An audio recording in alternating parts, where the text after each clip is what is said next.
Okay.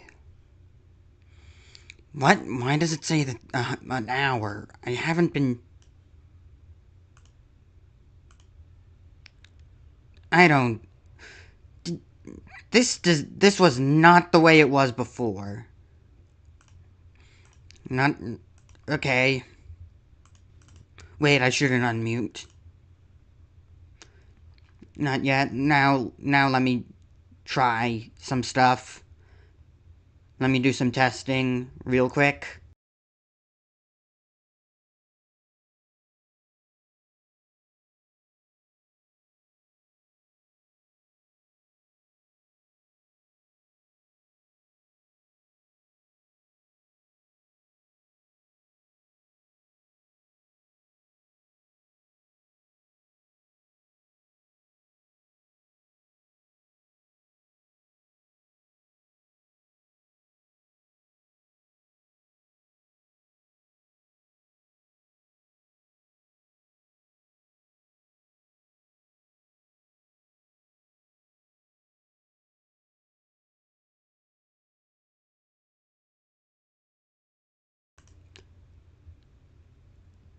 I don't think anyone's hearing.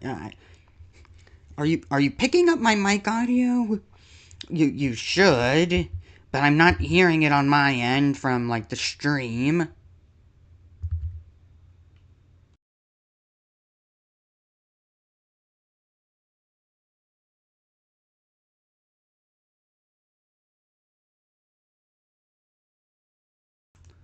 Okay, I'm hearing myself now.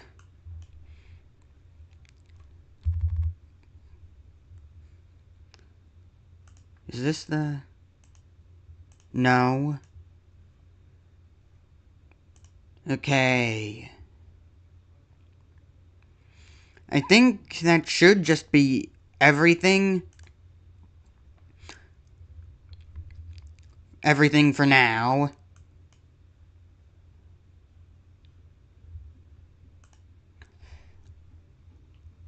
Now to test if, now to test the, desktop audio.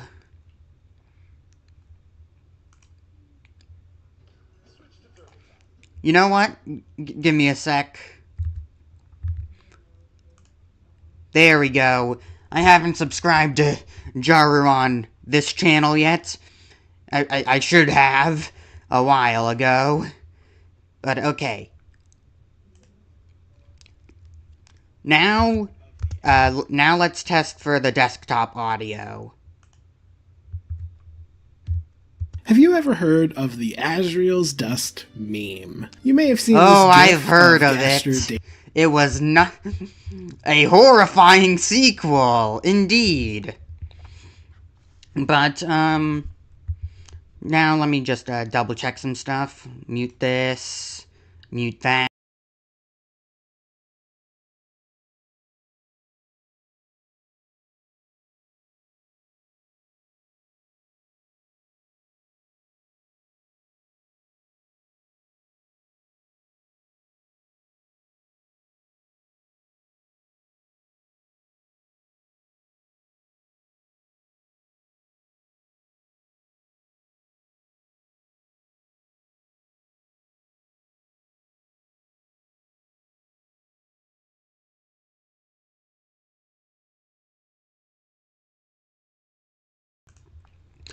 Alright, I just realized that whenever I pause the video, the screen just is white. I don't know how to change that. I guess I could...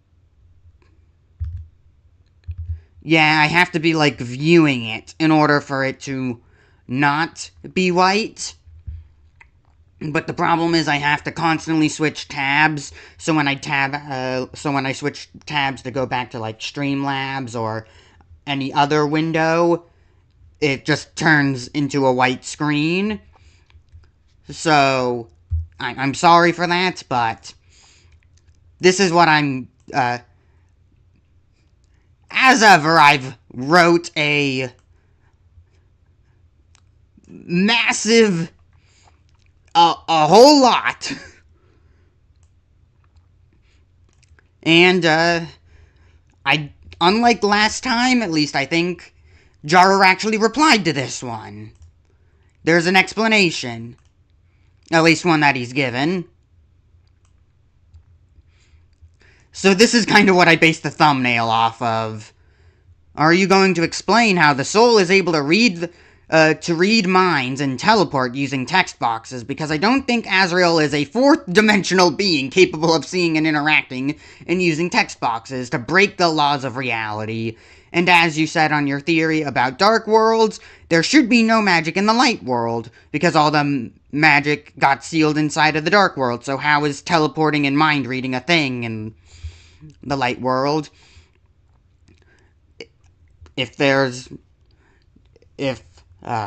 Okay.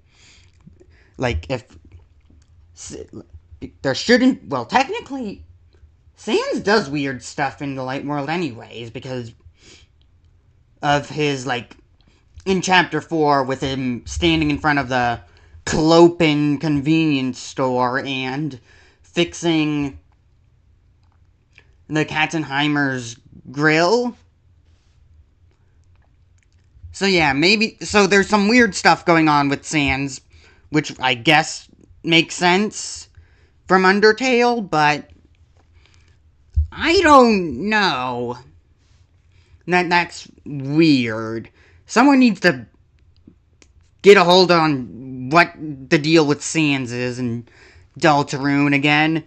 We're just all upset at him for what happened at the end of Chapter 4, which everyone should. Poor Kris. Kris should not have to deal with that. I'm so sorry, Kris. But still, Sans is an anomaly, as always, which is funny, because he's the one who's tracking anomalies.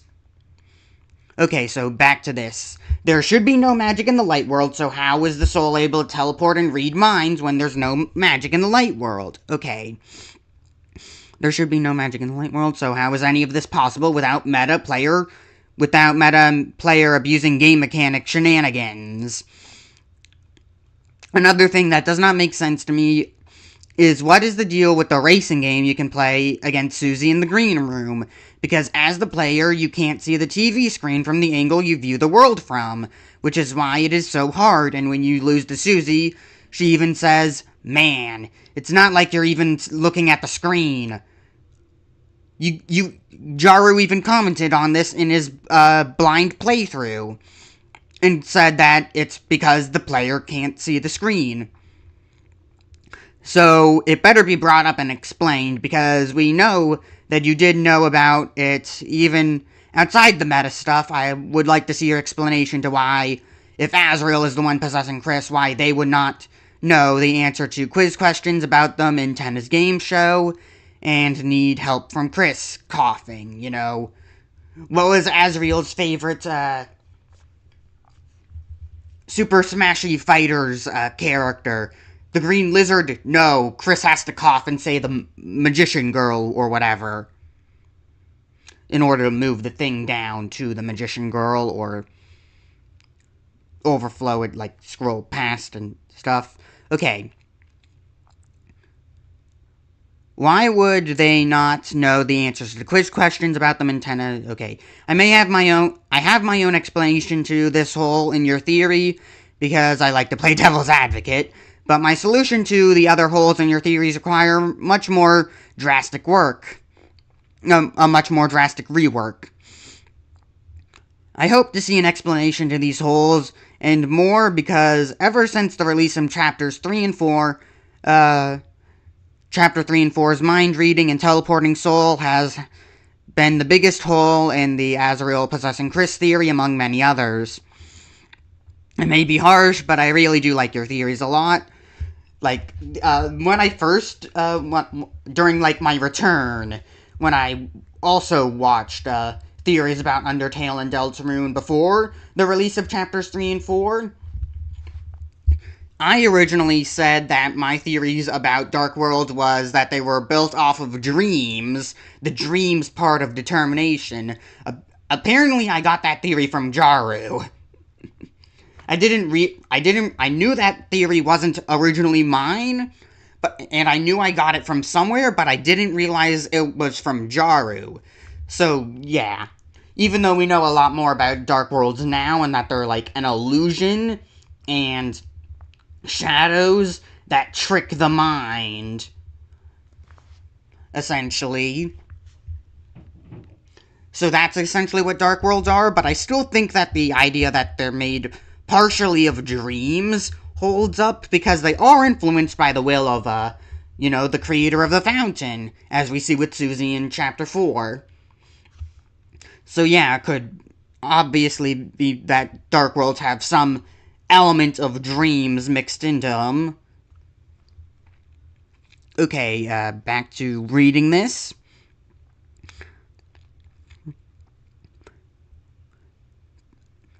Kris, I may be harsh, but I really like a lot of your theories, a lot of your other theories, like your time loop theory, Oberon Smog, the theory that dark fountains were made from hopes and dreams, yeah, I just went over that, and the dark matter theory. Even though chapters 3 and 4, even though chapters 3 plus 4 threw many wrenches into some of your theories, both good and bad wrenches.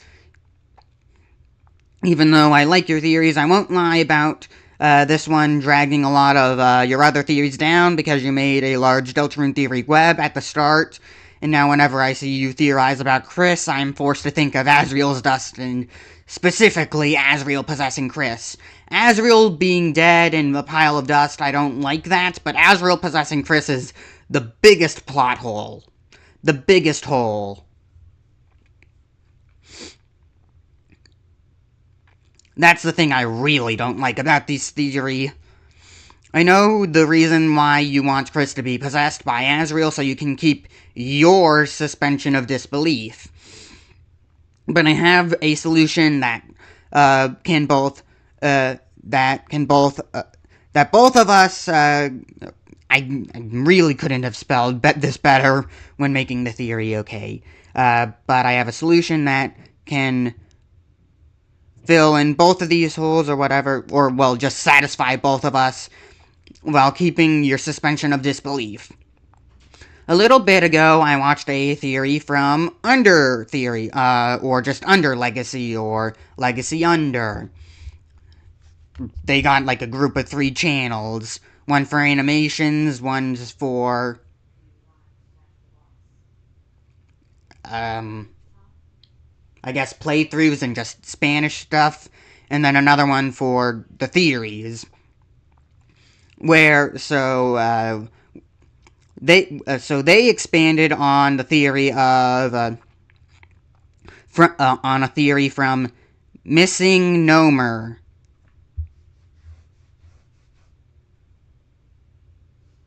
Or is it Missing No Minor? I don't know. So I'll just say Missing Nomer. So that's the original theory that they expanded on in their video on their channel. Again, well, on Under Theory's channel, yeah, and claim that the player is not possessing Kris, but is actually playing as Kris, and that the odd behavior from Kris when they rip out their soul is because of a demon they summoned from before the start of the game, and that the demon's what's possessing Kris and not the player. That theory still has holes, and has some of the... That theory still has had holes, and some of the explanations I heard from the theory could be because of mistranslations from, like, YouTube's auto dub and auto translate system. But even though there were still some holes in the theory that made in that theory, seeing that video made me think of solution. But seeing that theory made me think of a solution to both of those theories that would keep your suspension of disbelief intact, Jaru. Instead of the demon being the thing that's possessing and controlling Kris's body when they rip out their soul, it will be that the demon is the thing that controls the soul, and Kris is the one that rips it out of their body. The demon will essentially act like a car from Undertale, but without actually being them. So they act as a stand-in for the player without the player being directly in the story. This Kara-like entity will have player-like abilities like being able to see, read, and use text boxes to read minds and teleport, as well as being restricted to the perspective of the player. It's definitely a cop-out saying that the thing possessing Kris is a character we don't know, but we don't really know much about the thing controlling Kris's soul either.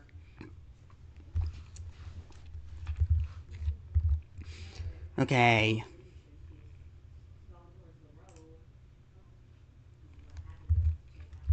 Wait, this is pop. Okay, let me unpause that. Okay. Fix that. Okay, back to reading this. This is what Jaru responded with. Thanks for the comments, you bring up some good points, and I don't specifically address them in my upcoming video, so I'll reply to them here. The soul's ability to read minds and teleport via menus could just be a supernatural power native to souls in this setting. Undertale shows that menus can have diegetic presence, e.g. Sans interacting with the player in menus, Flowery using visible save files, so these powers don't necessarily require a player-based explanation. To this I say, all those points come from Undertale. I don't think diegetic text boxes are a thing that exist in Deltarune, or at least in Deltarune's light world. We've all seen the memes of, like, that spawned from, like, the Super Mario Galaxy 2 emojis, in the text boxes, where it says, where people take, like, text from, Undertale and Deltarune, and I'll find one. Give me a second. Let me just hide this.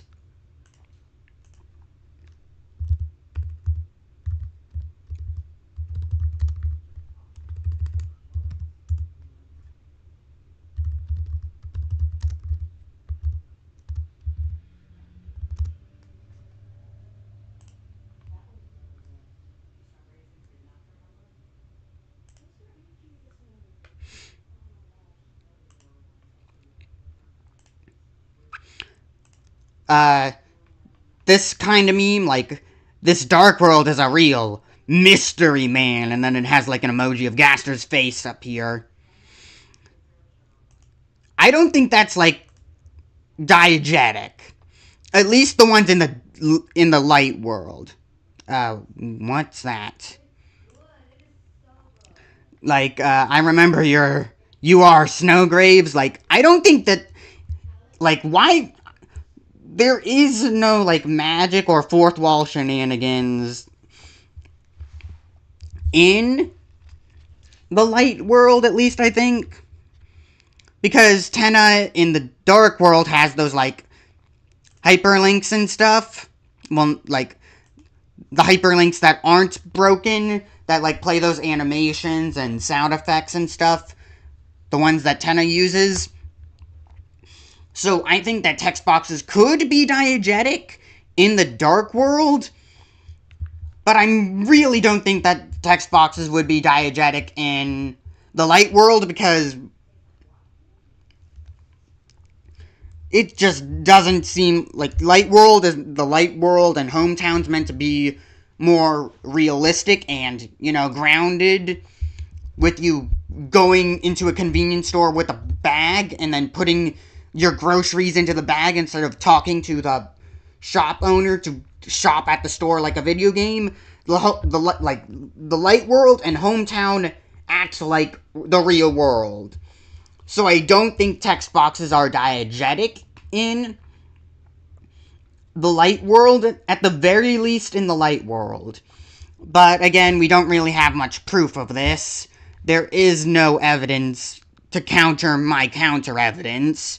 So I guess we can keep this as a piece of evidence. Okay, let me let me throw this into the pile of evidences and counter evidence. Deltarune, counter evidence. Reading minds with text boxes.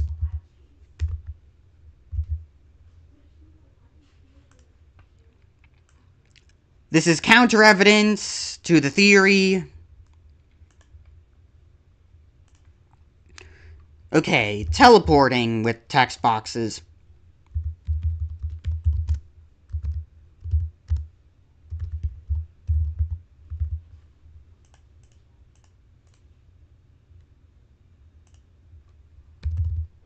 Does it not recognize teleporting? Telephoning, teleportation, but not teleporting? Teleporting's a word, right? Text boxes. Okay, I guess text boxes is meant to be two separate words. That makes sense. But not teleporting? I don't get that. Okay, reading minds with text boxes, teleporting with text boxes. Okay. The racing mini game in chapter 3 in the green room. Minigame isn't even a word? Well, I guess two separate words. Okay, yeah, that makes more sense.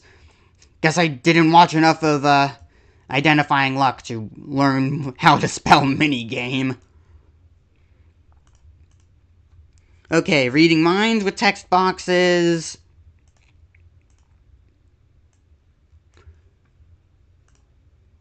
Let's make this red.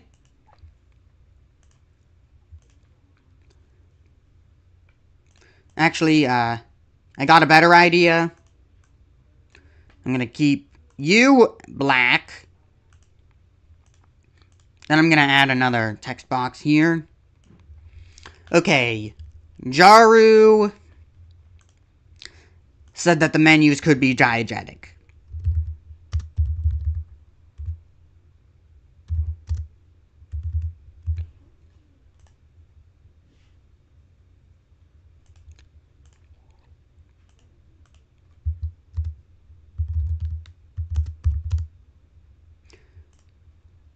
Diegetic, sans, flowy, and save files.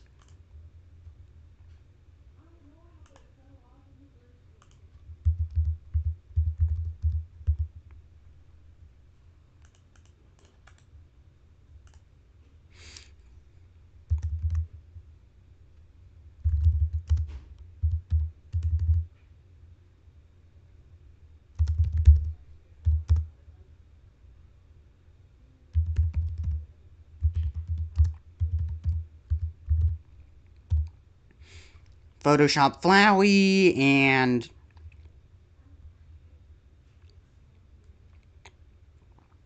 yeah, that's really it. Sans fight in Photoshop flowy.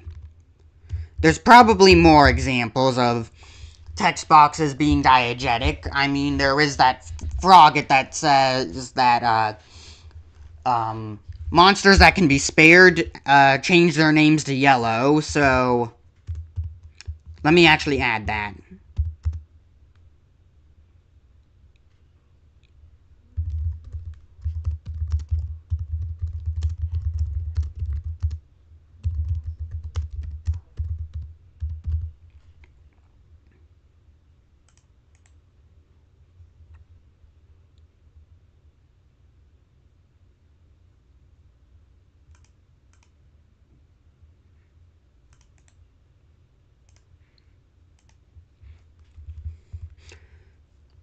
Okay.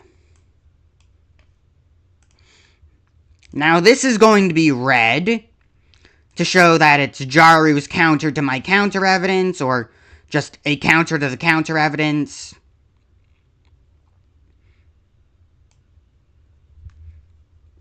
Is there like a zoom? Yeah, okay.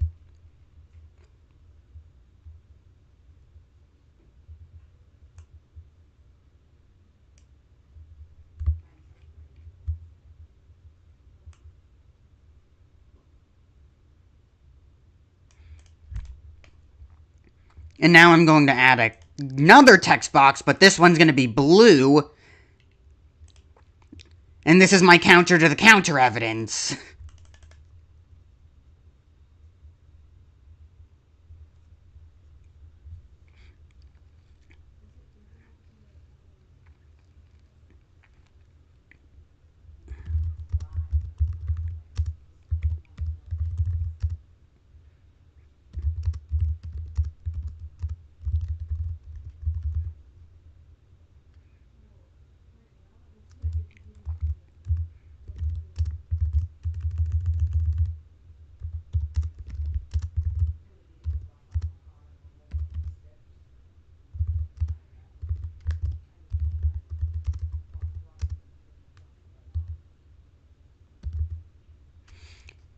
Wait, that's not how you spell diegetic.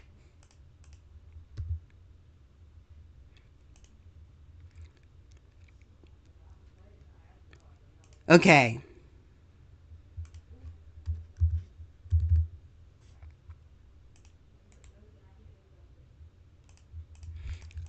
I guess it doesn't also... Sure. I guess Adobe Express doesn't recognize words. I get it. Neither do I. Your counter evidence is only for Undertale. You can't prove text boxes are diegetic to the light world in Deltarune. That's meant to be 2 words.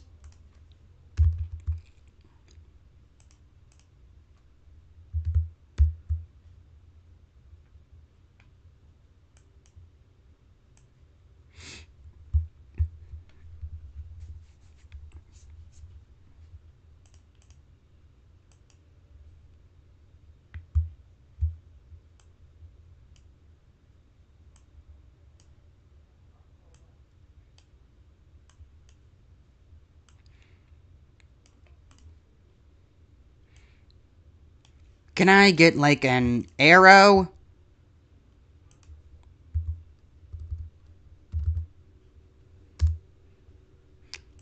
I hate this. Yep, there we go. I'll just take this.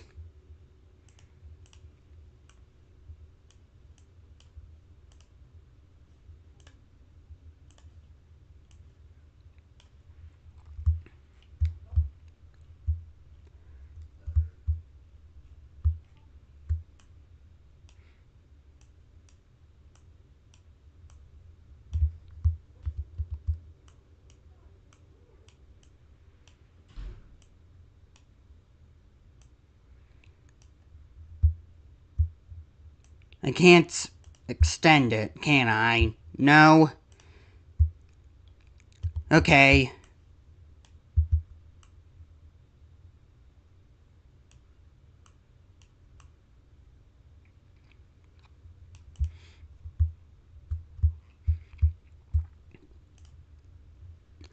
Okay, counter evidence, reading mind, teleporting with text boxes, racing minigame in Chapter 3.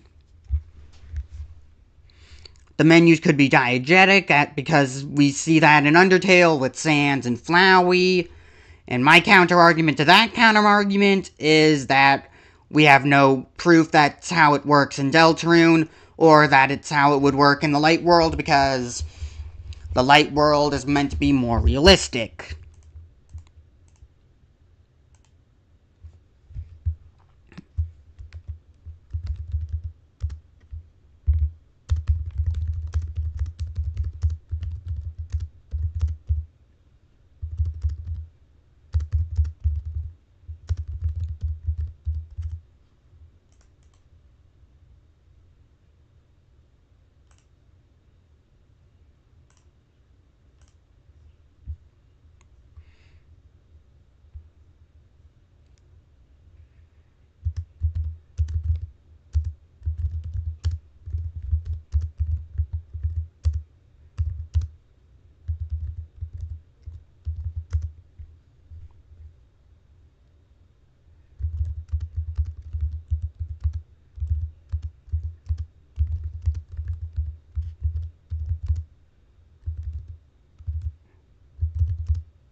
Your counter evidence is only for Undertale. You can't prove text boxes are diegetic to the light world in Deltarune because the light world is meant to be more realistic, so why would text boxes be diegetic and a thing in a more realistic and less fantastical world?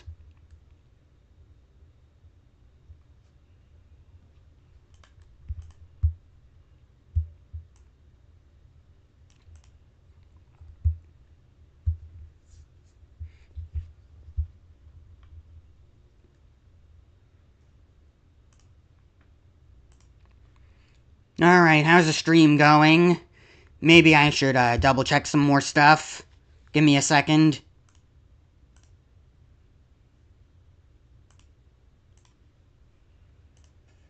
Give me a second. See that in Undertale with sands and cloudy. And my counter argument to that counter argument is that we have no proof that's how it works in Deltarune or that's how it would work in the light world because the light world is meant to be more realistic.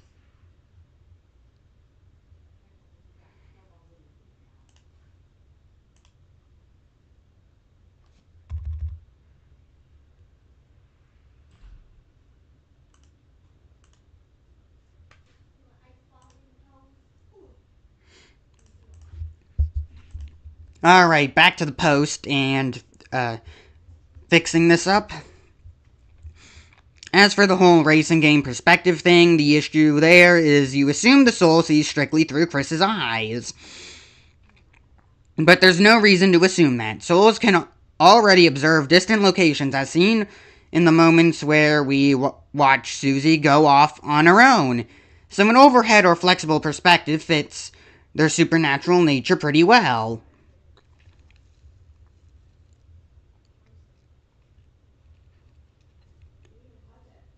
Huh.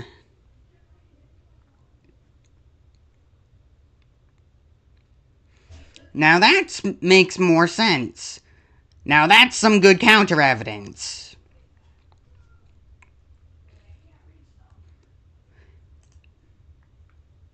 I still don't fully understand. I don't fully understand it. Like how the soul's able to do all that.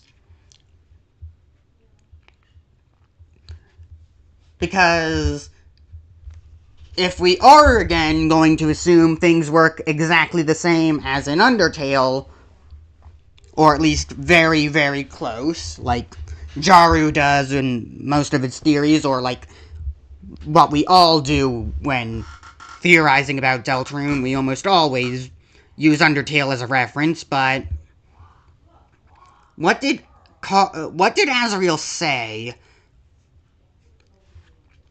when you went back to the start of the game in Undertale? Let me find that.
Okay, what does Asriel say?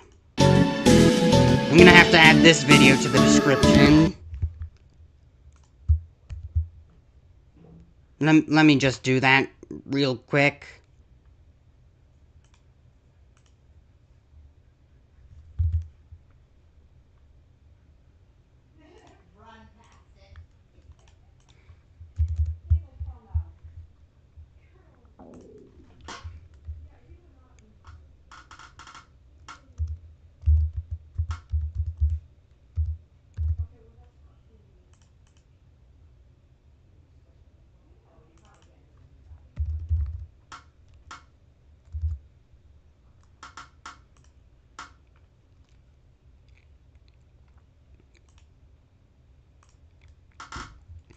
Okay, don't worry about me.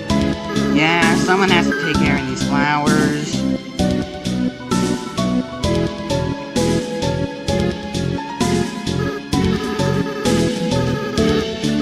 Talk about when you absorb Kara's soul.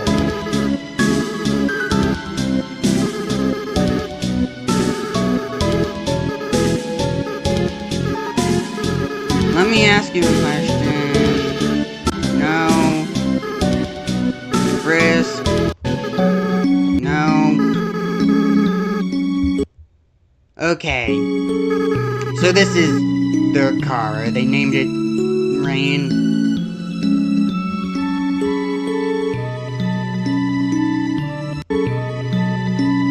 We know that.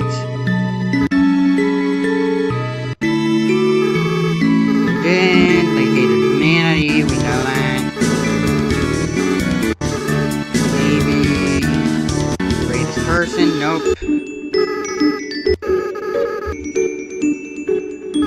Oh! When Kara and I combined our souls together, the control over our body was actually split between us. They were the one who picked up their own empty body, and then when we got to the village, they were the one who wanted to use our full power. I was the one that resisted, and then because of me, well, that's why I ended up as a flower.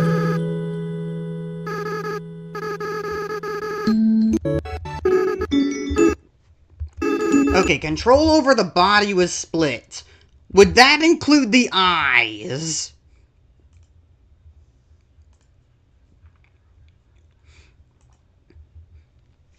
We still don't know if they, see from, an overhead, ghostly, player-like perspective, the one who gets absorbed, the one who gets their soul absorbed, but if control over the body was split, then that would imply that they'd be at least seeing through the same eyes, because it's a part of their body, and it's split between them. But I don't know, you can't prove me wrong. There's no evidence to really say otherwise. There's an explanation. Where was it? Yeah, list of evidence.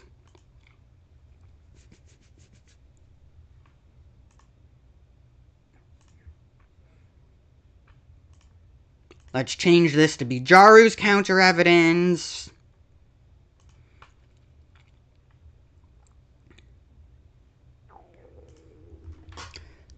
The soul could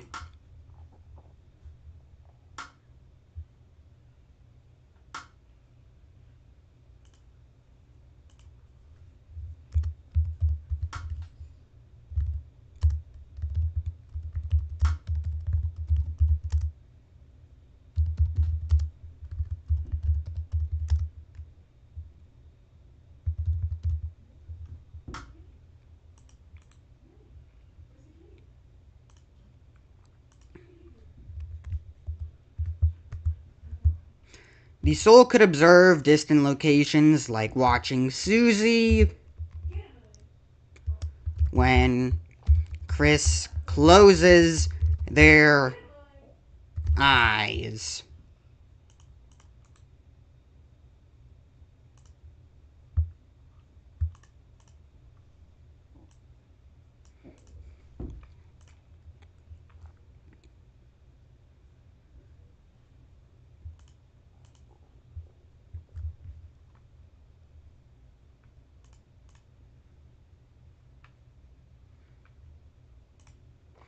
Okay, this one's a pretty strong piece of evidence, so I'm gonna bold it.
Okay.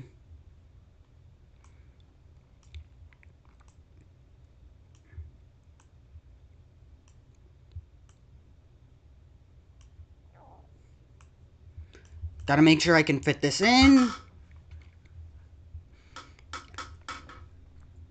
I have counter arguments to that, but it's very weak and flimsy, so I'm just gonna let it slide. Well, not even really just let it slide. I'm just gonna applaud Jaru for that piece of evidence. That's some good counter evidence. Where are my arrows?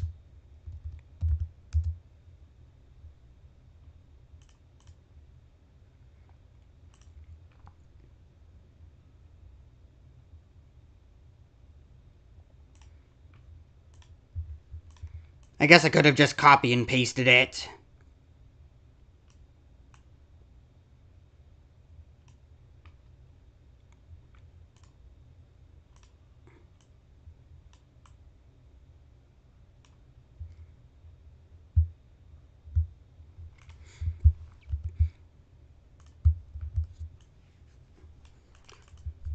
Okay, let me just add my flimsy evidence, but how would I make it flimsy? Making it italic could make it look flimsy, I guess. Fonts, is there any, like, weak looking fonts? I guess that looks weak.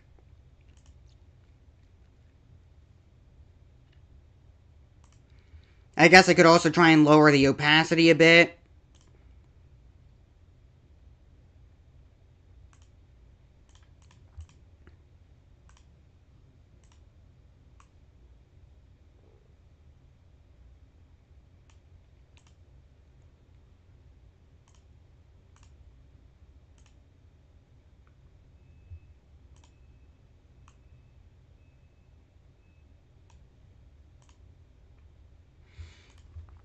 Okay, that should still be just about readable, maybe?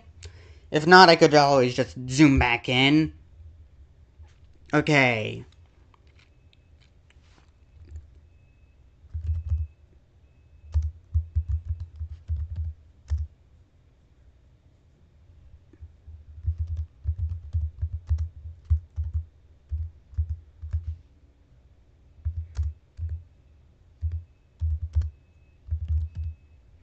Okay, I don't like this font. Never mind, go back.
Let me just add in parentheses, weak evidence.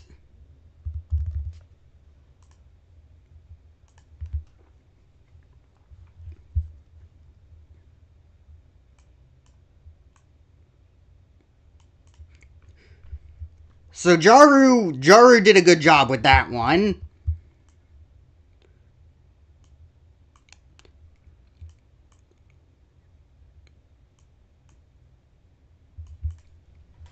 He normally does good jobs like this. Okay.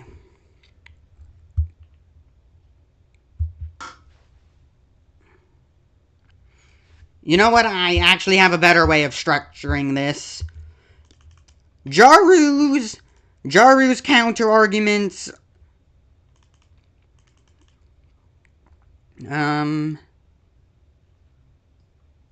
Effects.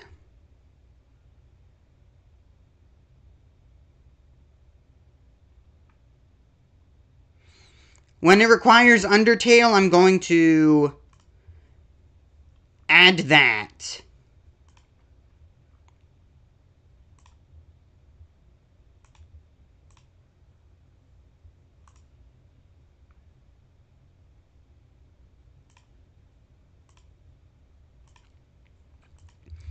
When it requires Undertale as a piece of evidence, I'm going to have to highlight it.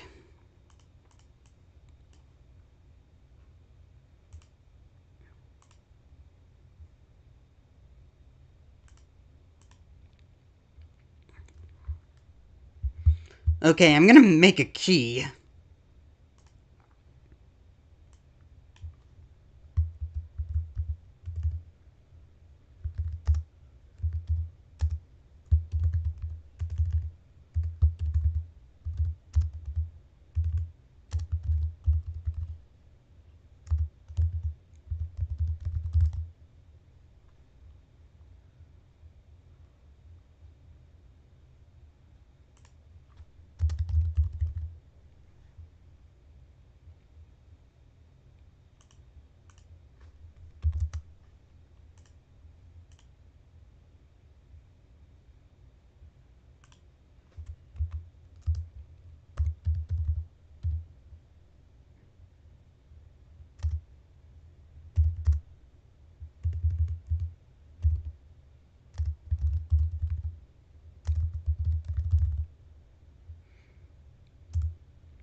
It requires Undertale.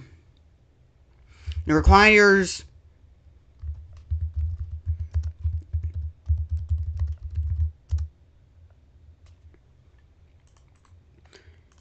assuming that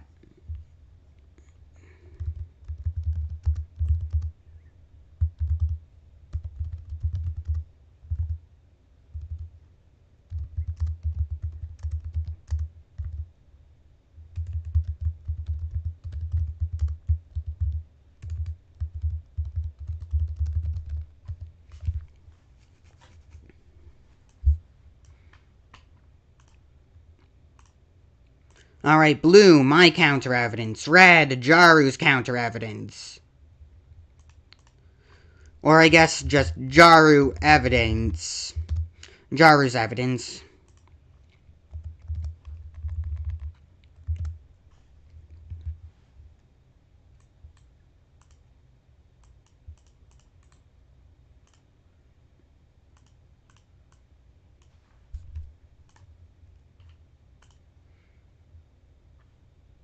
I did not want that highlighted.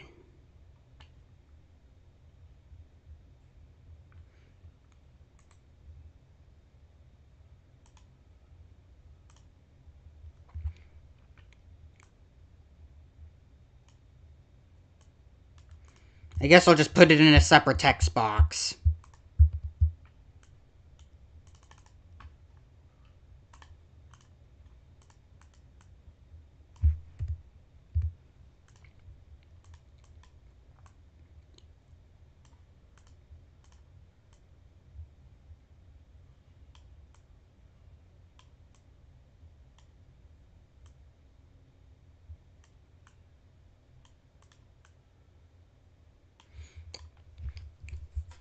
Okay, I guess since these are also my pieces of evidence,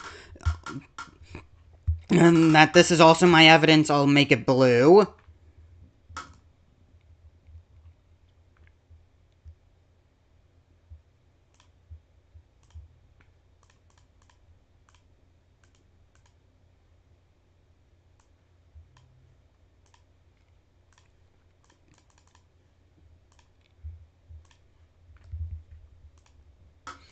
Is that not how you... Oh yeah, you can't recognize what teleporting is.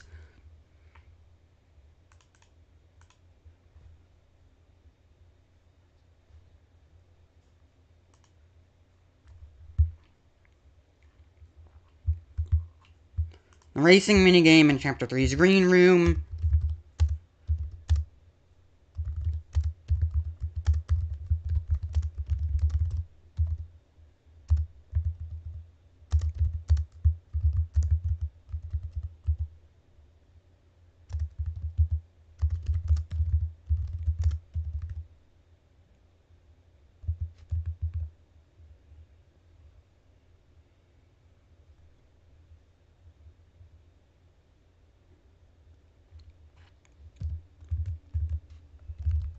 I'll just put your perspective instead of typing it down as the players.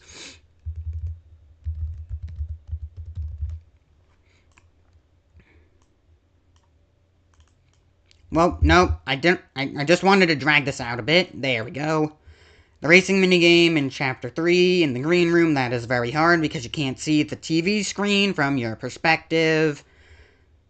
Teleporting and reading minds, yeah, that just works fine. So Jaru's just destroyed this piece of evidence, essentially. But there's not really much evidence to explain this. Okay.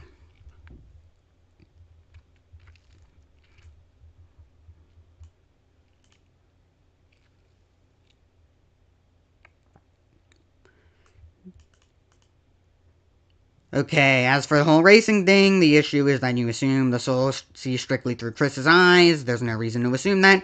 The soul can already observe distant locations, as seen in the moments where we watch Susie go off on her own. So an overhead or flexible perspective fits their supernatural nature pretty well.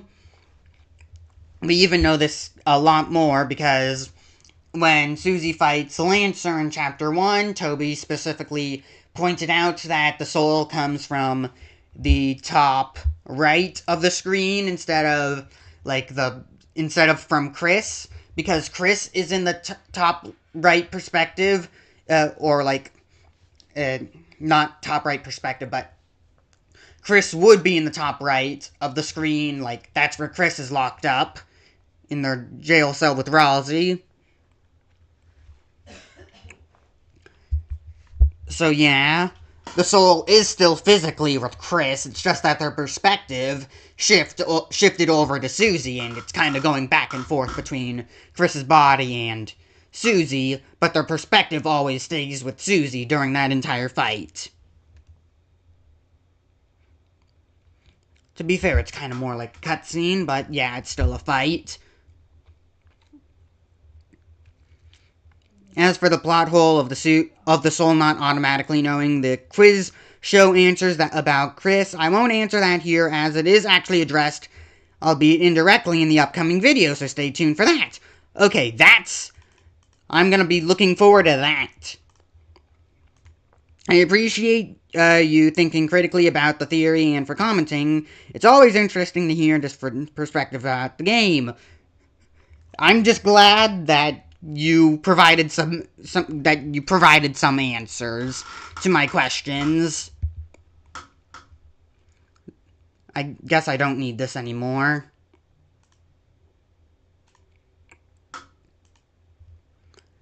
Asriel's dust. Well, okay. Let's look back at the evidence.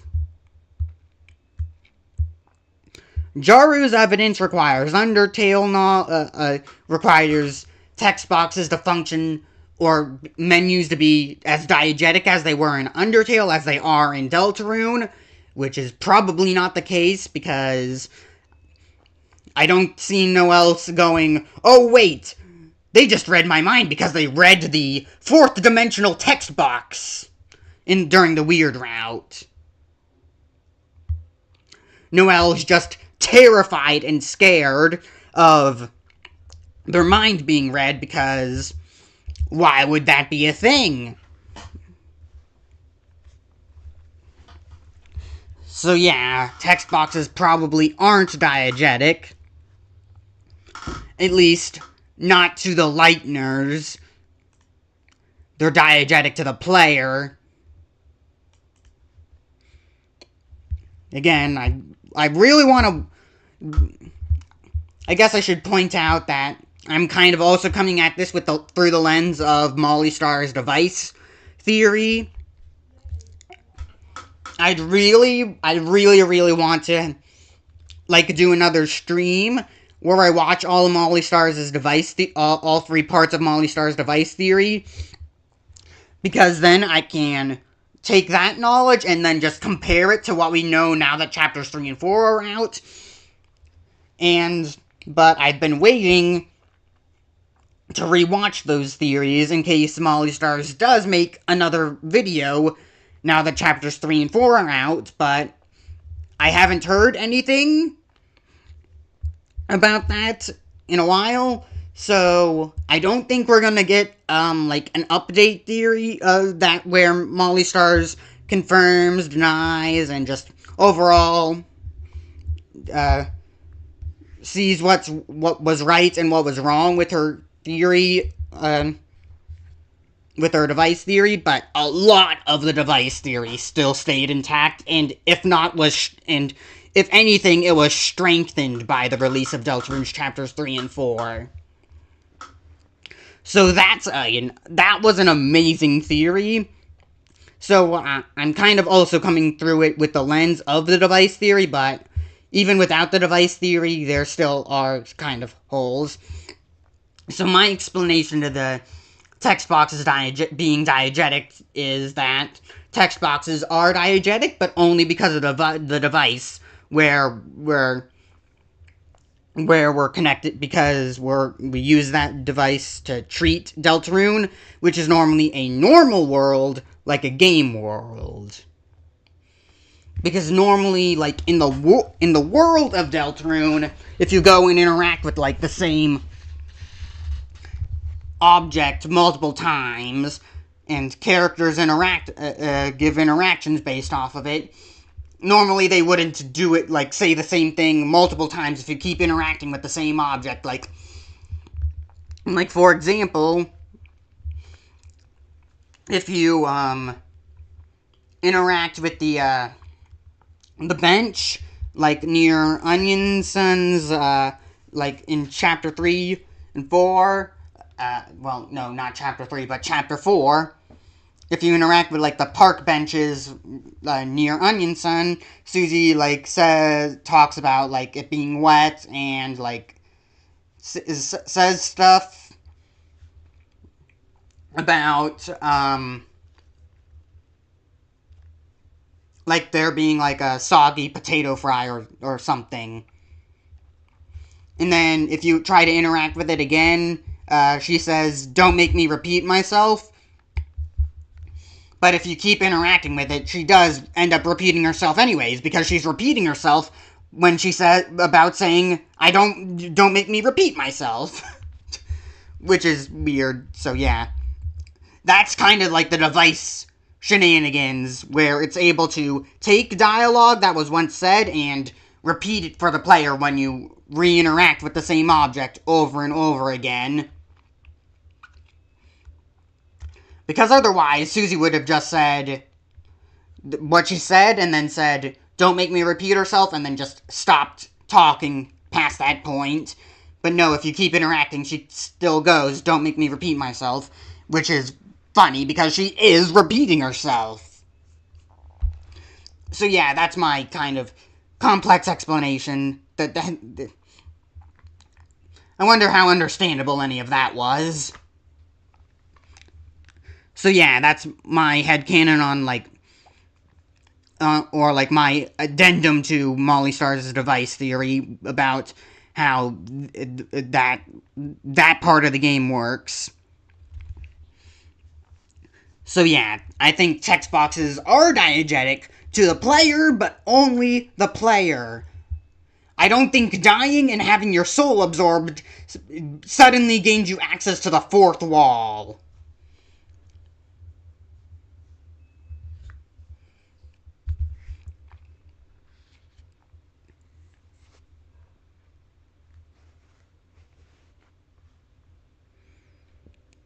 Thinking about it, it kind of reminds me of, like, FNAF World, because, or at least, like, early FNAF World theorizing, because people said that it was, like, the afterlife, but it was also kind of built off of the fourth wall because of Scott Cawthon being, like, God or something like that. So yeah, that's kind of, like, my process. Like, that's kind of what's confusing me. Well, not even confusing me, but makes me think that it's not how it works, because why would dying suddenly make you be able to see the fourth wall? And see things from, like, the perspective of a player. Flowey was able to do that because he had the determination and stuff. And acted like he was a player. But even then, Flowey never saw text boxes well. He never saw, like, text boxes the way we do. Flowey probably sees, like, Flowey probably only sees the save text box. He probably doesn't see, like, dialogue and text box sprites and stuff like that.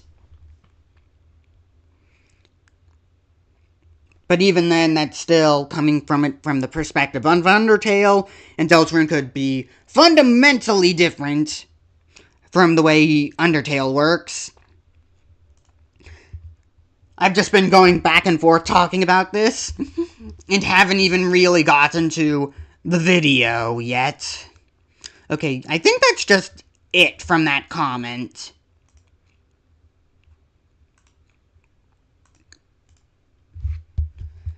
I wish this wasn't structured so awkwardly, but I don't want to, like, make a video or, like, edit this, so I'm kind of just doing this all on the spot.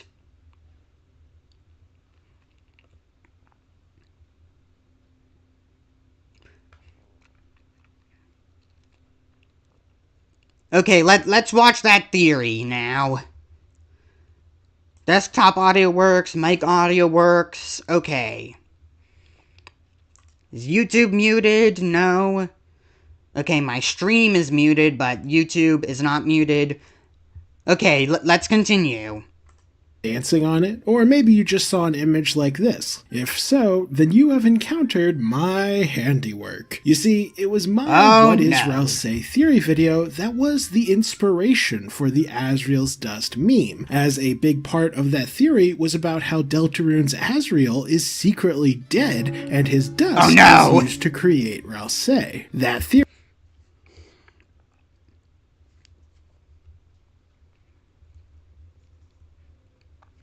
This part of the theory I don't like, but I can't really counter it with counter evidence. I think I could? I might have done so in the past, but I can't remember. Theory became so infamous that Asriel's Dust has effectively become the flagship theory of my channel, which means that everyone and their grandmother has been begging for a follow-up to this theory now that chapters 3 and 4 of Deltarune have been released. As such, after taking a few months to play the new content, a couple long months, but I have seen all of the blind playthroughs and reactions and stuff, even the Jaru's reaction to the Weird Route content. And funny enough, he brought up the soul teleporting from the vent into the room, but he just never acknowledged it again past that point. At least until I made my comment and brought it to his attention again. have come back with a whopper of a sequel to my Asriel's Dust theory. Not only do I think that original theory has held up surprisingly well, but I also now think that the truth is even crazier and more complex than anyone is expecting. I'm talking death, souls, cover-ups. Souls. Oh no. I can handle cover-ups, I can handle deaths. Souls, I cannot handle. Well, actually, I handle them very well. Foreshadowing. Way more. And a plot that was set in motion all the way back in Undertale.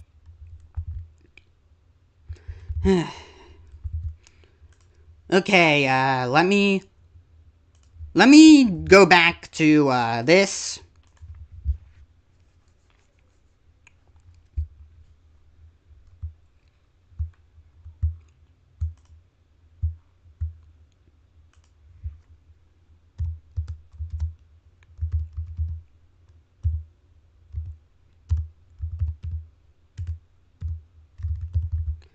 Strong evidence.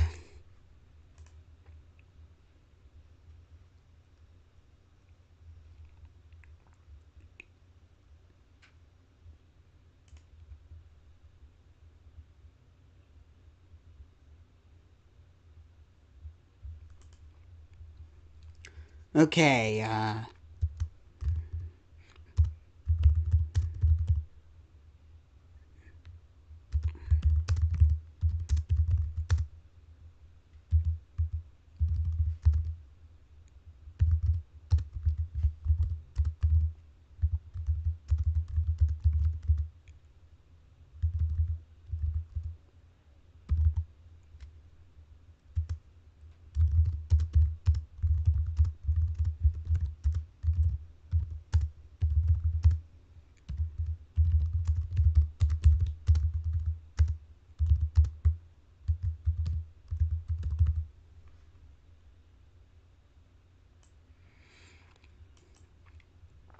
okay, made some changes to that.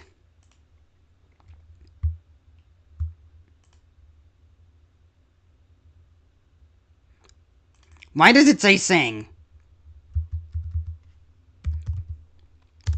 There we go.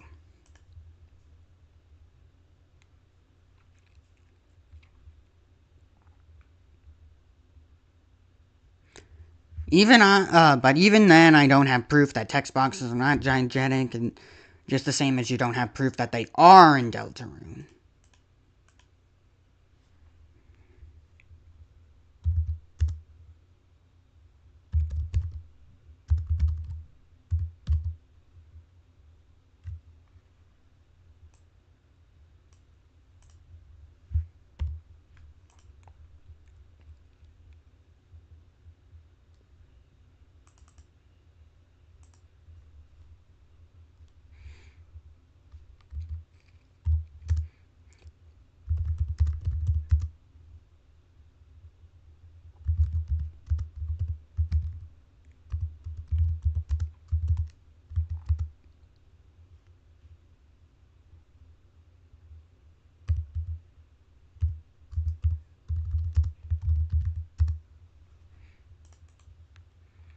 Soul absorption and behavior could be different in the world of Deltarune.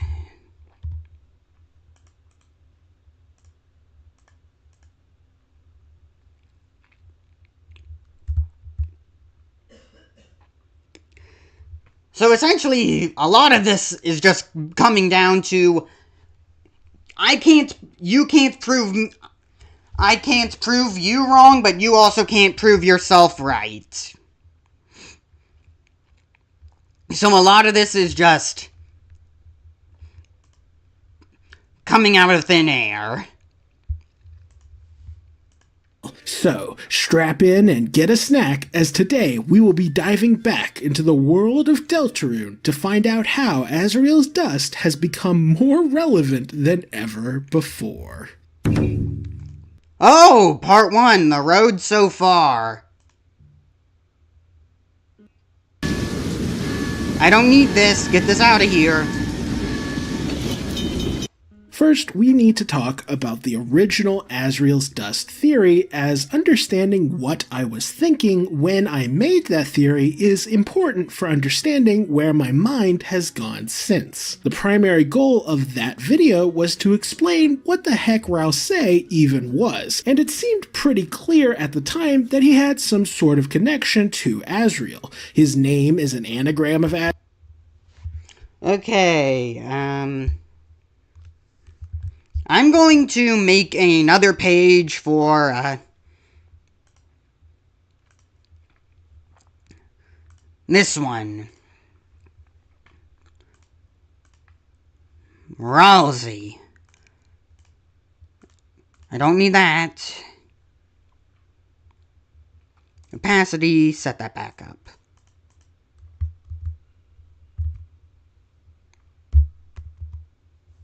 What did you say again? Where my mind has gone since. The primary goal of that video was to explain what the heck Rouse even was, and it seemed pretty clear at the time that he had some sort of connection to Asriel. Well, how... I can spell Kris, I can spell Susie. Rousey is not a normal name to spell, huh? I'll just... fine. Come on. And yeah, it was just about right. Okay.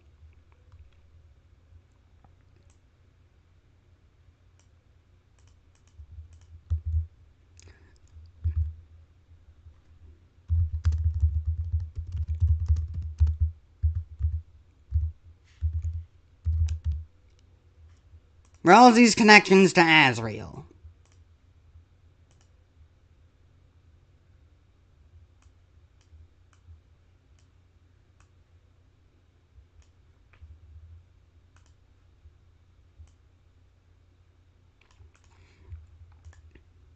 And it seemed pretty clear at the time that he had some sort of connection. Okay, obviously the anagram stuff. Now, okay.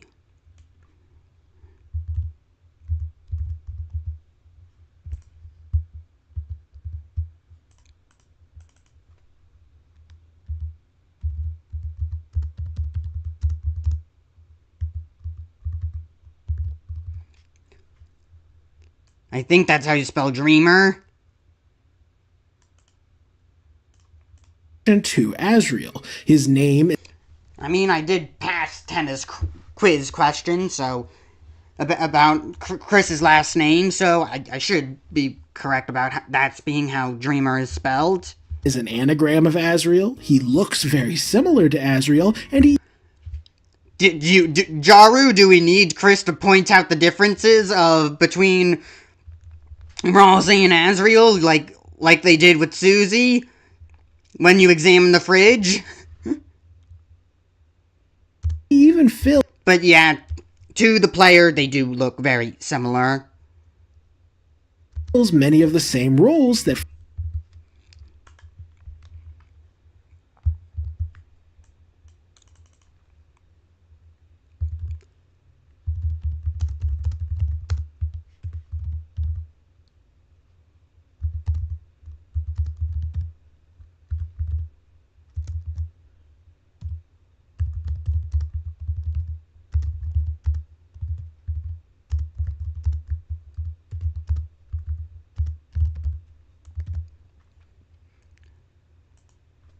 I'll just put... minus being evil as far as we know.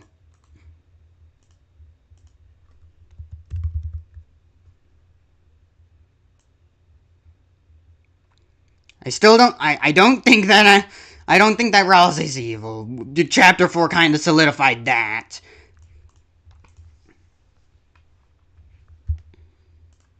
Flowey filled in Undertale, as he explains how to play the game and is aware of the saving and loading mechanic.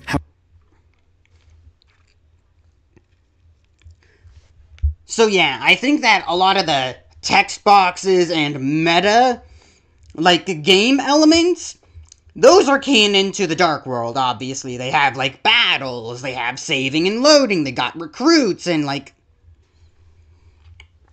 a bunch of game mechanics. Like, even the menus are kind of canon, or at least the battle menus are in the Dark World, because of the rules card fight in Chapter 3, and Lancer card and stuff. Where you have, like, this mini-game where you have to select the Lancer icon and avoid clicking on the rules icon. Or, no. It goes Act, then Lancer pops up, Lancer cards, then you get the Lancer option that cycles through your menus, and you try to avoid the Act and the rules icons. Yeah. So, yeah. That part of the Dark World is probably diegetic and canon. Game mechanics are probably diegetic to the Dark Worlds, but to the Light World, I'm not sure. It probably is not, because, again, I pointed out how the Light World is meant to be realistic, minus the monsters and stuff, but monsters are close enough to people. That's realistic enough. Okay, let me fix that. The Light World is meant to be realistic in terms of physics and just structure, because, like, it behaves like a normal realist, the Light World behaves the way the real world works, even though it's not the same as the real world, because the real world the real world that we exist in doesn't have monsters like that, like the Light World does, and stuff like that, and it doesn't have, like, Dark World and fountains and stuff like that.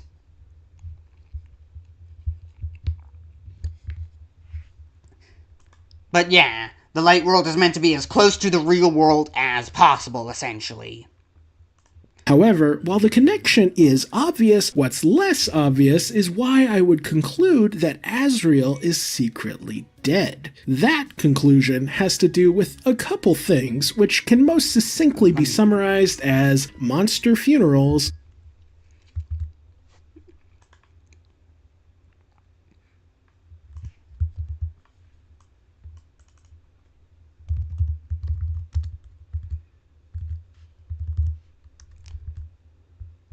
Monster funerals.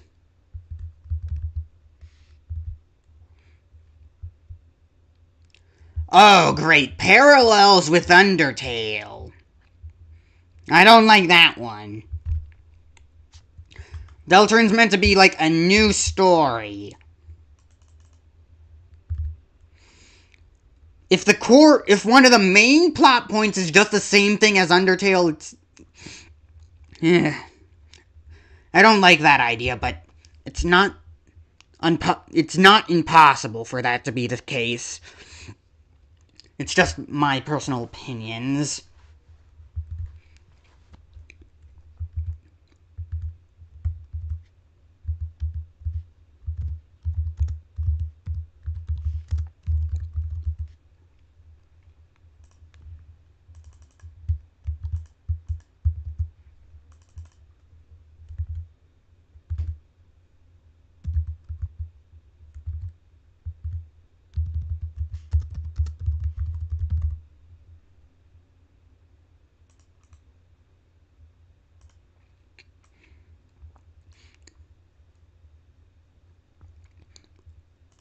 Alright, these are the big ones that Jaru's talking about, so I'm going to bolden and underline them.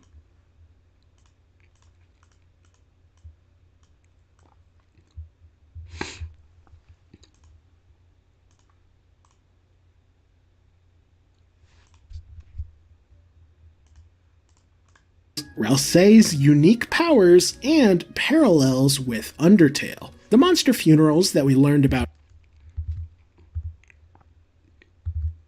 Oh yeah, just go here. Okay.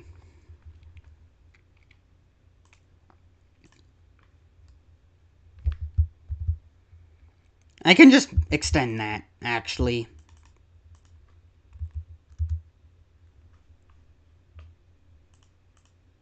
Never mind, I can't.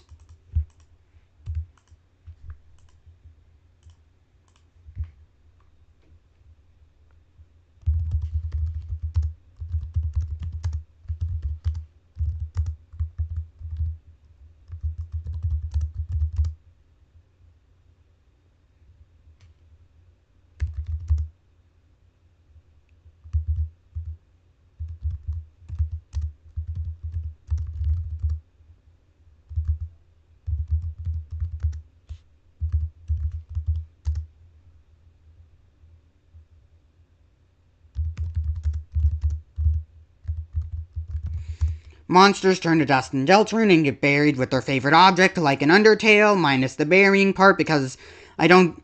From what I've heard, monster funerals in Undertale don't have their objects get buried, just that their dust gets put on their favorite object, and that the burying part is something that got added in Deltarune.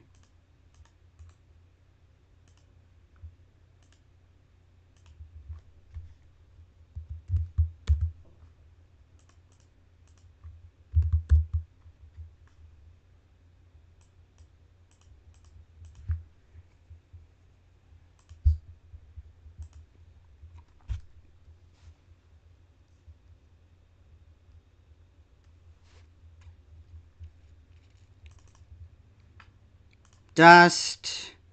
That's a keyword, I guess. No. I only want to highlight dust, not that space. There we go.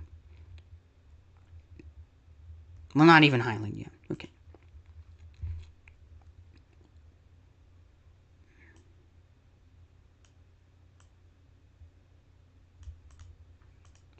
Throw that there. Out in Undertale established that when monsters die, they turn into dust, and that dust is then put on an object which inherits the essence of that monster. This was how Flowey inherited the memories and personality of Asriel.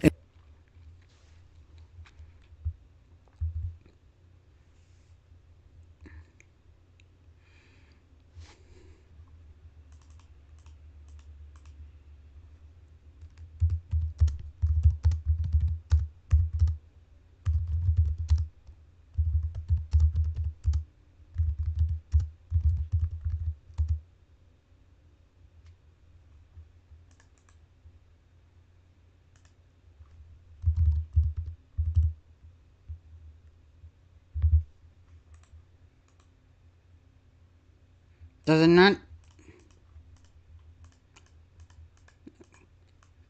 You know what? Move this out of the way. Why is this now being highlighted? What do you want me to do with that?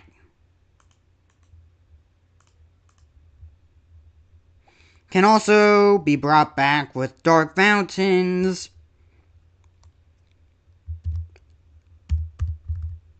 Oberon. Smog. / old man. Dustner.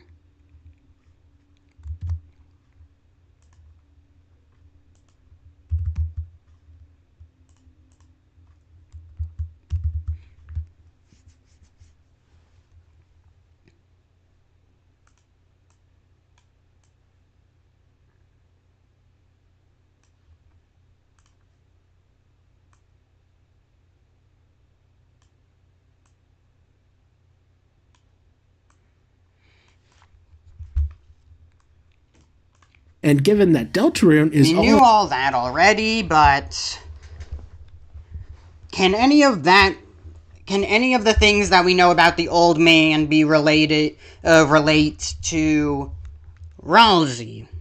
About mundane objects being brought whatever. to life, I'll go back to just saying Ralsei. That's probably the correct pronunciation, because That's how Susie says it in chapter 2, right? Likely that we would encounter a darkener created from one of these objects imbued with a monster's essence. Furthermore, it seemed likely that such an entity would have powers and abilities that ordinary darkeners do not have, which brings us to Ralsei's unique powers. There's quite a lot to say. Alright, what about your chroma keys messing with Ralsei's arm? I can see through it. Is Ralsei the one who's going to actually lose their arm? And not Kris? Oh no. Well, Kris is going to lose their hand. I guess that means Ralsei's losing his arm. On this front, but to keep it simple, Ralsei has a great deal of knowledge that no one else has, including about the problem. Okay, unique powers.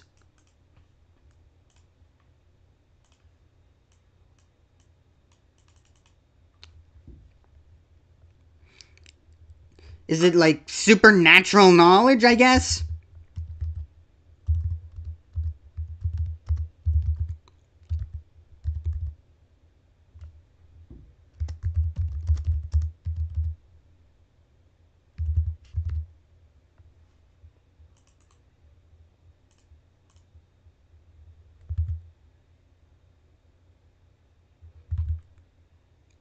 That's not how it's spelled. The autocorrect was wrong. To be fair, I was also wrong, but I was hoping autocorrect could at least fix it. Supernatural knowledge about the prophecy and about the saving and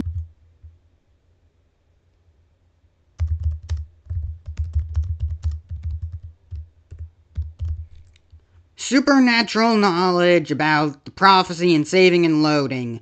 To be fair, some of those things Darkners already know about, but, like, Darkners already know, like, a lot about battle mechanics and stuff like that.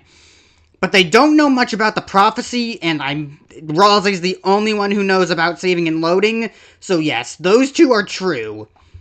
If it was, like, Ralsei knowing too much about the battle system, that I'd say other Darkners know about the battle system and how it works, because, like, the Viro-Viro-kun you encounter in Chapter 2 explains how battling works with Kris to Noelle. So it's not something unique to Ralsei. Loading mechanic, he has the ability to travel between dark worlds.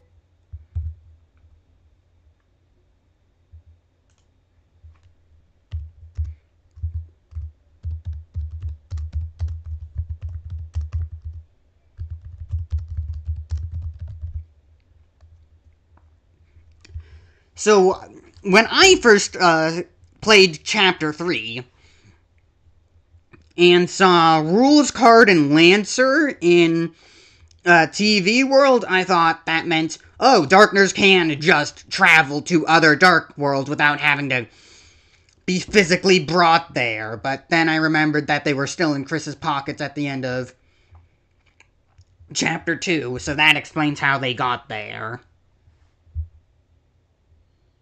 And the Pippins are probably just different Pippins and not the ones from Card Castle. They're probably just Pippins from just dice from Kris's house.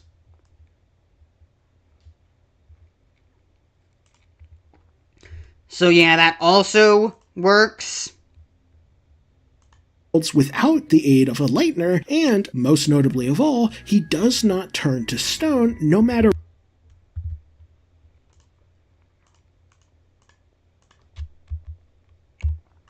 I think this one would be better as a bullet point. Let me just fix that.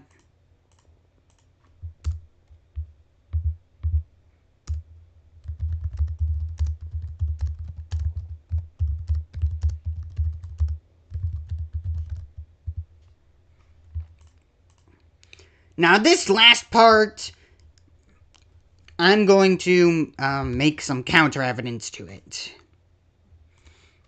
No, I don't want that all Okay, never mind. If I do this and then that... Okay, good. I can still turn part of it into... I just have to type it first.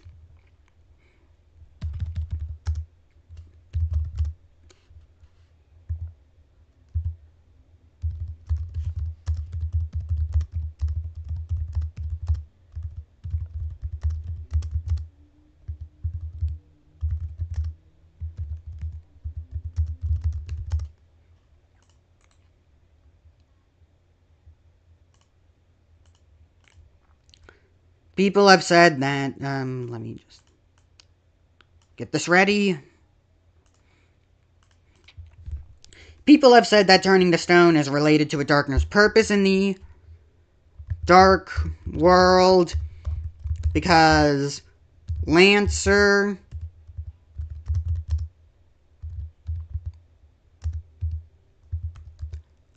How is it spelled again? Lancers and... I'll just put RK. No, I don't want that. Hopefully people don't confuse RK with Roaring Knight, because Rules Card has used those initials when signing signs, so I'm just going to put RK here. Because Lancer and Rules Card don't turn to stone in TV world, because they were given a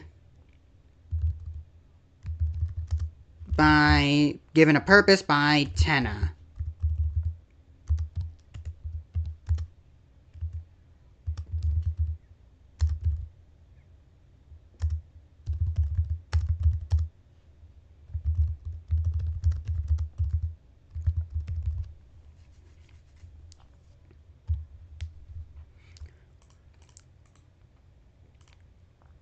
Maybe this is why Rules Card wants an evil ruler to serve under so badly. Because he doesn't want to get turned to stone. So he's like, I must find someone to serve under so that way I have a purpose. So that way I don't turn to stone. Despite turning to stone many, many times. So yeah, maybe that's why Rules Card wants to serve under a ruler so bad, an evil ruler so badly. Wait, nope, get that back on.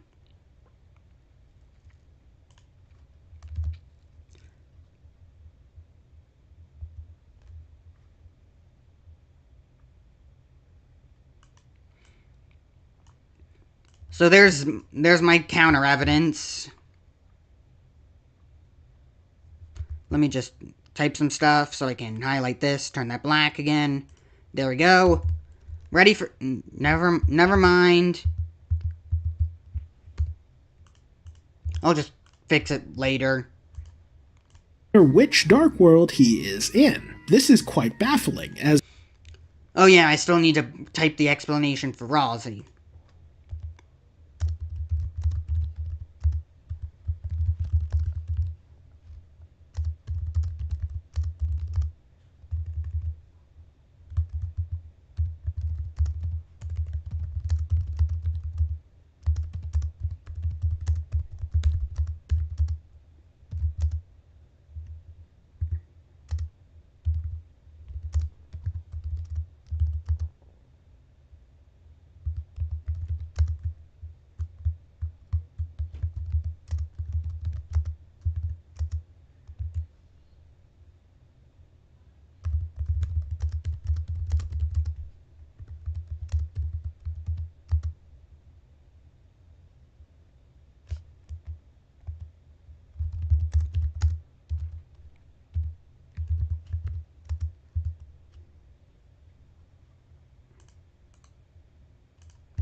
Let me just go back. Prophecy, where? Yeah, there it is.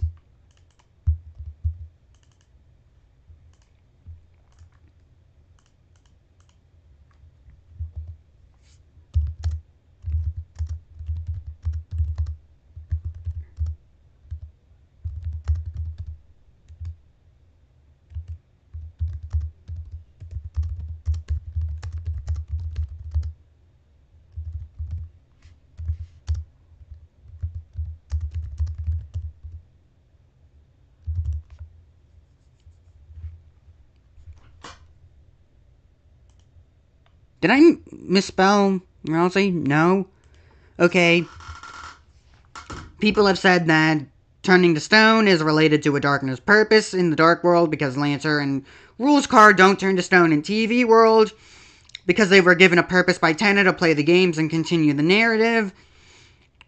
This would explain why Rousey does not turn to stone, because he is a key part in every Dark World, because he is the third hero from the prophecy, and his role in each Dark World is to help the other heroes seal the fountain.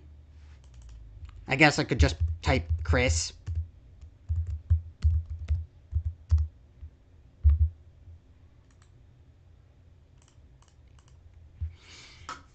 So yeah, that's why Rousey doesn't turn to stone. Supposedly. That's one reason why. It's also probably why Rousey does, another reason why Rousey submits to it, well, not submits, but is so submissive, because it's literally the only way for a Darkener to not turn to stone. It's think of it like a helpful robot. They're trying to do their best to help out, because if they fail at being helpful, they get thrown away and turned into scrap. That's essentially what Darkners are. And Rousey knows that, so he's trying so hard to be a servant to the Lightners and fulfill his role as being the third hero and not be anything else. Because if he does try to be anything else, there's a chance that he turns to stone.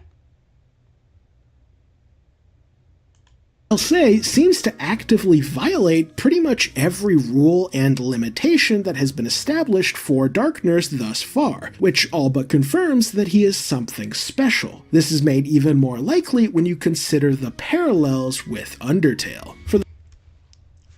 Now this is the one that I don't like, because... but it's all just more so personal opinions and stuff. Okay, let me drag this back up here. There we go. Did I miss anything about Rousey's unique powers?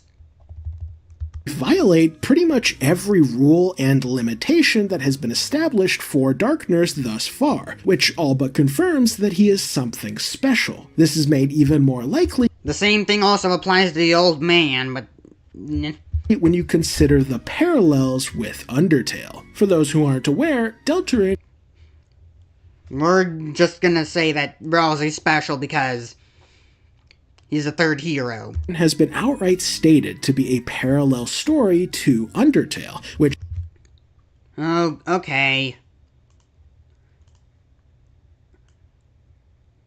When I heard that, when I hear the words Undertale's parallel story, I think that it just means that it uses the same characters and that it, like, takes place in the same multiverse, technically, because the Undertale multiverse is crazy if you add the fandom to it, which is pretty much canon, essentially, anyways, because Toby's acknowledged it a lot, and that's what the 10th anniversary livestream essentially was all about.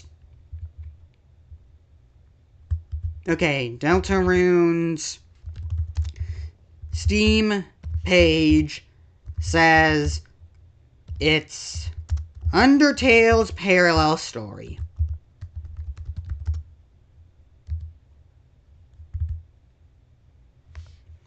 Dive into the parallel story to Undertale, fight or spare your way through action-packed battles as you explore a mysterious world alongside an endearing cast of new and familiar characters. Chapters 1 and 4 are available on launch, and more planned as free updates.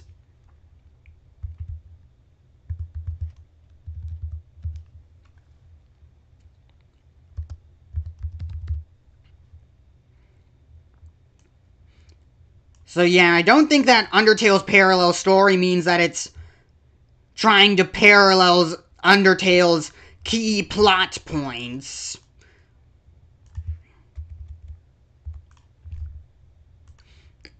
I just think that it means that it's similar and takes place in the same multiverse which and I stuff, have as taken to said mean before. that they will have both narrative and thematic parallels to one another. It can be outright stated to be a parallel story to Undertale, which I have taken to mean that they will have both narrative and thematic parallels to one another. Now, that doesn't mean they are going to follow the exact same plot beats, but it does mean that we will likely see remixes of familiar storylines. Case in point, the Dreamer family. Both games have the Dreamers adopting a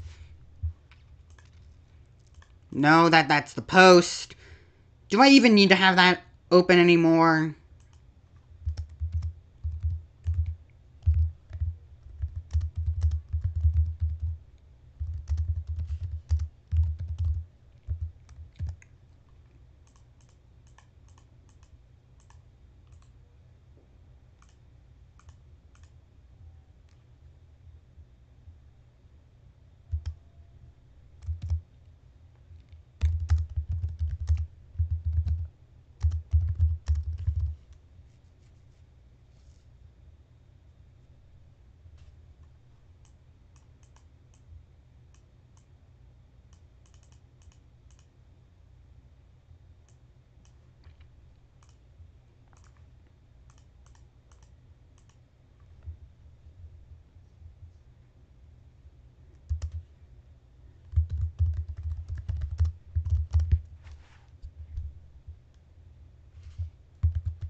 What was it that Matt Pat said about canon and continuity when it comes to like the FNAF games and the FNAF books? Because, okay, so canon is like separate. Like Undertale has its own canon, then Deltarune has its own canon, but they share the same continuity. I think that's how he put it.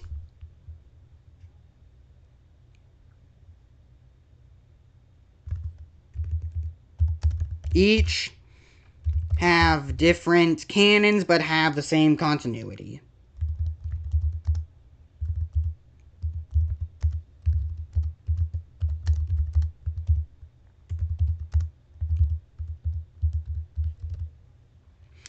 It could be that I just mixed up continuity, the definition of continuity and canon, because I don't really remember that video, that Matt Pat theory video or whatever, about the books, the FNAF books and the games.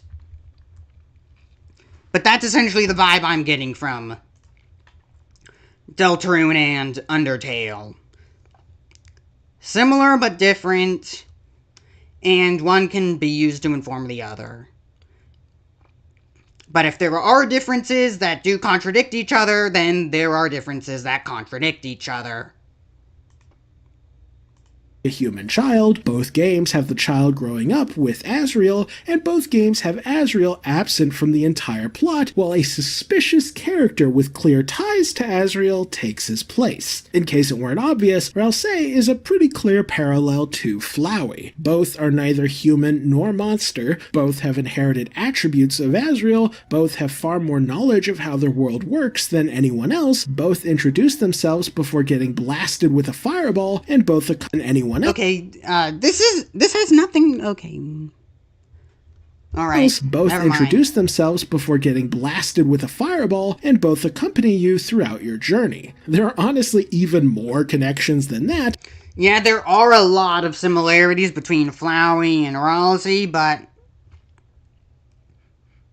But you get the point. Yeah. And given that we have a parallel to the Dreamer family, a parallel to Flowey, and a notable absence of Asriel, that very much inclines me to think that this story is following a very similar path to the one we saw in Undertale. As such, I have every reason to believe that Asriel is secretly dead, and just like how his dust created Flowey in Undertale, his dust has now created Ralsei in Deltarune. You used... okay. I don't know why Jaru used, like, the Pokemon Shiny effect and shake the sprite, but that's fine. I have no problem with that. That's cool editing, I guess.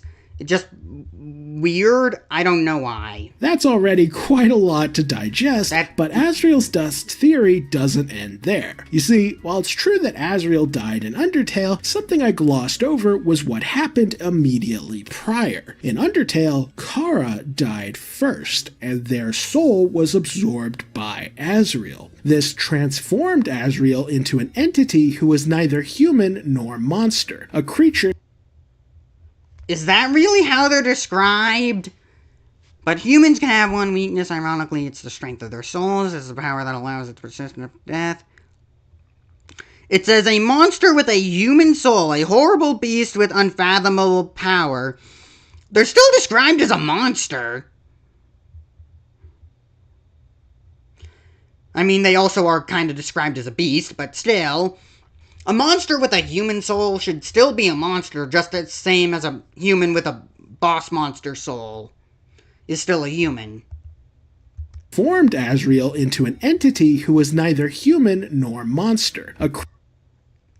I don't agree with that one, Jaru. Creature simply described as a horrible beast of unfathomable power. As such, if the parallel holds true, then something very similar must have happened in Deltarune. And given that Kris is still alive, that only leaves one possibility. Instead of the human dying and being absorbed by their monster brother, the brother has died and has been absorbed by the human. And this is where the Asriel's dust theory really gets interesting.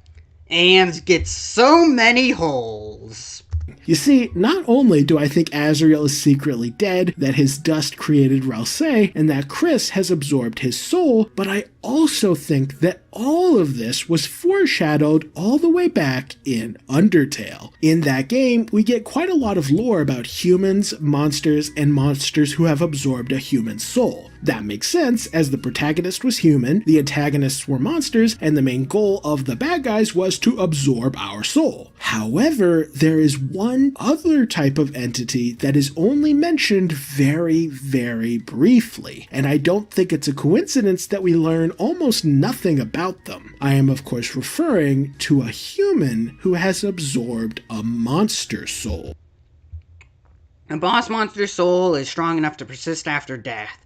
A human could absorb this soul, but this has never happened. This type of entity is mentioned once in passing in Waterfall, and the only thing we learn about... I'm pretty sure this is only said just to set up the fact that you have to kill Asgore in order to in order to pass through the barrier.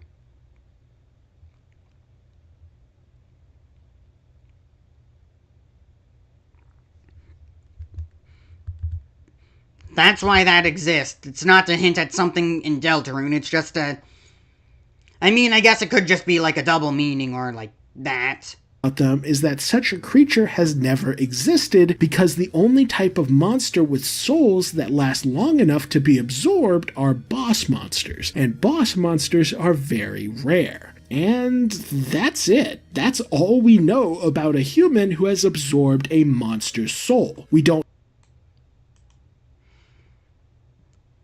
even know that boss monsters exist in Deltarune. We see that Toriel and Asgore exist, but they don't get treated any differently from anyone else.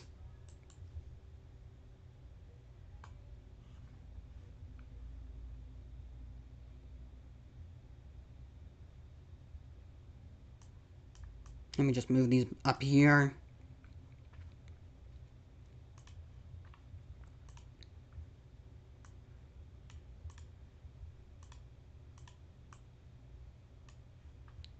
I needed to mark these red anyways, right?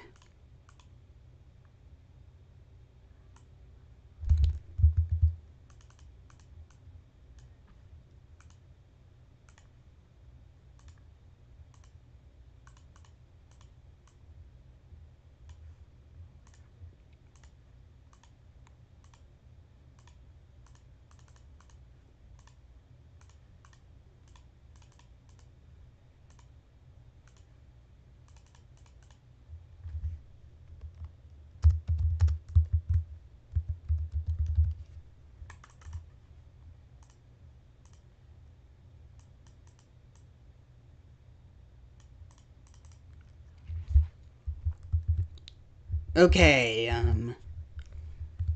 what was Jaru saying again about the, human absorbing a boss monster soul? Monsters. And boss monsters are... Let me just put this here.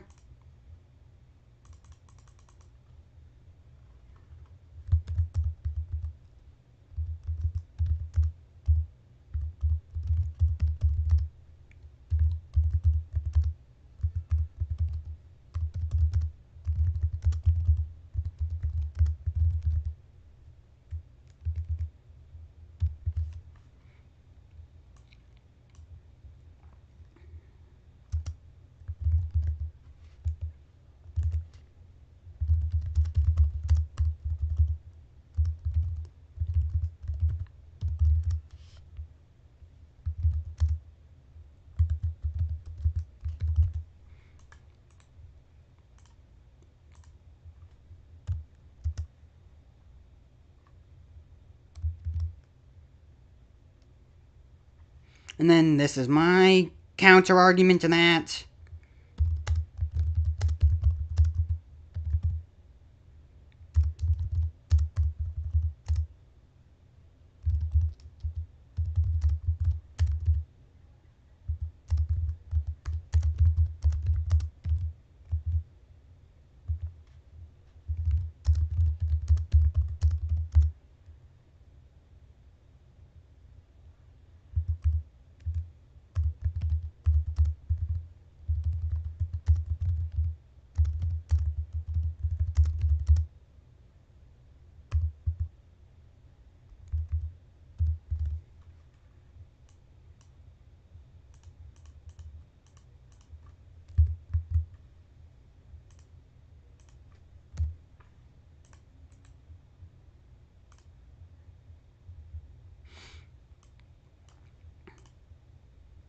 Change this to blue.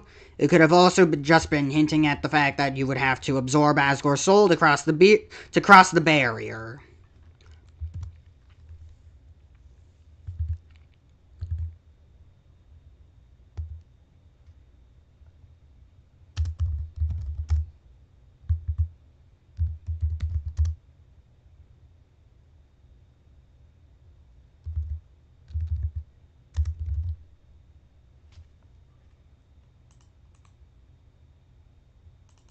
Is that how you spell Alphys? I don't think so. It was with a Y, right? Yeah.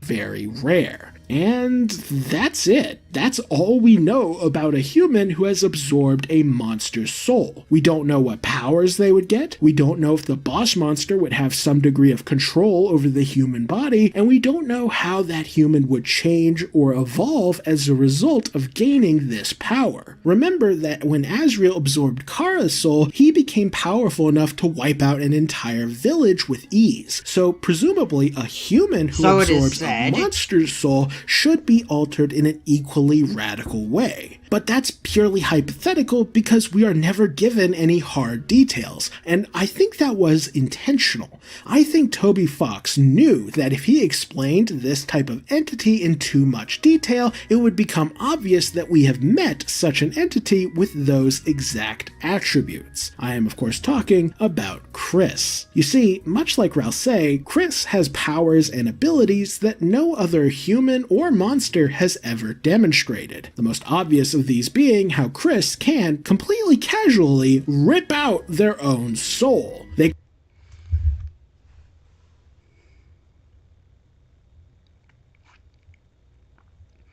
Yeah, that is a unique ability.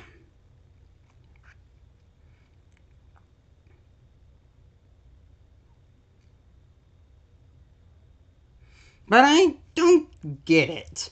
If absorbing a boss monster soul would give Kris a unique ability, it would be to literally rip out the soul that they just fused with their own soul, and also rip out their own soul, so that way they can get rid of the soul that was. That's weird, but I guess that can work.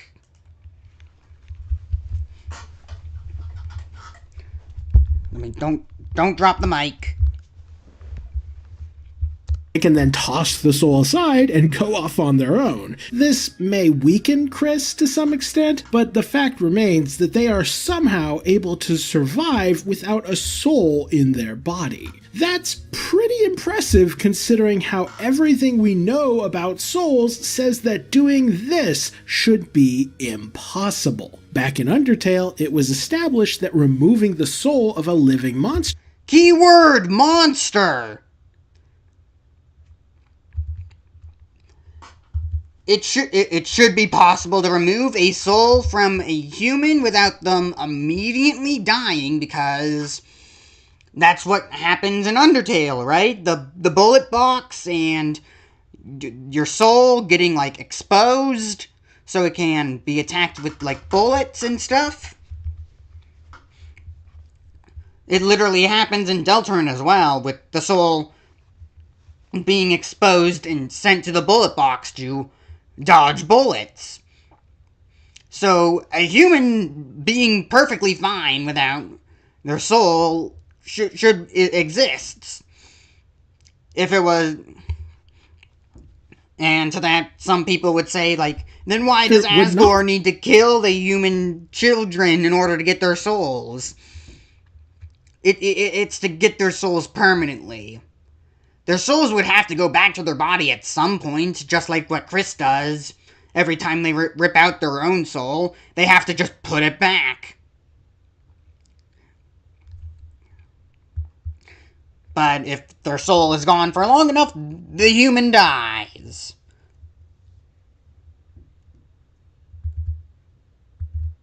Only require a godlike level of power, but extracting that soul would also kill the monster that it belonged to. Extracting a soul from a living monster would require an incredible power. Besides being impractical, it would also instantly destroy the soul's host. Except Flowey literally does that, using the power of 6 human souls, which is not even close to it doesn't say godlike power, it just says requires an incredible power. So yeah, 6 human souls would give Flowey the ability to have incredible power to extract the souls of the monsters in True Pacifist. And I guess he returns the souls to their original bodies by resetting the timeline, so that way their bodies get restored.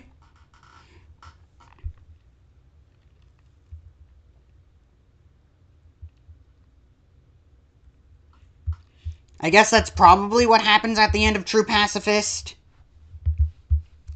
This, of course, was foreshadowing how Flowey could only steal the souls of all the monsters in the underground after he had absorbed the 6 human souls. Yeah, essentially what I just said. In other words, it took Omega Flowey's near infinite levels of power to steal the souls of monsters.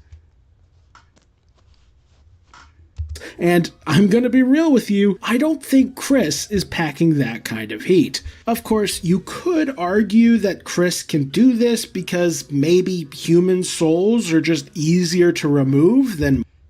Yeah? they've been removed from humans all the time in Undertale and Deltarune because of the bullet box and battles and stuff like that.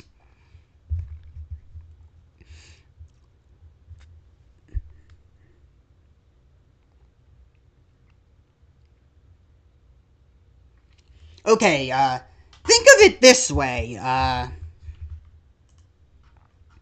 Let me just go to Google. Spamton Neo.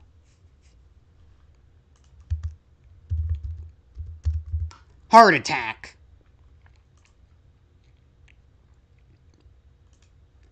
See how the heart is like on a chain, still connected to the body? That's essentially how it would work, probably. The soul gets pulled out for the battle, but it's still connected to the original human. So even when the soul is removed to do, like, dodge attacks and do the stuff in the battle box and battle menus and even just selecting options in normal menus like we see in Undertale and Deltarune, the soul is still just tied to its original human, its original owner, and stuff like that. And the only way to sever that connection is for the human to die. Which is why you need to kill the human in order to break this connection for the monsters to absorb the soul. A soul being brought out through, like, the battle system and stuff like that can only be attacked. It can't be absorbed. Because it still has that link to its human host.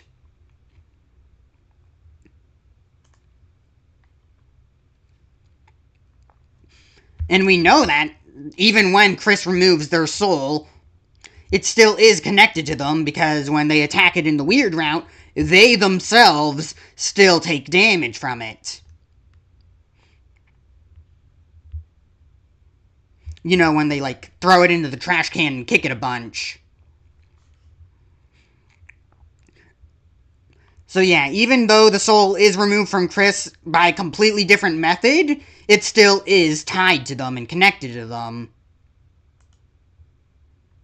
Monster souls, but I don't think that makes sense. Could argue that Kris can do this because maybe human souls are just easier to remove than monster souls, but I don't think that makes sense.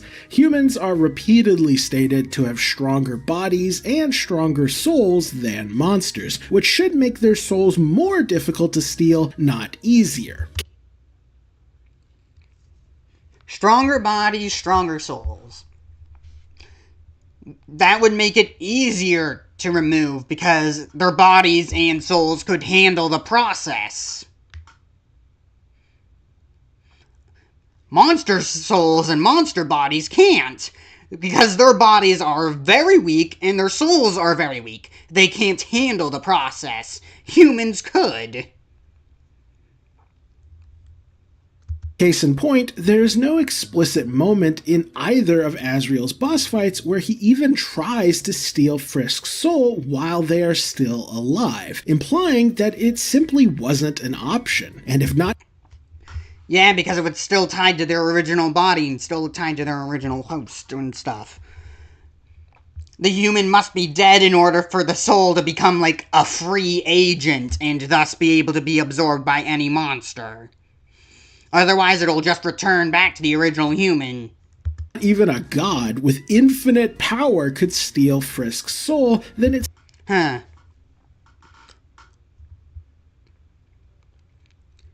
With Asriel's power level, though...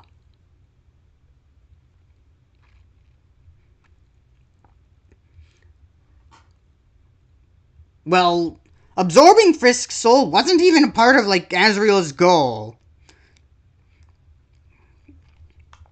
Asriel just wanted to be Asriel again, and that's what he got with the 6 human souls and every monster soul, so why would he want Frisk's soul?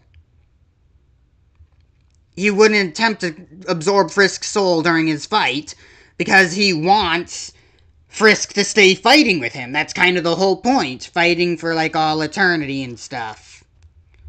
Because Asriel doesn't want to leave his best friend, at least as he views it up until that point, because he still views Frisk as being Kara during that fight.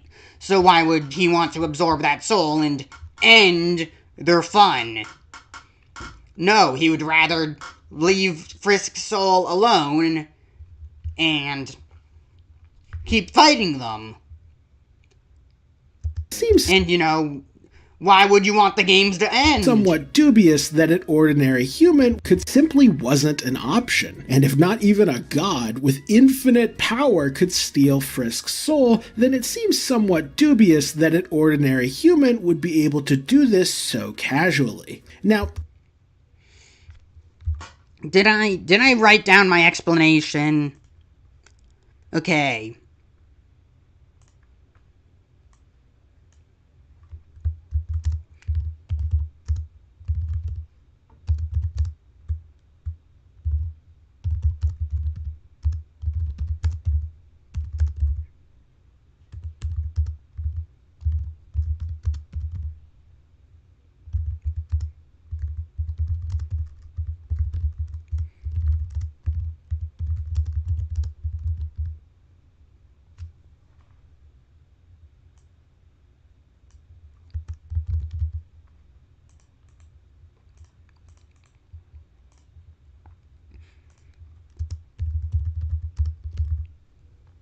A human body and human soul could make the removal process easier and not harder because their bodies and soul could handle the process.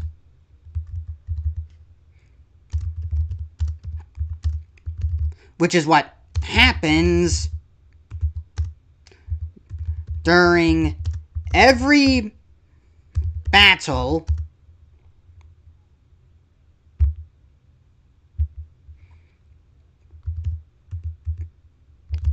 and option choice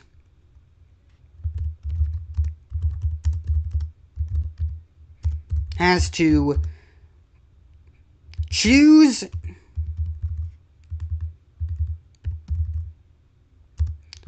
with the menu. Wait a minute.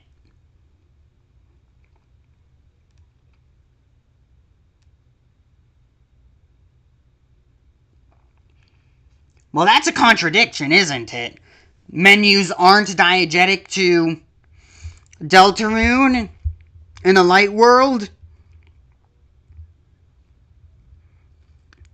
But apparently they also are, according to this. Well, here's... Again, this is the fun part. They're not normally diegetic. But because we're here, via the device, they become diegetic, kind of, because they're diegetic to the device. They're not diegetic to the world.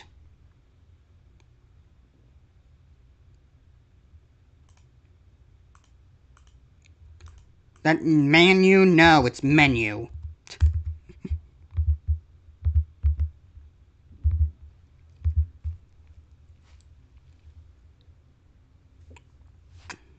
During every battle with the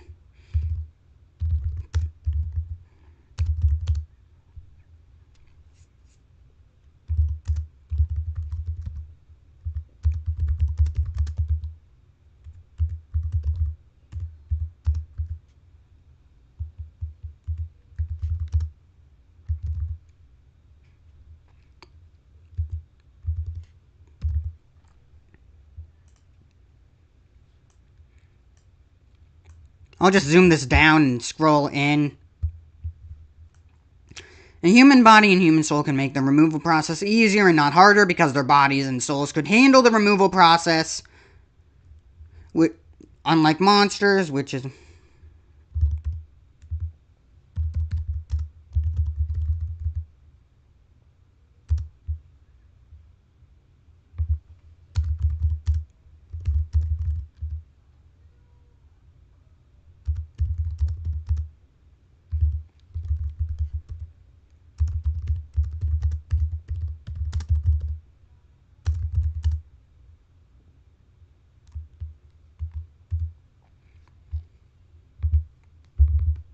in Undertale and the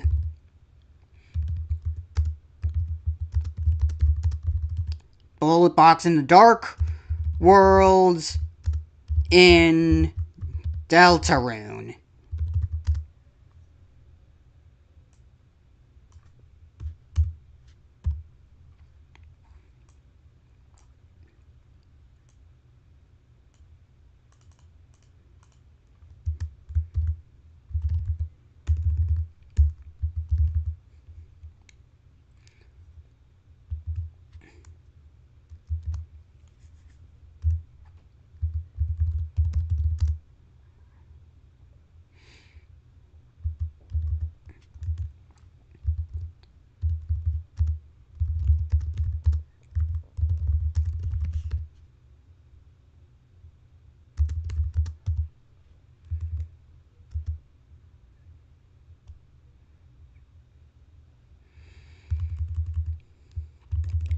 I'll just put the device theory stuff in another text box.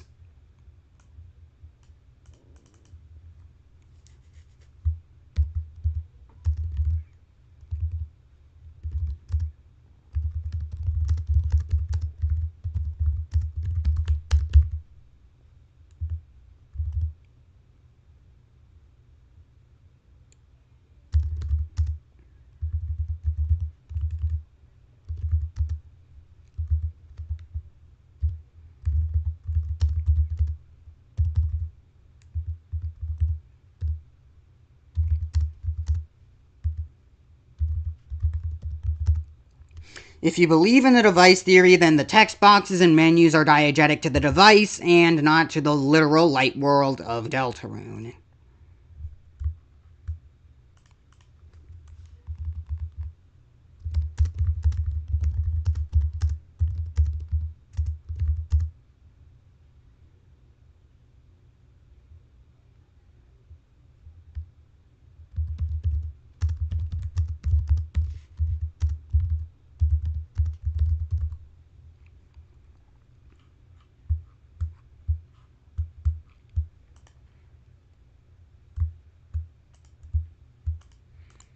Let me zoom back in.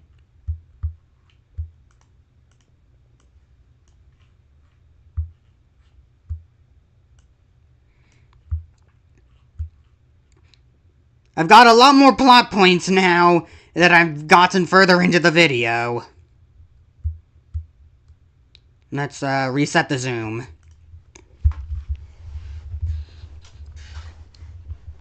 Lots of evidence, lots of counter evidence.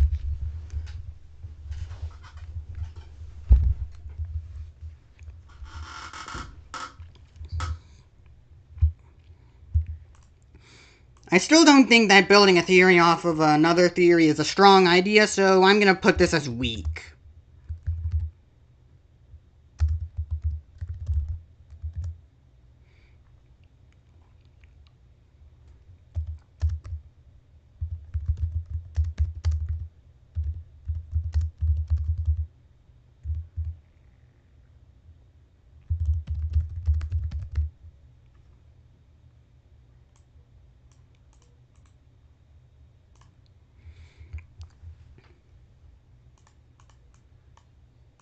Let me move this out of the way even more.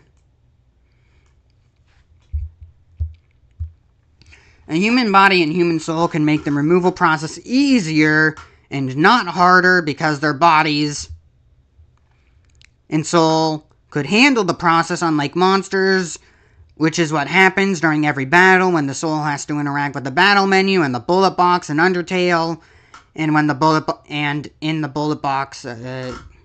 in the bullet box in the Dark Worlds in Deltarune.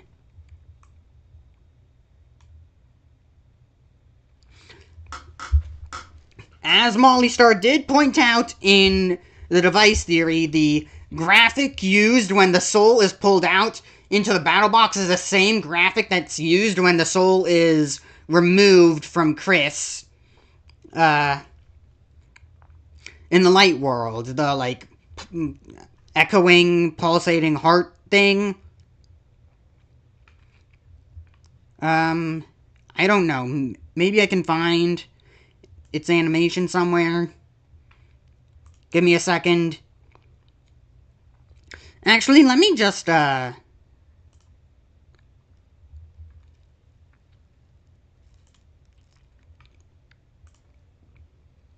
media file, add new source.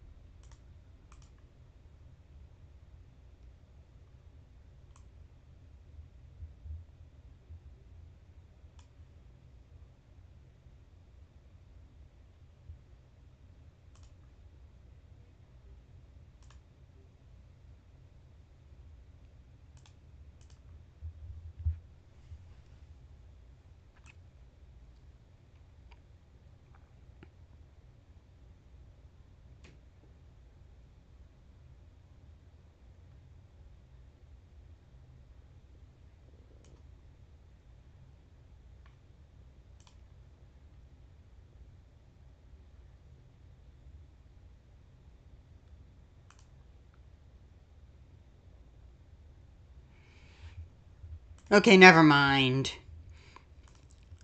It's not even accurate. The thing that I made.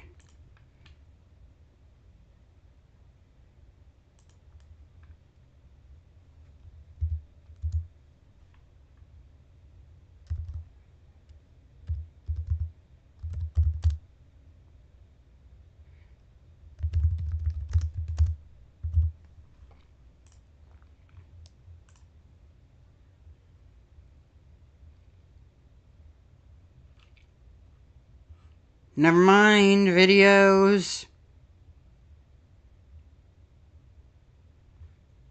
Okay, forget it.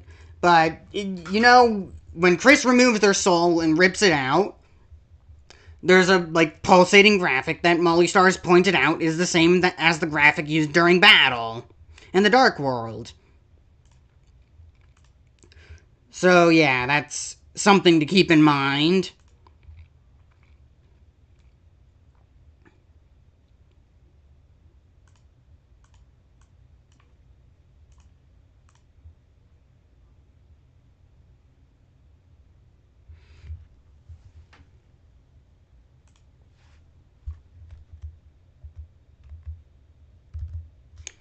Are diegetic to the device and not to the light world in its normal state.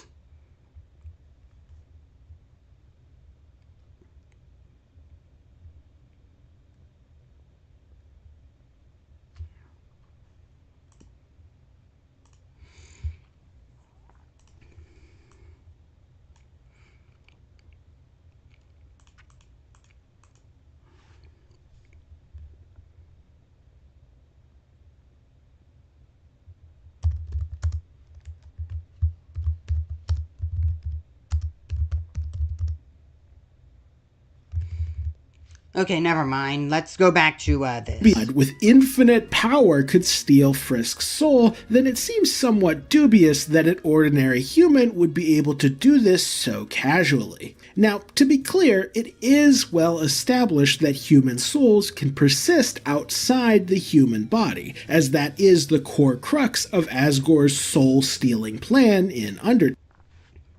Yeah. They can persist outside of the body even when the body's dead, but when the body is alive, the soul can leave the body, but also has to return to the body in order to keep it alive still. However, there is no evidence that the soul can be removed without killing the human it originally belonged to. That's why Kara had to orchestrate their own death.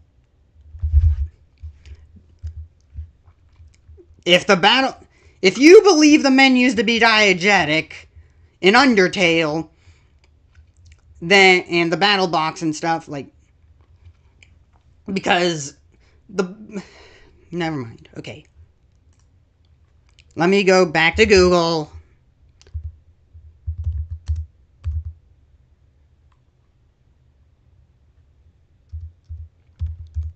Sans battle.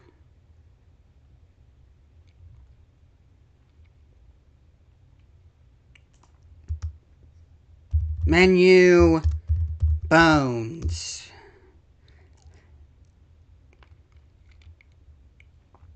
Okay, we got the menu bones, but the soul isn't present because it's gone and replaced with the attack menu thing. But yeah, if the menus are diegetic, which Jaru believes is the case,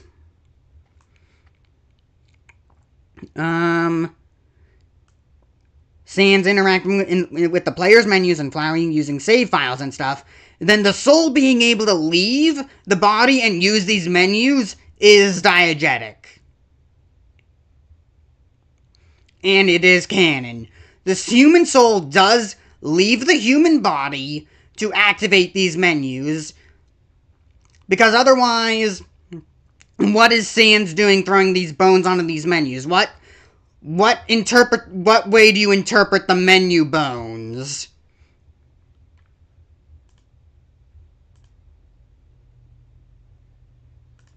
In order to grant Asriel access to their soul. They couldn't simply pop it out of their chest and hand it over the way Kris does. They can pop it out of their chest to do battles and stuff and interact with menus and stuff with their soul, but it has to go back to them, otherwise they die. Which I guess is also Kara's plan anyways. In short, given what we know, neither humans nor monsters should be able to remove their souls without extreme levels of power, and even if they managed it, they definitely shouldn't be able to survive without a soul in their body. That means Kris can't be a normal human. That means Kris must be more than a human. That means Kris must have absorbed a boss monster's soul. But wait, there's even more. Okay. You see, in addition to providing a convenient explanation for Kris and Ralsei's strange powers while simultaneously paying off a bunch of force, I still don't get it. The source of Kris being able to remove their soul is because they absorbed a boss monster soul. You gained a new power to jump. Well, never mind. My analogy wouldn't work. Your new power from absorbing a boss monster soul is the ability to remove the soul. That doesn't really make sense. Because if it was the source of the power, then removing that power would just kill Kris instantly the second that power is removed. Means Kris, unless you also believe, but if you still believe that the soul is still connected to Kris when their soul is removed, like I was just saying, then that would explain how Kris is able to remove their soul, because it's still connected to them in a way, and it's still able to provide them with power. Can't be a normal human. That means Kris must be more than a human. That means Kris must have absorbed a boss monster's soul. But wait, there's even more. You see, in addition to providing a convenient explanation for Kris and Ralsei's strange powers while simultaneously paying off a bunch of foreshadowing from Undertale, this theory also answers a question that has been plaguing the Deltarune community for years. Ever since Kris created that dark fountain, we have been asking ourselves, why? Why would Kris, who clearly cares a great deal about their friends and family, risk the destruction of the world? We now know that to be the case, but in the chapter 3 and 4 days, I think I might have had an explanation, but I don't know.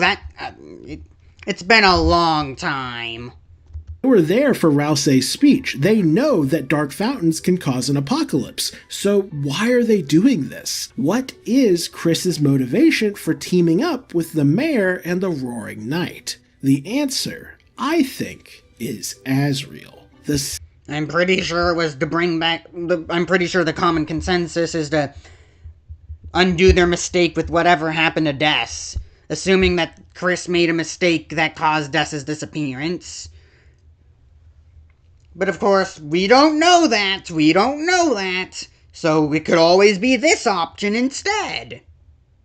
Single strongest motivator that anyone can have is love, and Kris undeniably loves their family, especially Asriel. If something happened and Asriel was suddenly killed, then there would be few people more motivated to resurrect him than Kris. They would likely even be willing to work with unsavory characters like the mayor and the knight if it meant bringing their brother back. And given that dark fountains are capable of temporarily resurrecting Lighteners, as we see with the old man, then it makes sense that Kris would believe that this same power has the potential to fully resurrect Asriel. That said, there is a pretty major issue here that lots of people have pointed out. Namely, if Asriel is dead, then why is Kris the only one who knows about it? Even if this theory is true and Asriel really did.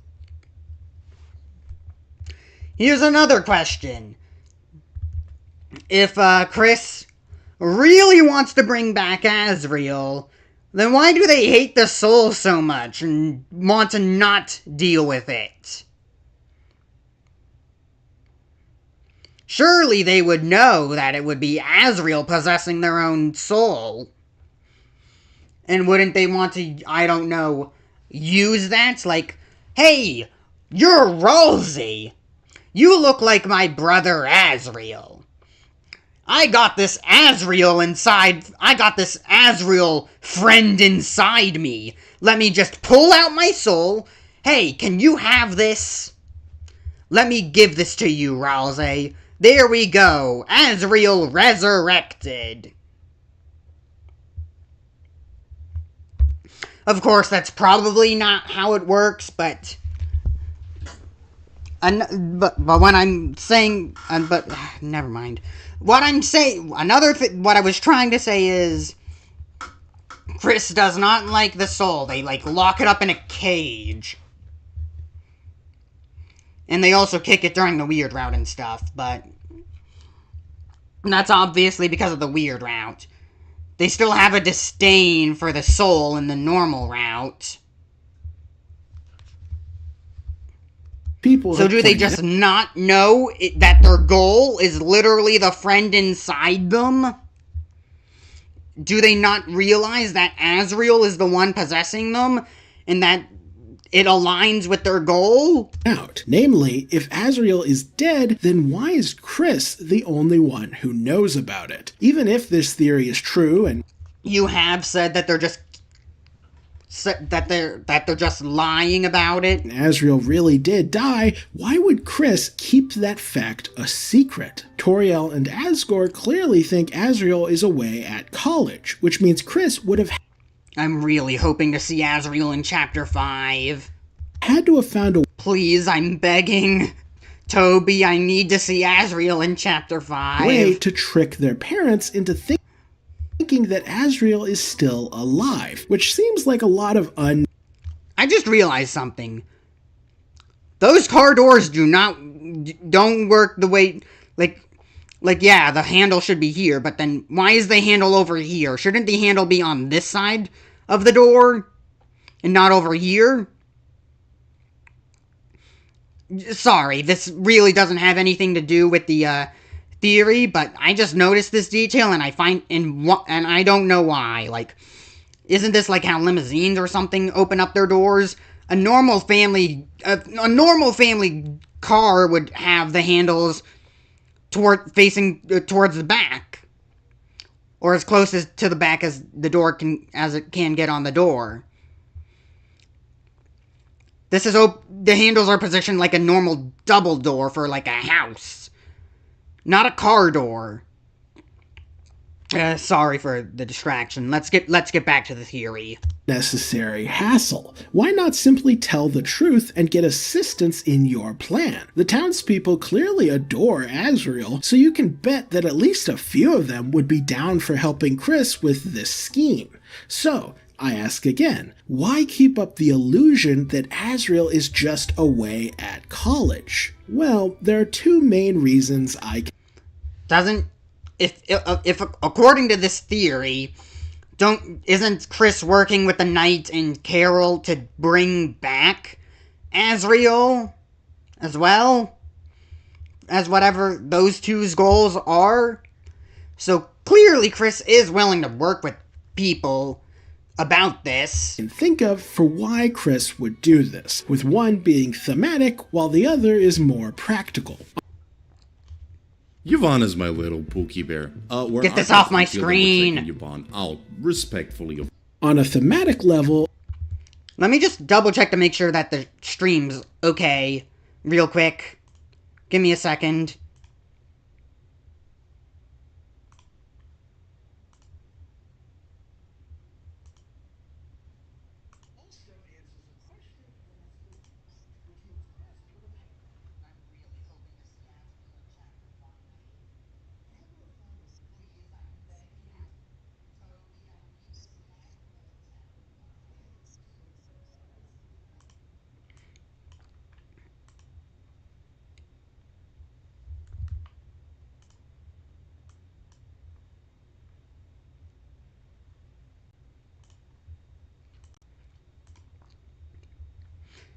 Okay, I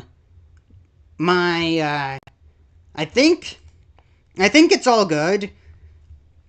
Jaru's theory itself, the desktop audio, might be a bit loud, but it doesn't sound that bad.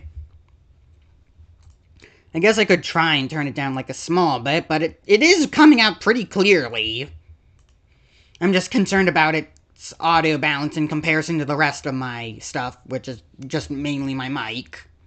Well, I think Deltarune is heavily focused on the idea of obsession with the past and not wanting to let things go. For example, the king's obsession with the past filled his heart with hatred. Spamton wants to return to his glory days as a big shot. Asgore wants to go back to when Toria loved him. Noelle wants to go back to when her dad and sister were okay. Susie wants the past few days to just repeat indefinitely. And Kris, I think, wants to go back to the days when their family wasn't broken. Susie just wants the past few days to repeat, like,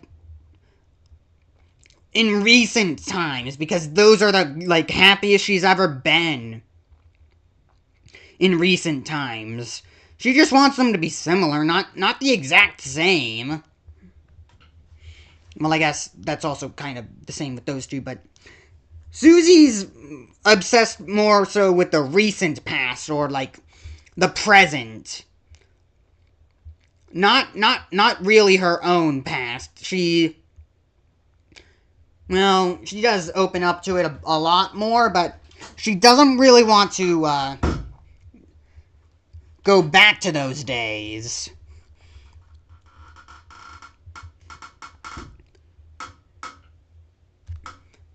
By keeping Asriel's death a secret, Kris can maintain their delusional dream of restoring things to how they once were. As for the practical reason for hiding Asriel's fate, I think Kris blames themselves for their brother's death. Whether it really was their fault or not, if Kris believes Asriel died because of something Kris did, then that would heavily discourage them from telling their friends and family the truth. According to your original theory, you said that Kris hid inside the supply closet with a gelatin knife and stabbed Asriel. Stabbed Asriel with it. I guess you don't like that you said it that way because it was fan fiction-y and not really like a theory. Because you did present it a lot like a story, which I don't see the problem with it. It's the problems aren't really with with the story. It's just the core of the theory and the evidence. The story was fun. Kris has spent their whole life living in Asriel's shadow. Asriel was the If you do view it as fan fiction, if you do view it as a genuine attempt to predict the future of Deltarune, it can really upset people. popular firstborn child of the Dreamer household, while Kris was weird, quiet, and the only human in a town of monsters. Well, it doesn't matter. Your theories are becoming just straight up well, not becoming, just... Your theories are just straight up theories. I don't think it's a stretch to say that Kris has developed some pretty major insecurities regarding their identity, their place in the hometown, and even their place in the Dreamer family. And because of all that self-doubt, I think Kris has convinced themselves that they can never let anyone... I'll just grab my water myself. There we go. It was too far out of reach. know what they did. In Kris's mind, if it ever came to light that they had a hand in Asriel's death, then everyone, including their parents, would hate them forever. This mindset also explains why Kris insists on keeping their activities hidden from their own soul. Why would they do this unless they knew that the soul would object to whatever Kris was planning? If the soul just represented the player, then this wouldn't make sense, as Kris knows nothing about us. But if the soul contains Asriel, then it all clicks into place. So Kris... According to your theory, Kris knows that their soul is Asriel?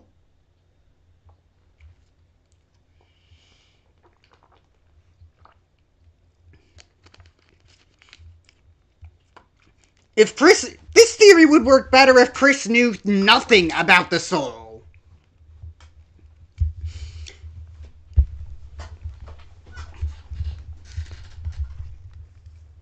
Because if Kris knew it was Asriel, then why wouldn't they just be like, yo, Asriel, I'm trying to revive you, come help me out, instead of, I don't know who you are, I'm trying to revive my dead brother, I don't know who you are, even though you are technically the dead brother I'm trying to revive in this theory, but Kris doesn't know that, so I don't know who you are, you get in the cage, I'm gonna go and try to do some stuff, secret, so that way you don't know, and that stuff and that secret stuff is trying to revive the dead brother.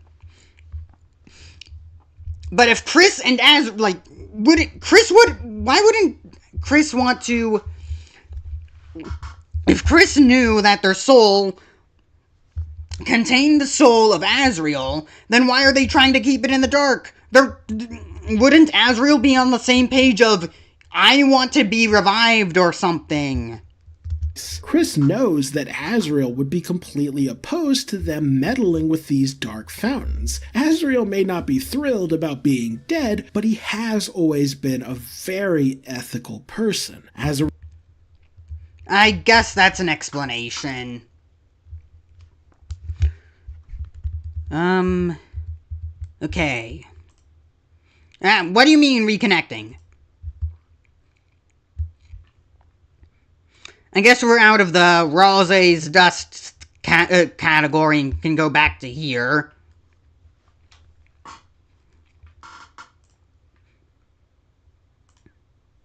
So, the evidence that Jaru is presenting, let me go back. Family the truth. Remember that Kris has spent their whole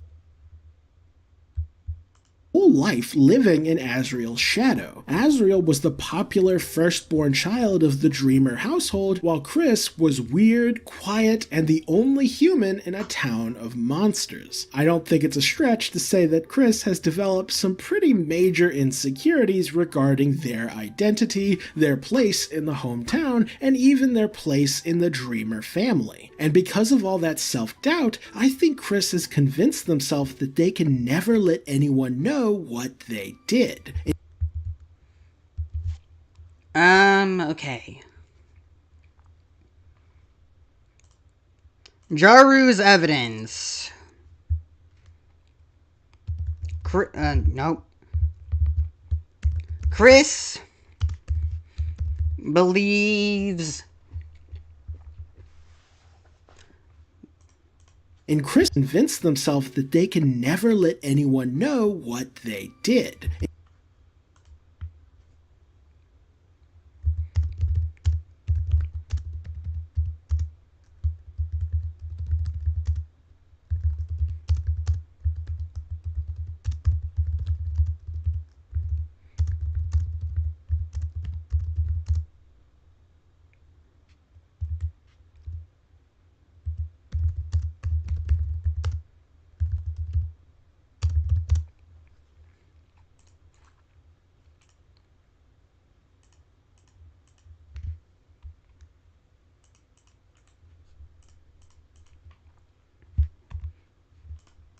In Kris's mind, if it ever came to light that they had a hand in Asriel's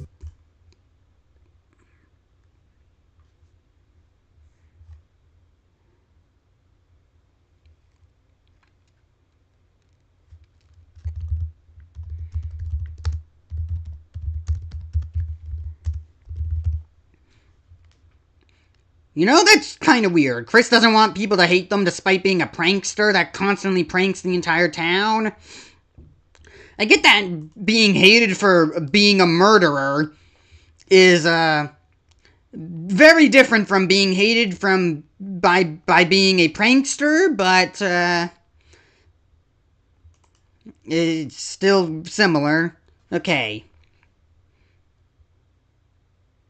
Never mind. Nothing, not similar at all. They're very different. Death, that everyone, including their parents, would hate them forever. This mindset also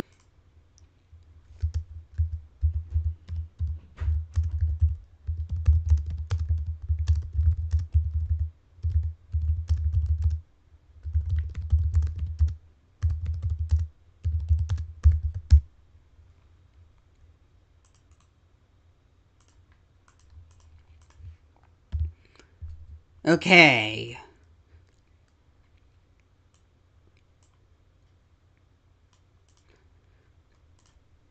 explains why Kris insists on keeping their activities hidden from their own soul. Why would they do this?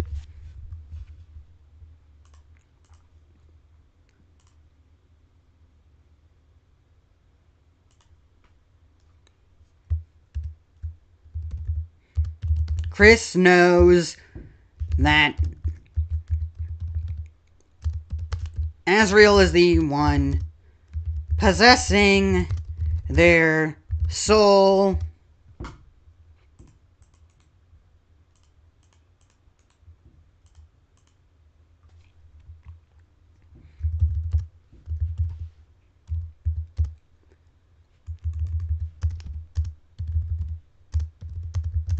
And wants to keep it a secret from him.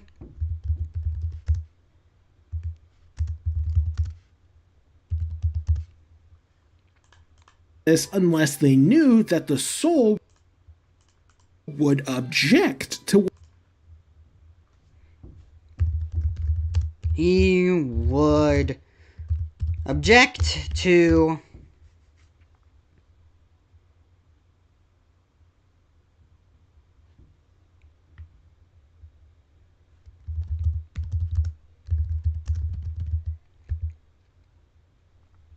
because he would object to opening Dark Worlds. Well, isn't that funny? Kris literally opened a Dark World in front of Asriel. And even supported Susie in the opening of a Dark World in Chapter 4. So surely, Asriel would know of, Kris's Dark World shenanigans. Or at least creation of Dark World shenanigans.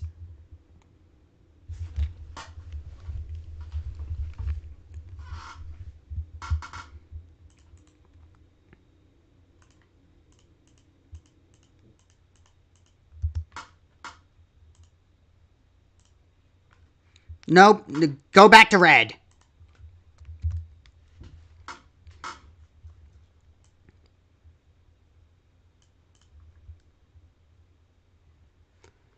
Let me just, rename this.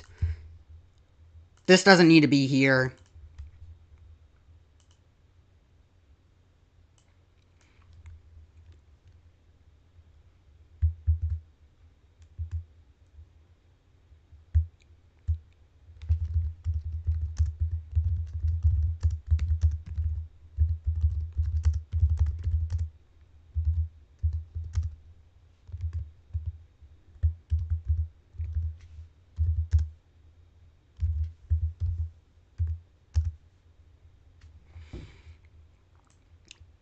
Counter evidence I presented in Jaru's post.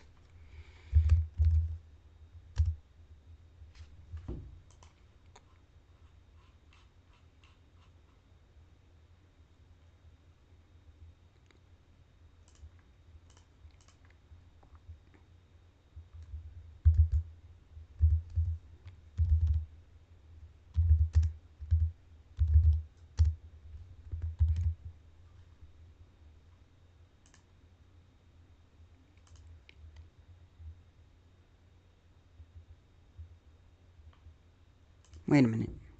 Nope, yeah, 6 letters.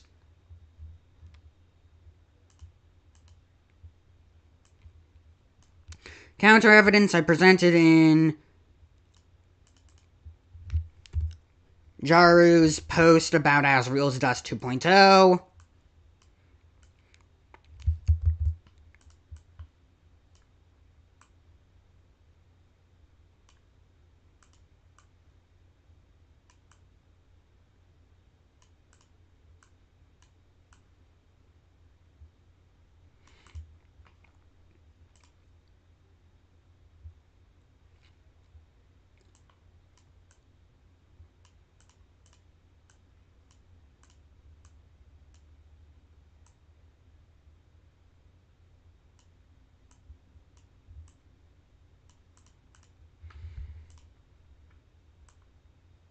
I guess this should be the first page.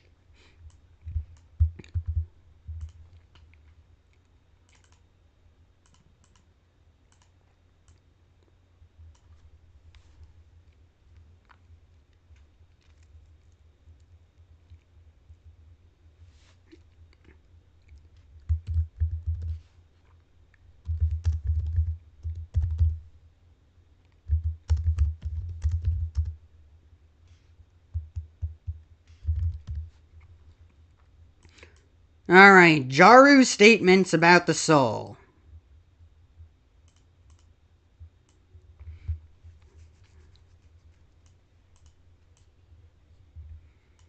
Well, never mind, that only really applies to this one. I don't know what to call this section.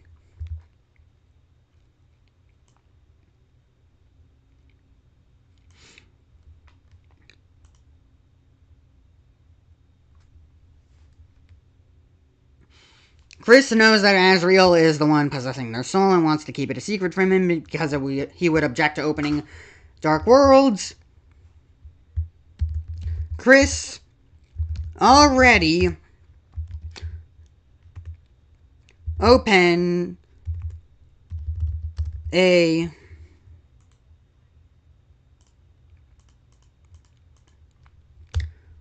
dark fountain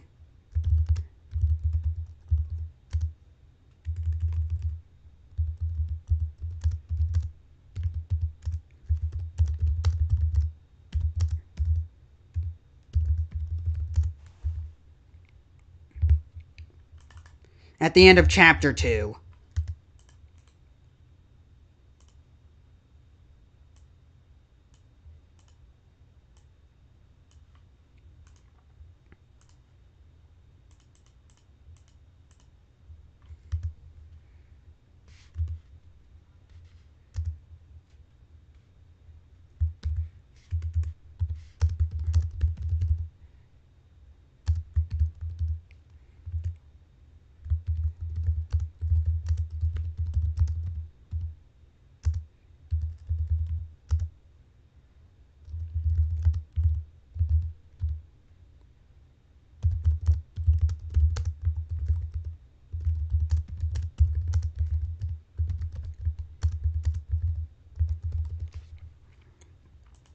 I thought Kris was trying to keep their involvement of the creation of new Dark Worlds a secret.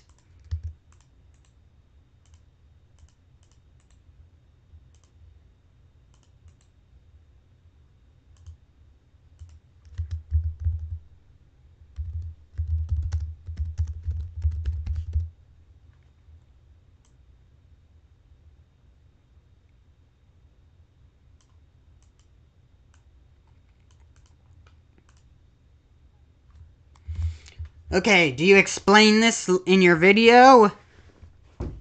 Whatever Kris was planning. Forever. This mindset also explains why Kris insists on keeping their activities hidden from their own soul. Why would they do this unless they knew that the soul would object to whatever Kris was planning? If the soul just represented the player, then this wouldn't make sense, as Kris knows nothing about us. But if the soul contains Asriel, then it all clicks into place. Kris knows that Asriel would be completely opposed to them meddling with these dark fountains, reasons. Asriel may not be thrilled about being dead, but he has always been a very ethical person. As a result, just like when he refused to let Kara destroy humanity, Asriel would never allow Kris to risk the destruction of the world, even if it meant bringing him back to life. That, I think, is why Kris does their best to keep the soul in the dark. They won't let anyone, not even Asriel, stand in the way of the restoration of their family.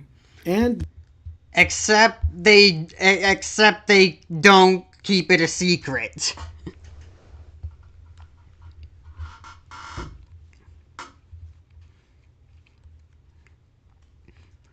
They do it multiple times. I don't need this anymore.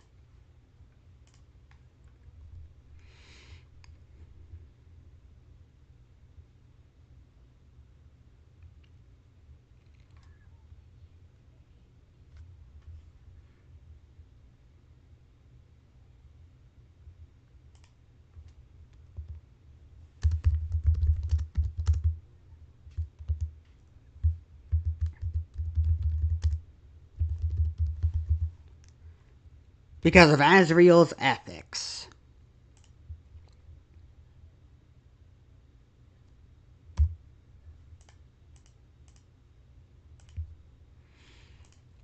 Kris believes they have took Asriel's death. This doesn't make sense.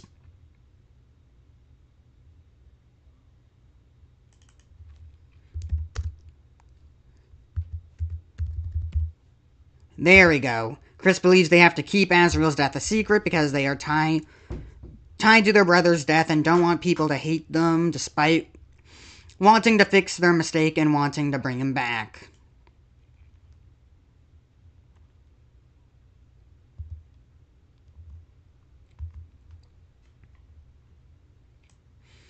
Can't exactly... never mind.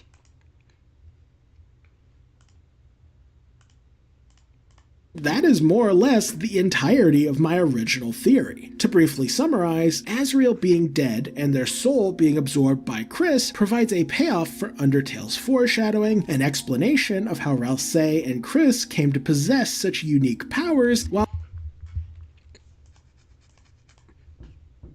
it'd be nice if I could better organize this. Let me just double check on the stream. Had some spikes here and there. No one else really here. It'd be nice if someone else could at least join me, because I don't know anyone else who's as knowledgeable about Deltarune as I am. At least anyone who'd be able to join me. Matthew has played Deltarune, but isn't as hyper fixated about the story and trying to theorize and solve it as much as I am. And it's not like any of the other people I know could join me to help piece this theory together and explain and just find explanations. Also providing insight into why Kris would do what they do. Needless to say, I have always been quite fond of this theory, and while it has certainly received some backlash over the years, I've stood by this conclusion through thick and thin. No matter what Toby Fox threw our way, I felt confident that Asriel's dust would stand the How much test money of would you time, bet? which makes it all the more unfortunate that chapters 3 and 4 have caused some catastrophic issues for Asriel's dust. And those Catastrophic? There were already a lot of holes in the theory in chapters 1 and 2, during chapters 1 and 2. It's just that chapters 3 and 4 added even more. If we see Asriel in chapter 5, oh, I hope, have forced me to reevaluate everything I thought I knew about Deltarune. Snowgrave, Des, and the Roaring Night Conspiracy. I think I figured out what to call it. Where to put this.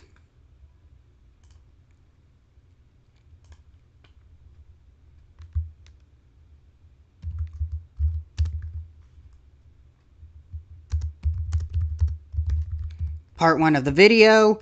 That's not how you spell video.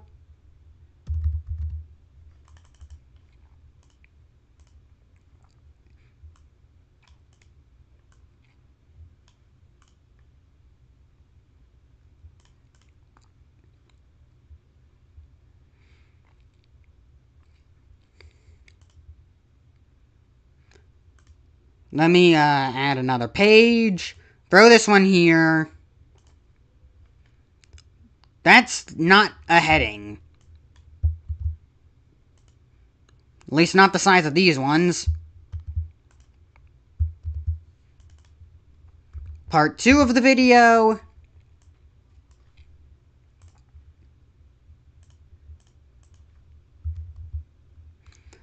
Good thing Jaru split his theory into chapters and parts. That'll make organizing this easier. Unfortunately, my live stream won't be very organized.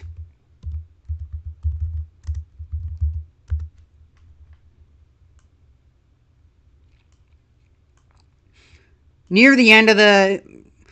Once we've reached the end and I gathered all the evidence, I'm going to try and organize it a bit, then just leave a timestamp, and then explain it all at the very end.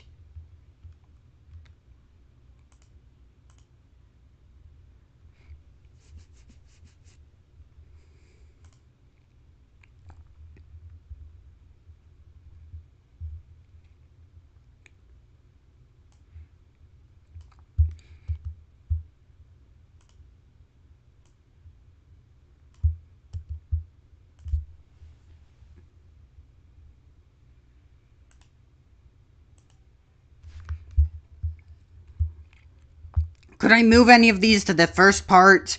A human body and human soul can make the removal process easier. Yeah, I feel like these could go here.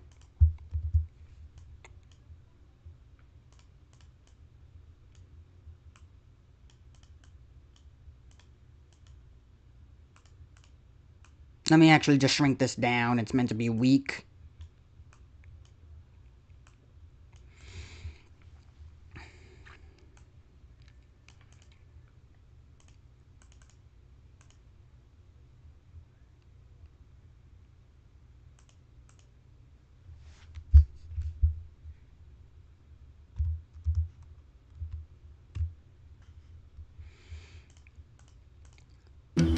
I'll go back to reevaluate this later, now that I've got a proper structure. For me, knowledge is power. Before we discuss the actual issues that these chapters have raised for my theory, let's first quickly debunk a couple things that people thought would kill my theory, but don't actually impact it at all. First... Oh, okay. Counter evidence.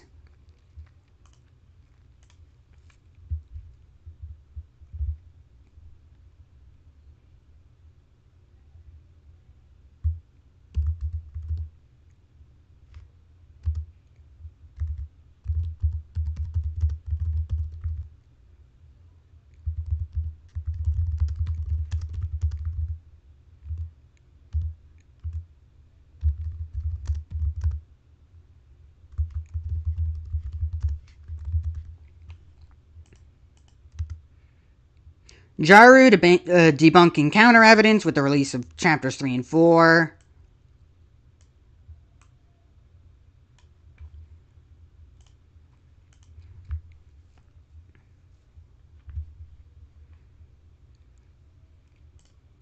Are these piles of dust in the TV world. This may shock those of you who've never watched the original theory and only know about it from the memes, but these dust piles never mattered. They were an... Yeah, I knew that.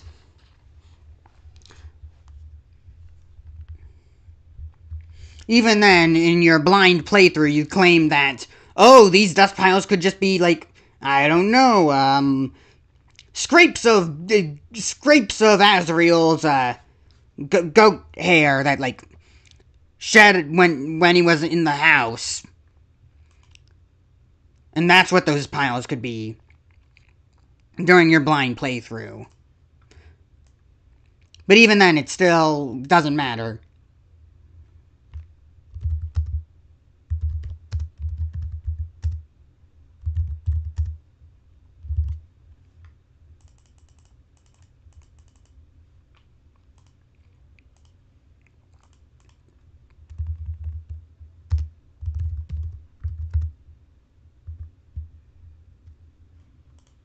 Afterthought in the original video, and them appearing in the TV theory and only know about it from the memes, but these dust piles never mattered. They were an afterthought in the original video, and them appearing in the TV world has no impact on my theory whatsoever. Also, even if these piles did matter, the two places that they show up are both heavily associated with Asriel, as one— Yeah, Asriel is associated with a supply closet. The only reason why you said Asriel was associated with a supply closet and his dust would be there was because of your, story in the original theory.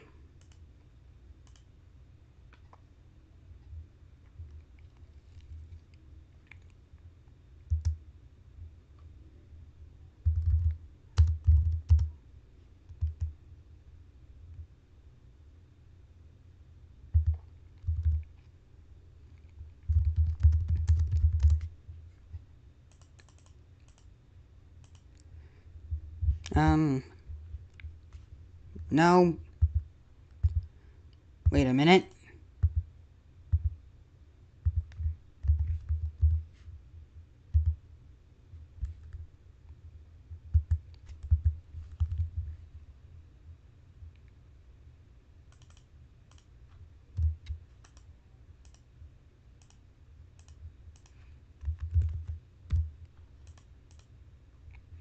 Is that how you spell it?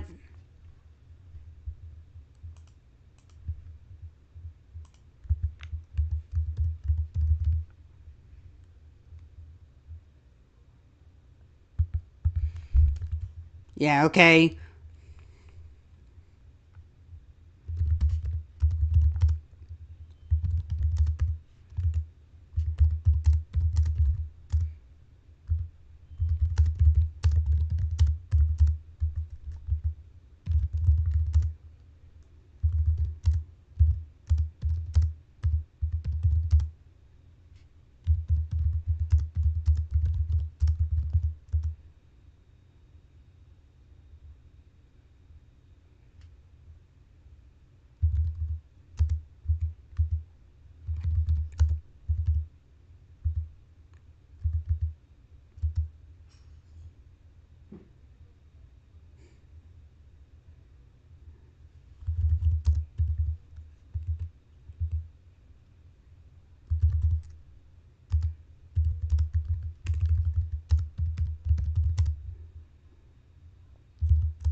Alright, the dust piles found in Chapter 3 are not crucial to the theory, and even if they were, they could be explained away by it being piles of dust from the fur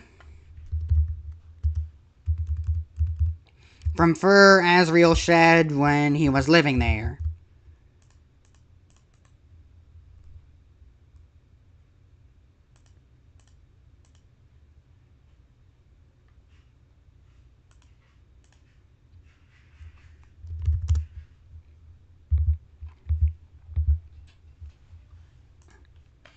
Let me just switch this back. One is where Rouse is found, and the other is the place that Asriel lived. And no, just because his dust appears in two places doesn't mean he died in both places. Goat monsters shed their hair all over the place, and hair turns into dust over time. So these piles being here... how do we... placed, and... Okay, give me a second.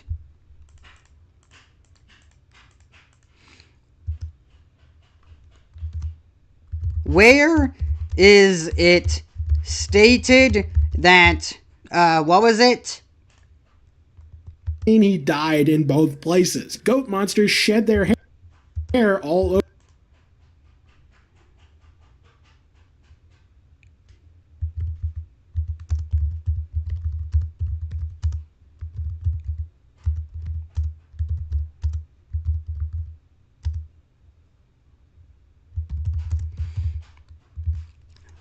Where is it stated that shed monster hair turns to dust after some time?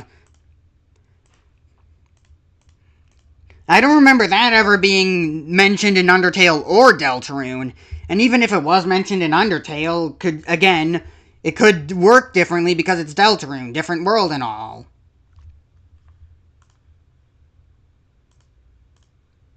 Over the place, and hair turns into dust over time. So these piles being... I mean, unless you're, like, talking about it being a thing that normal hair does, I don't know.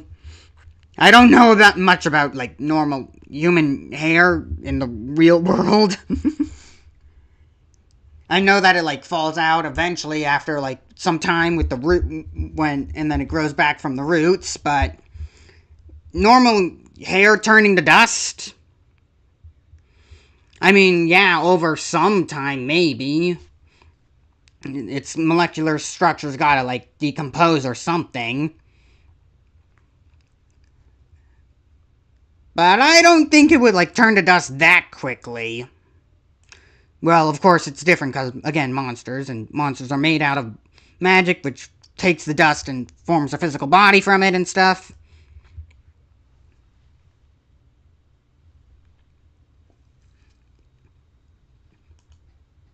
Here. It's only just, it's like, just something that's implied, something you could assume. It's not something that's actually stated. Genuinely means nothing for my theory, or these hair all over the place, and hair turns into dust over time. So these piles being here genuinely means nothing for my theory, or the game in general. The second not-so-smoking gun came in Chapter 4 with this line from Rouse. Now this is a key line. Dustners pattern after the memory of a loved one tend to only appear in very specific darknesses. I mean, yeah, Darkners pattern after the memory of a loved one, but clearly it's talking about Dustners, so I just said Dustners.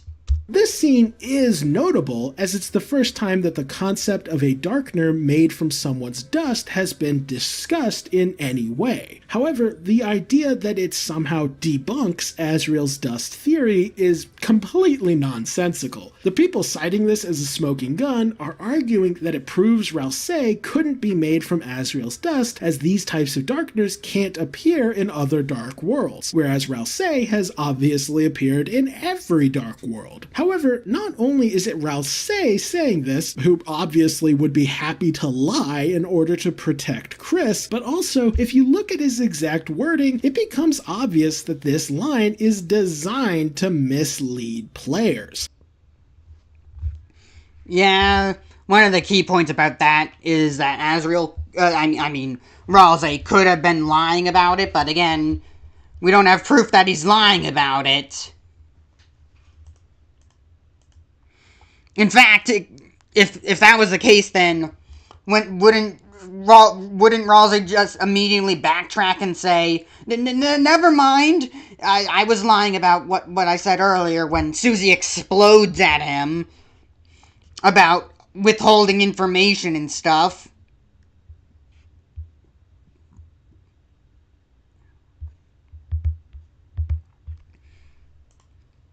Okay, text.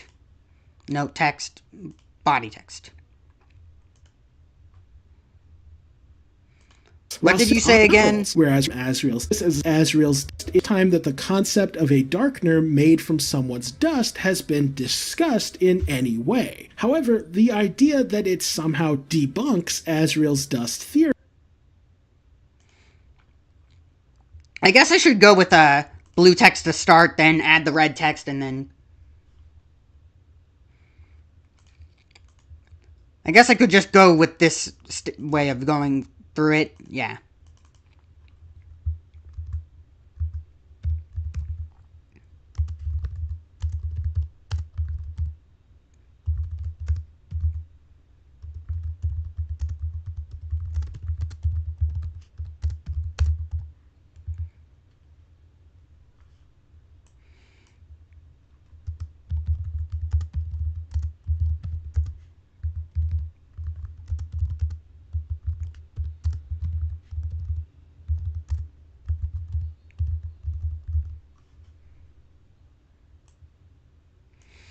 Ralsei says that darkeners pattern after the memory of a loved one only appear in very specific darknesses.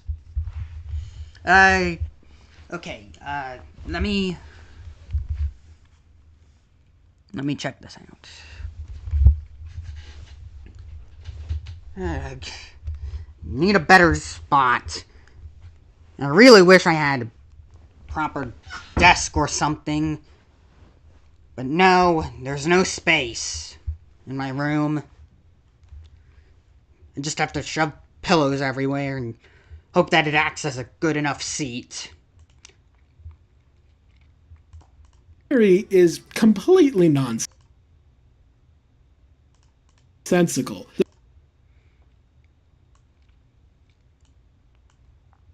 Okay, now I'll add another text box for the red one.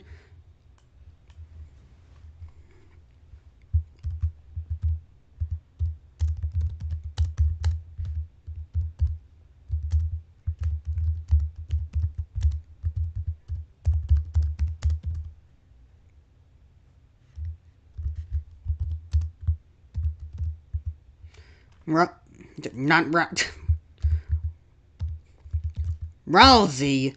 There we go. To try and protect Kris. Protect Kris from what?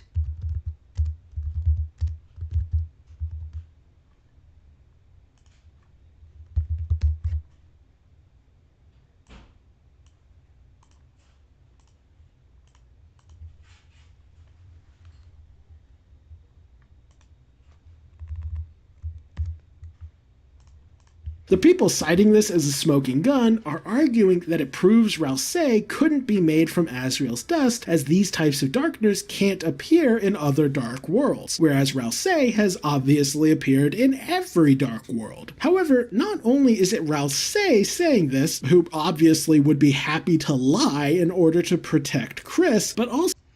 Protect Kris from what? So, if you look at his exact wording, it becomes obvious that this line is designed.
Okay, protect Kris from what? Even then, Rousey promises to be more open with the group in the future after Susie explodes at him. So if he was lying, wouldn't he be motivated by Susie's,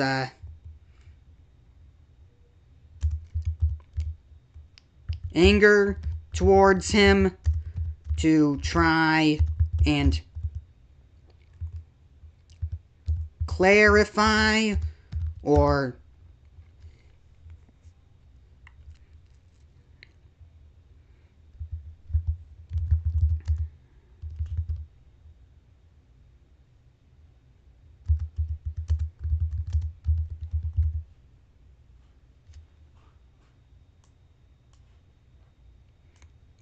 okay, now this last part's kind of doesn't make sense, but I'll work with it. Designed to mislead players. Rousey specifically says darkeners patterned after the memory of a loved one tend to only tend.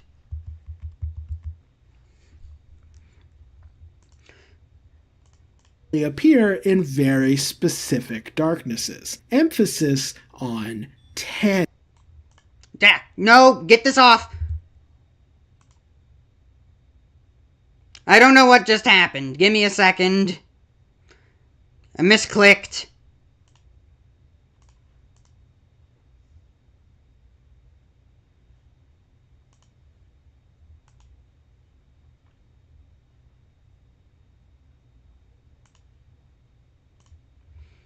I think I fixed it. End. That word alone throws the entire sentiment into doubt, and also makes it pretty clear to me that this line was specifically designed to throw players off the scent. So they usually only appear in very specific darknesses, but some could just appear in any darkness. Okay.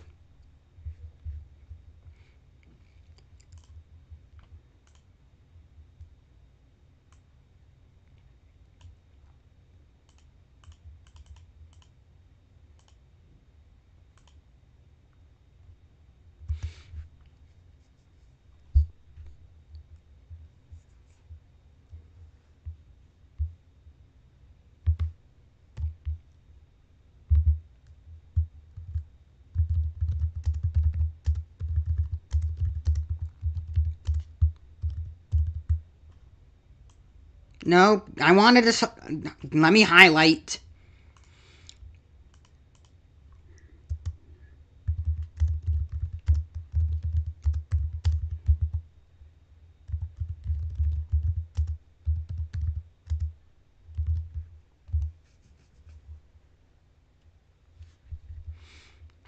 Rousey also uses the word tend. So there could be exceptions like him who can appear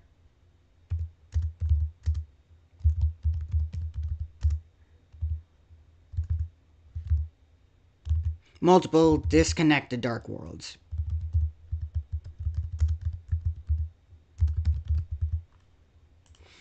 I wanted to add the word disconnected in there because the first and third sanctuary fountains being connected, and thus the old man's able to exist between them both.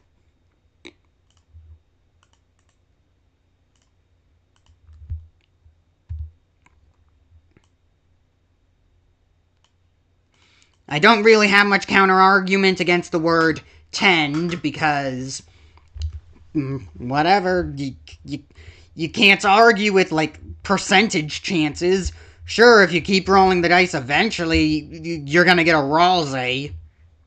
Regarding Rousey's true nature. And the best part is, this trick 100% worked, as every single person who quoted this line at me has, without fail, misquoted quoted it. That's right, when people reference this line, they always conveniently forget to include the word tend. Now, to be clear, that isn't because people are trying to lie or spread misinformation. Quite the opposite. They're saying this because they think it's true. And they think it's true because they have been subtly manipulated into thinking that all darkners made from monster dust can only appear in certain dark worlds, when in reality, that isn't what Rouse is saying at all. Gotta give my kudos to Toby Fox, as he has masterfully misled the community with this line, while also conveniently leaving the door open for my theory to remain true.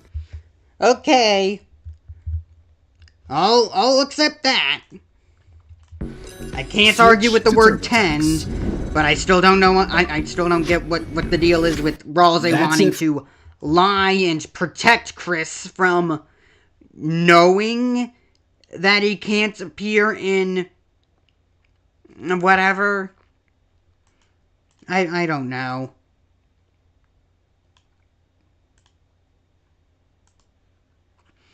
I just don't get it. There is no reason for him to lie about that. For all the false smoking guns. Which I guess is kind of the point anyways, because the key point is this part.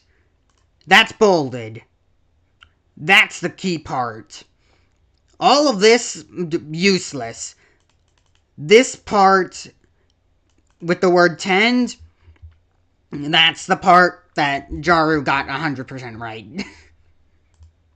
Which means we can now... Like he should. Now talk about the stuff that actually causes issues for my theory. The first two notable problems... The first two, you convinced me. Now, why is it not full screening? Hello?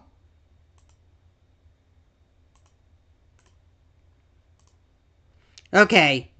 Problems I'd like to discuss are the Roaring Night and December Holiday. Unofficial desk design by me.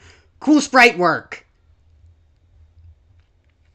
Prior to the release of chapters 3 and 4, I was able to integrate these two characters into my theories without stepping on the toes of Asriel's dust, but unfortunately, that is no longer the case. At the time, I thought the Roaring Night was a Darkner created from Gerson's dust, and while I was right that such a character existed, I was wrong that they were the Roaring Night. As for December, I largely assumed that she was going to be the Gaster of Deltarune, which is to say that I thought she was going to be nothing more than a mysterious, tragic background character trapped in the code who is...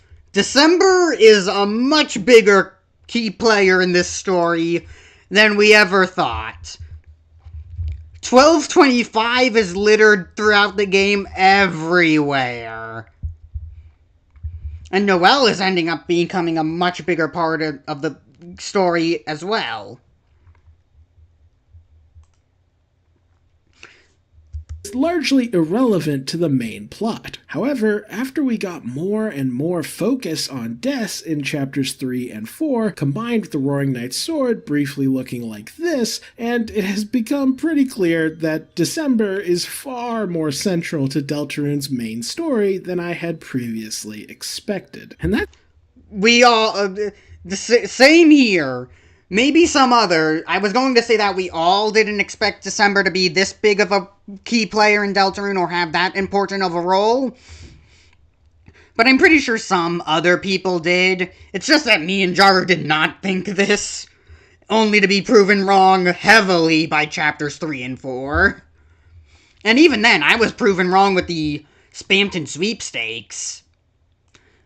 Because Des was a pretty big focus of the Spamton sweepstakes along with Noelle. Okay, I'm just gonna put Des/Knight for now.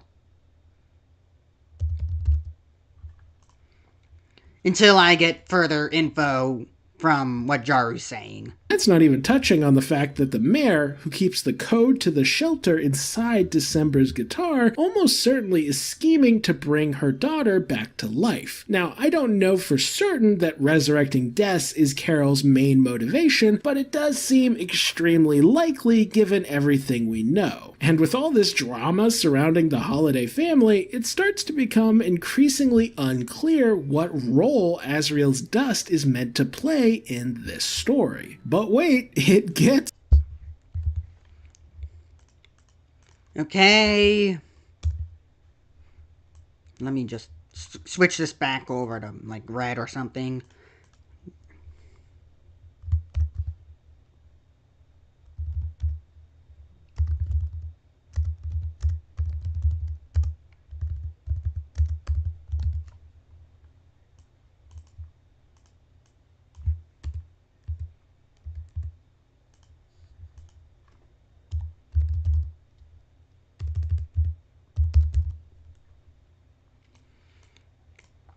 It's worse. You see, while the Roaring Night and December Holiday have introduced some pretty tricky complications, none of that compares to the absolute devastation that was unleashed on my Asriel's Dust theory by the Snowgrave route. Oh!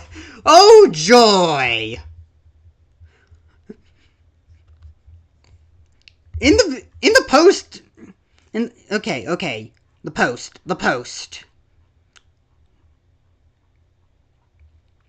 There it is.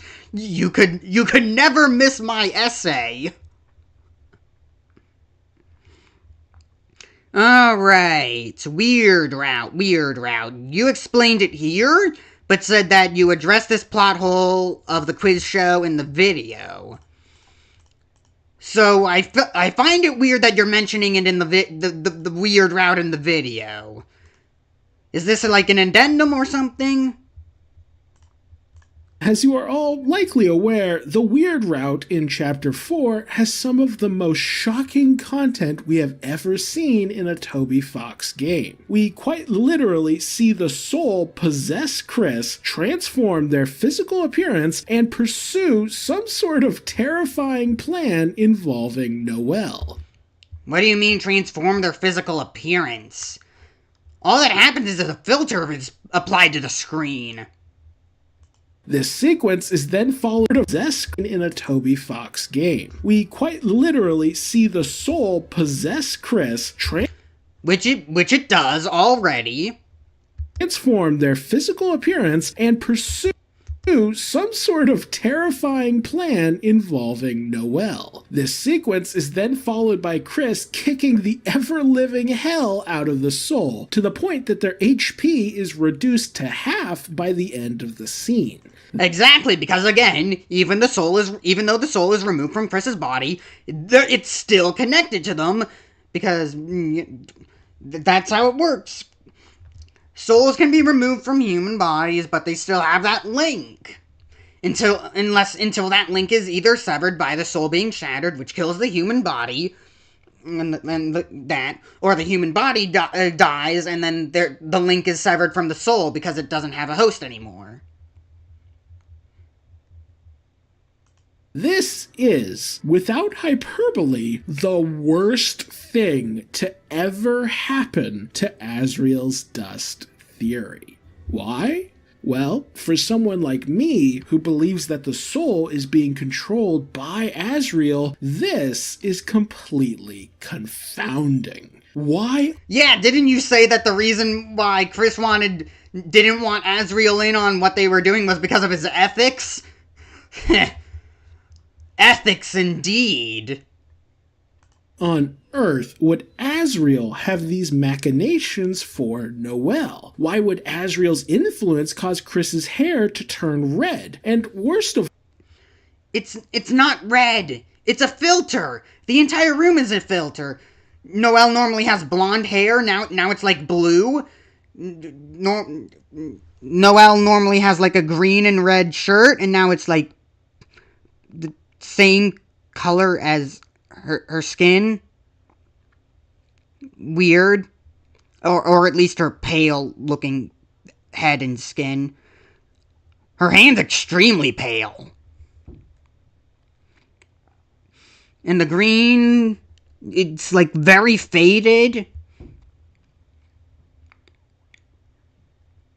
It's just a filter. I mean, like, you could argue that the filter doesn't make... that the filter applied doesn't make Kris's hair color that color, and they had to, like, change it below the, like, underneath the filter, so it would look this way with the filter applied. And to that I say, you could, how does that could just be, like, a workaround. It doesn't have to be canon.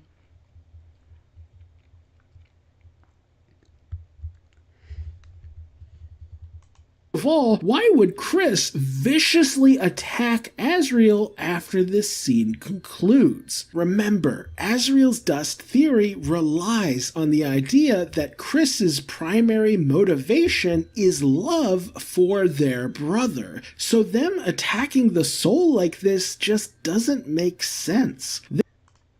Okay. Let me move this out of here.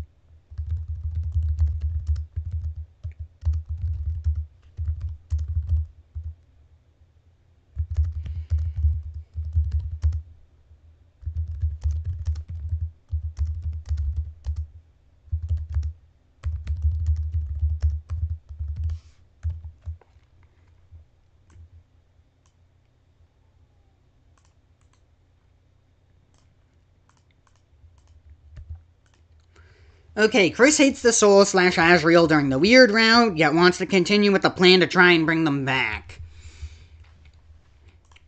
I'm pretty sure Jaru is going to say that after Kris absorbed the soul of Asriel's soul, Asriel then got, like, amnesia or something like that, and doesn't remember who they were, which is why they're so malicious during the weird route. This scene brings into... Despite there being no evidence to say that's how soul absorption works, and quite literally evidence to the contrary, because in Undertale, again, if we want to use Undertale as evidence for how things work and behave in Deltarune, which to be fair, we shouldn't most of the time, but if Jaru wants to, then we gotta use this piece of evidence from Undertale and say that a soul being absorbed into a body shouldn't cause that soul to then spontaneously get amnesia, because Kara got absorbed by Asriel in Undertale, and that did not cause Kara to get amnesia, and they still felt their hatred for humanity, and still knew that they had to follow through with their plan and stuff. Unless that's the slight difference in Deltarune, that when souls get absorbed in Deltarune, they suddenly get amnesia. Which we'd have zero evidence of that being a thing. And in fact, again, there's contrary evidence if you believe in Undertale. Or if you use Undertale as an example. Sharp relief, at least for me, just how antagonistic the relationship is between Kris and the soul.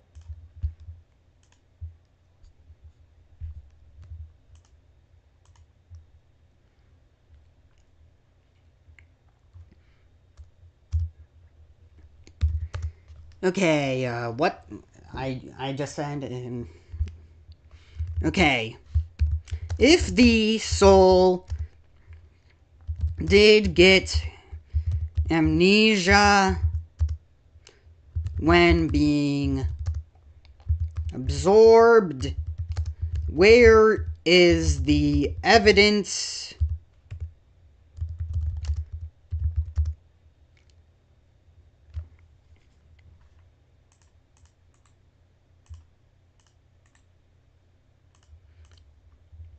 Give me a second.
Jaru hasn't said it yet, but this is probably along the lines of what he would say.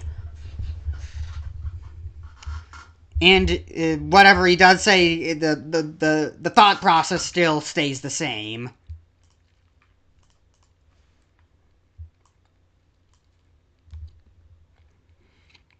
We know that Kara still had their hatred for humanity and still wanted to finish the plan when they were absorbed by Asriel. In Undertale.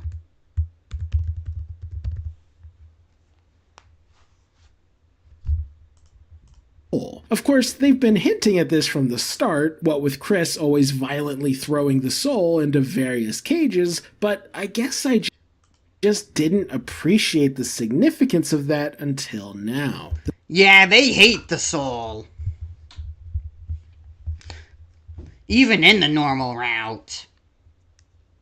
The truth is, even if Kris's main motivation is to save a loved one, that loved one cannot be in this soul. Kris simply hates the soul too much for that to make sense. In short, the increased complexity of the Roaring Night conspiracy, the increased significance of December in the narrative, and the clear hatred Kris has for this soul all combine together to convince me that Asriel simply cannot be inside of this red heart. Thank you! It can be literally any... Well, not literally, but... It has to be someone else. Oh, I can buy Asriel being dead, and I can buy the soul being possessed by someone other than the player. I cannot buy them both being intertwined. It pains me to say this, but the Asriel's Dust theory, in its original form, cannot function any longer. Rest in peace, Asriel. I'm looking forward to the changes. Dust, you were too beautiful for this world. Wait a second. What's this? The power of the Dark Fountain. It's bringing the theory back to life. Oh no. Could it be? No, it is. It's Asriel's Dust 2.0. Oh my god. That's right. I'm not... What was that? I saw some text there. Oh my god! Frame by frame. Yes, I know it's cringe, but I'm too lazy to redo this section, and who's to judge the right from the wrong? When our guard is down, I think we both agree that violence breeds violence, but in the end, it has to be this way. I've carved my own path, you followed your wrath. But maybe we're both the same. The world has turned, and so many have burned, nobody is to blame. Yet staring across this barren wasteland, I feel new life will be born beneath the blood-stained sand, beneath the blood-stained sand. Oh, I like that. Who cares if it's cringe, as long as it's fun? That... You know, I really should have liked the video as well. That's right. As much as I don't like again, as much as I have problems with the Asriel's dust theory, I gotta admit, it's very fun. It's entertaining, at least. Jaru is awesome. I'm not giving up that easily. Did you really think I would abandon my beloved Asriel's dust without a fight? All you gotta do is make some modifications and then it's good as new. Hell no. We may have taken a licking, but we're gonna keep on ticking. As any good theory crafter would do. That's the attitude I'd like to see. I'm gonna throw out holes, and you gotta patch them up, Jaru. I saw the flaws in my theory, and I adapted. Adaptation! There we go! Went back to the drawing board, looked at all the evidence, and formulated a new version of Asriel's dust that is... There we go! I mean, just look at the end of what I said in my post. The demon essentially acts like Kara and that stuff. I am completely fine with stuff like this. So long as it makes sense.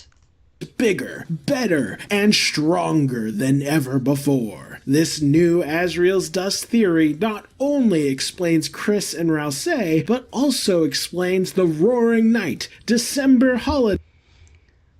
I have a theory about the Roaring Night, and I kind of want to get this out there before Jaru probably changes my mind. But the Roaring Night is essentially what would happen to a person who's soulless who enters the Dark World, because... That's my theory, at least. Des somehow got her soul removed, I don't know, gassed her shenanigans or whatever, got thrown into a dark world, and because, she no longer has a soul, the Dark Fountain wouldn't be able to differentiate between her and, like, a normal object being brought to life, and thus the Roaring Night was created. This is what happens to a lightener, a soulless lightener that enters the Dark World. That's at least what I think, is what the Roaring Night is. A soulless lightener in the Dark World. Being corrupted by the darkness that would give objects the life form, because the Dark Fountain couldn't differentiate between the object and a living person without the soul. I think this theory, my theory of of what happens to a soulless lightener in a dark world, still works with Jaru's dark matter theory.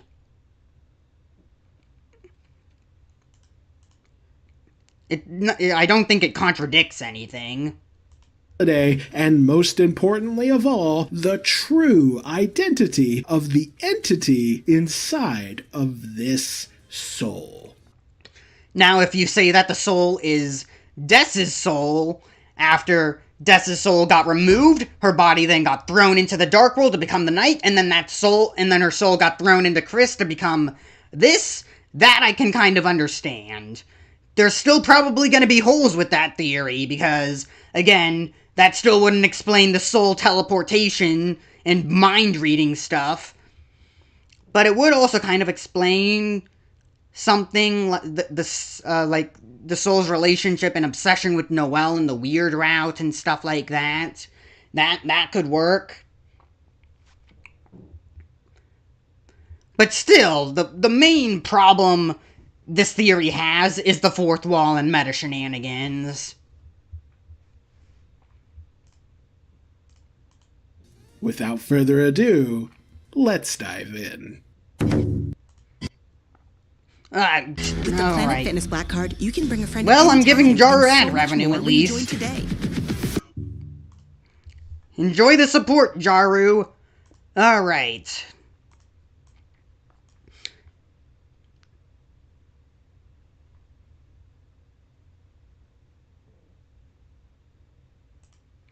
I guess this would fall under this category.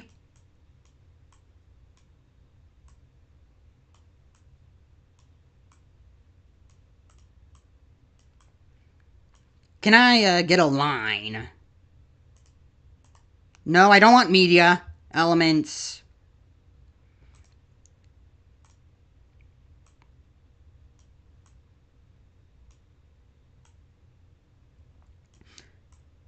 There we go. This will divide these two sections apart. Kris hates the soul in the during the weird route. This still hasn't been... Jaru hasn't said anything about this yet. It's just something that I that I thought he would say. Something I implied. First off, okay, yeah, I need to make the new page for part 3 of the video.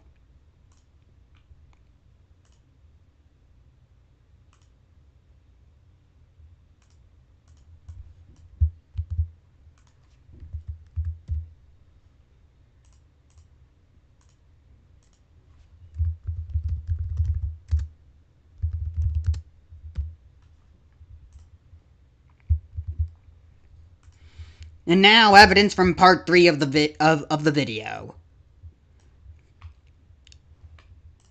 Should I just call it... Should I change this to theory? Yeah, never mind. It's still one singular theory. It's just that the video's divided into parts. So yeah, part 3 of the video. off, let's cover everything that I think is still true from the original Asriel's dust theory. I still think Asriel is dead. I don't like that outcome, but it could be possible. I don't have any counter evidence to say that Asriel is not dead, because even though Kris, you say that... the original Asriel's dust theory. Okay, there we go. Because, yeah, even if I say that, Asriel's at college, you just said that Asriel is actually dead, and then that what Kris is saying is just a lie. To get people to stop worrying or whatever. Which to that I say that there's no evidence for that, but if it's an explanation...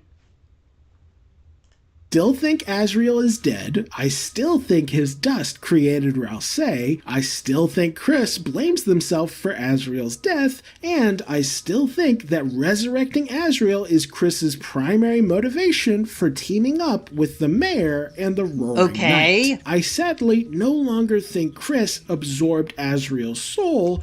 Thank you! However, I do still think that Kris's soul has been altered by a key event. And that this event is responsible for Kris becoming possessed and acquiring these superhuman powers.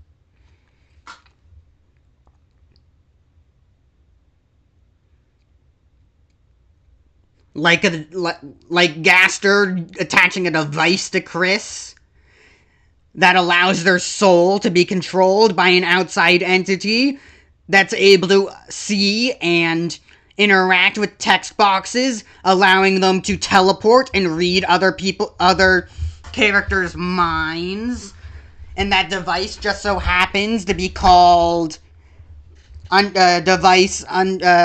Survey Program or something like that.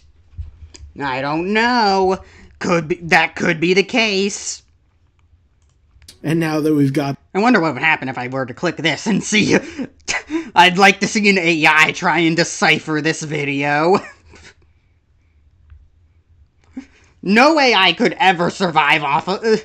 no way I could ever interpret what the Undertale and Deltarune fandom is. it would break and shatter into pieces and catch fire. Only a human could understand this fandom as well as humans do.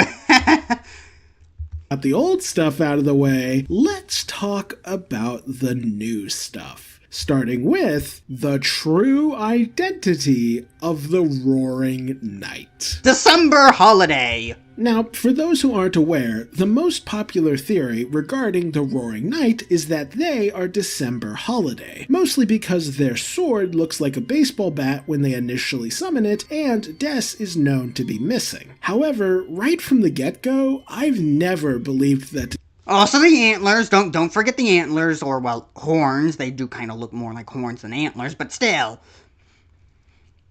It might be more accurate to say I never fully believed that she was the knight. I was considering it for a little bit in my blind playthrough, but I've decided against it upon further analysis.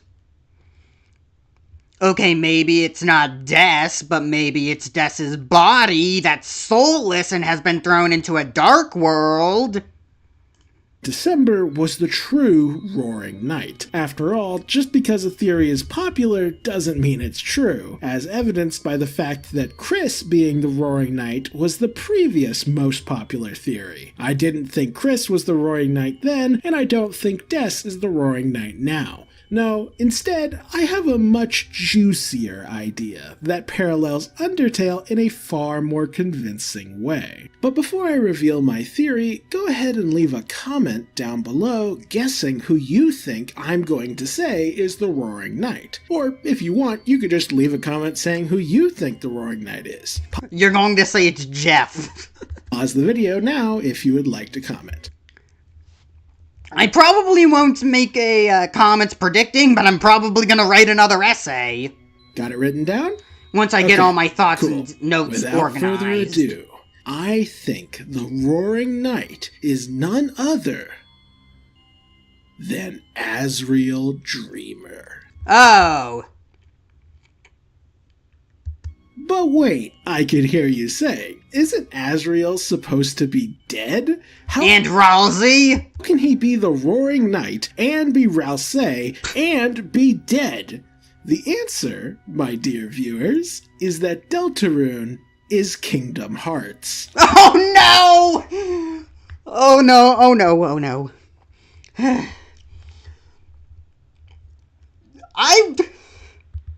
I understand. Have you ever played... The only Kingdom Hearts game that I've really played is Kingdom Hearts 3, and that's only for like a few minutes, but the true only Kingdom Hearts game that I really played is Kingdom Hearts 255 over whatever days. The DS game. That's, pretty mixed. And the main thing that got me interested, and I actually was pretty interested in the story of that game, and Roxas and Xion and Axel, and then it hit me, playing through that game. Roxas is an anagram of Sora.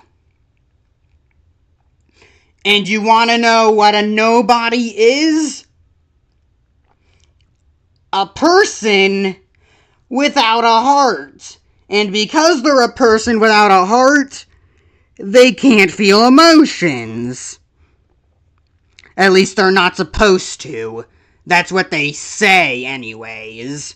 At least what the organization says. When I learned that, it would hit me like a truck. Just like Flowey and Asriel, huh? Just like Flowey, Asriel, and now Ralsei, I guess. Ralsei's the anagram part, and Flowey's the soulless, emotionless part. But yeah, Kingdom Hearts. What do I mean? Well, remember, a monster is made up of two things, a soul and a body. Asriel's body turned into dust and became the Darkner that we know as Ralsei, but his soul went on to become the abomination that we know as the Roaring Night. What do you mean?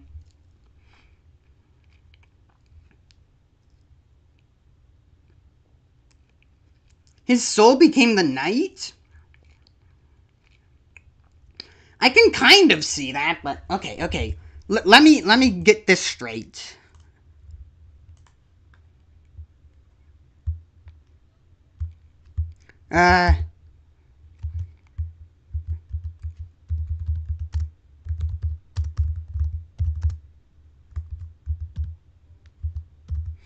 Asriel's dust became Ralsei, and his soul became the night. But isn't a monster soul supposed to be, you know, fragile and not be able to survive without shattering? Sure, Asriel's a boss monster, so his soul can handle a little bit of time outside its body. But, and you could argue that, oh, because the soul went to the dark world, it then got a physical form and was able to protect it from, you know, shattering. But then, what about the end of chapter 3 when the night drags Undyne outside the Dreamer house and into the shelter? You're telling me that soul didn't shatter then? And you're telling me that the soul was apparently able to pick up Undyne's body and drag it to the shelter? It's a soul. It doesn't have the capability to pick up a person, let alone Undyne.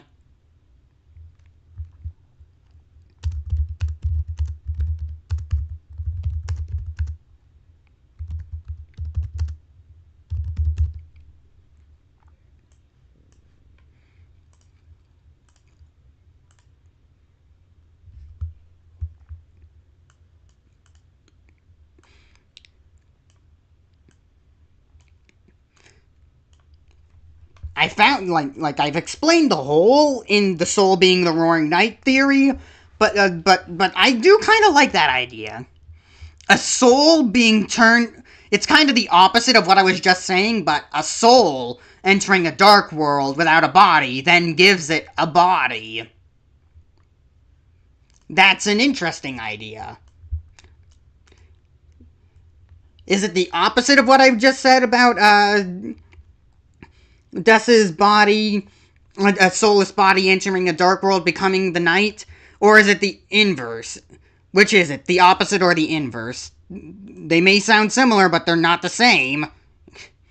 I should know, math has a lot of opposites and inverses that are really not the same.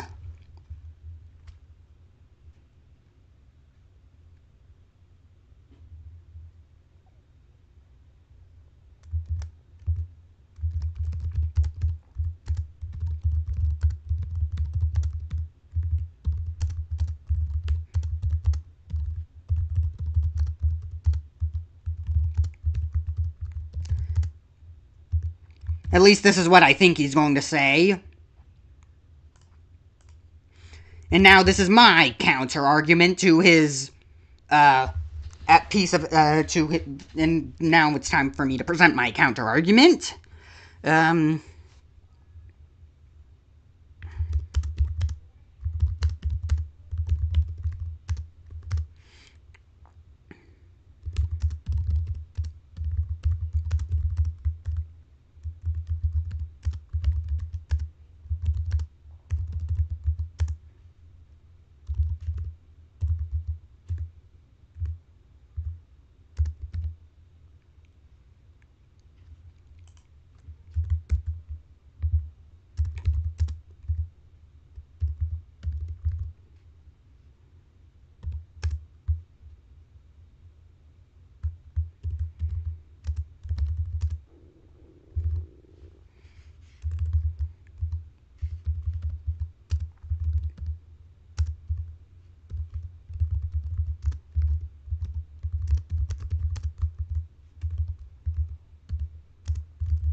At the end of Chapter 3, the knight leaves the Dark World and brings Undyne to the shelter. How does Asriel's soul survive outside of the Dark World and have the strength or ability to move Undyne to the shelter without shattering?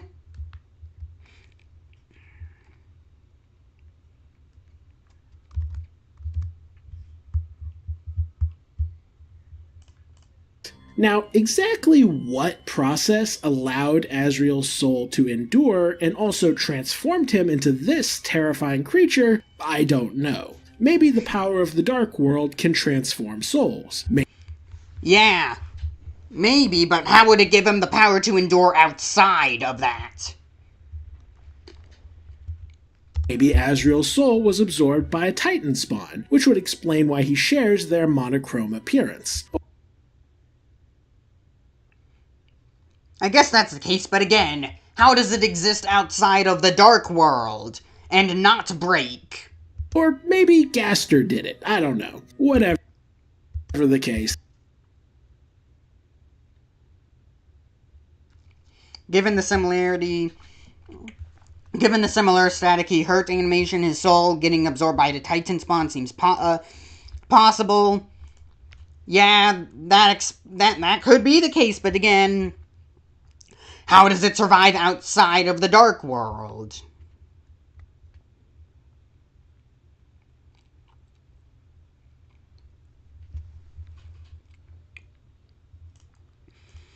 And if you don't have a real explanation to this, you're just making stuff up again. Allowed Asriel's soul to endure and also transformed him into this terrifying creature, I don't know. Yeah, you don't know. You don't know a key plot point in your own theory. Maybe the power of the Dark World can transform. I'm sorry for sounding so harsh about this, but you really should know or have an explanation of this. I mean, you do, but it's not good enough, unfortunately. If you want a better explanation, then here's an idea. I am good at playing devil's advocate.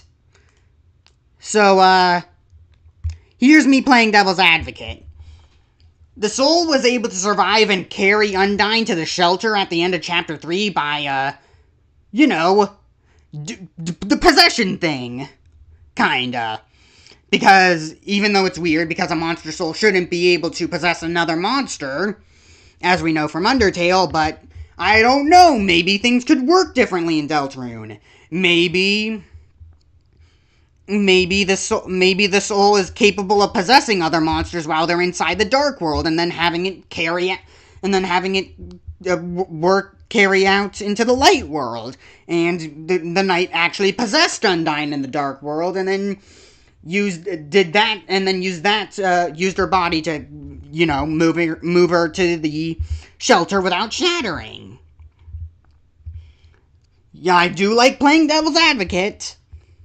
So there's a possible explanation, but even then, there's literally no evidence of that even being a possibility. I just wanted to help you out there a bit.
Nah, can't type.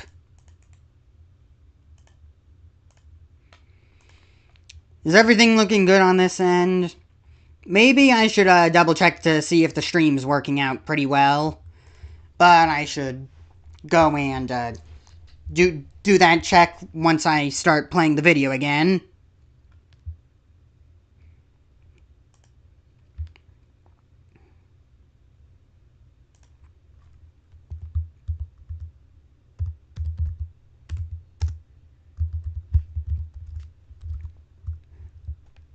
Devil's Advocate. The knight could have possessed Undyne's body somehow, and used her body to prevent their soul from shattering, as well as use her own body as the method of getting Undyne to the shelter.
There still is no evidence of that being a possibility, just that there is no just like how there is no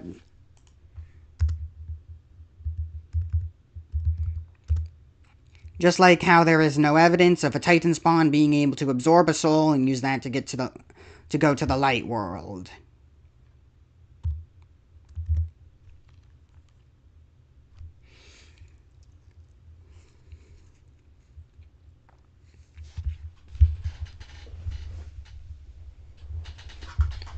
Are Titan spawns even Darkners? Because you said that Darkners that there's like a small chance that it's been hinted at that Darkners could absorb human souls because of that theory, or I don't know, maybe a video? Wait, no, yeah. Your theory on the identity of the Roaring Knight. Back, you included Darkners in your ranking tier list thing because of what Spamton said about absorbing Kris's soul to go and see beyond the dark, which we still don't even know if it's possible. Again, we could Spamton could just be misinformed. And even if a Darkner could do that, how could we know that? How would we know if it's possible for a Titan spawn to do the same thing? Because I don't think Titan spawns are on the same level as a Darkner. They seem very different from a Darkner. I mean, because one, you can purify them, and two, you can actually kill them normally. And three, they just pop up whenever there's a Titan. I guess Titan spawns also appeared earlier in Chapter 4 in those dark rooms, which we still don't even know why or how. Titan spawns are the real mysteries. Gaster being called Mystery Man? No, Titan spawn should be called Mystery Man, because those things are real mysteries.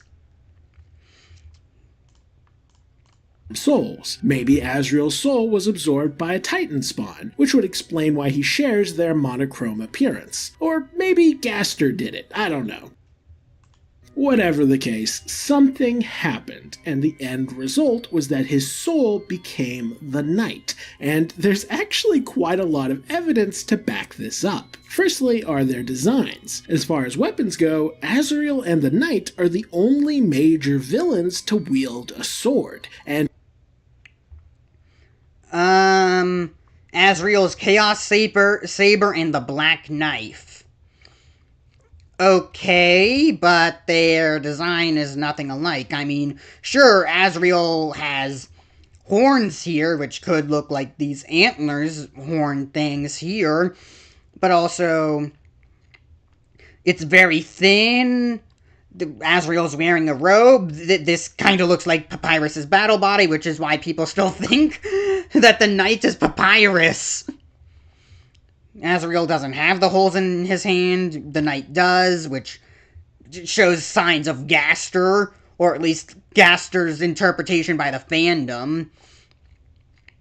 And I guess this, like, I guess this part of Asriel's sprite are like shoulder pads or something. That could be like these spike things here for the knight on their knight shoulders. So that's really the only similarity. The horns being similar enough to the antlers, and the spike things on the knight's shoulders being similar to the things, to the shoulder pads on Asriel's shoulders. Everything else is kind of just coincidence. Everything else doesn't match up at all. Asriel and the knight are the only major villains to wield a sword, and when you compare the two, you realize they're actually pretty similar, with both blades having exaggerated features and a large eye or gem in the middle. Found this during editing, but Asriel also has an unused sword design in Undertale's Code that bears striking resemblance to the knight's default sword design.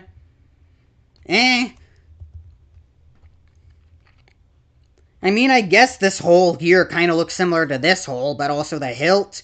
It's just very different. Like this sword is very thin and towards the top. This one's more like a saber. That's why it's called Chaos Saber. This is a sword. This is a saber.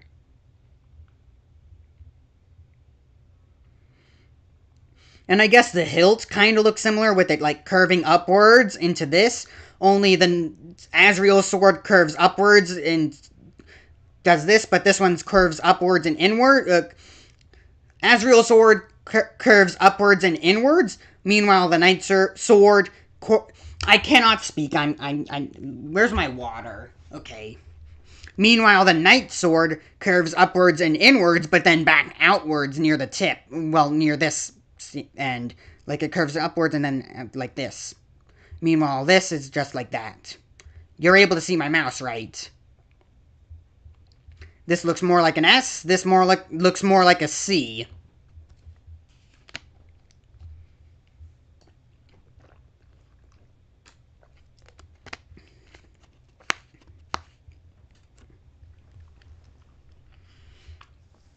If only there was something I could do to, like, make this show this more.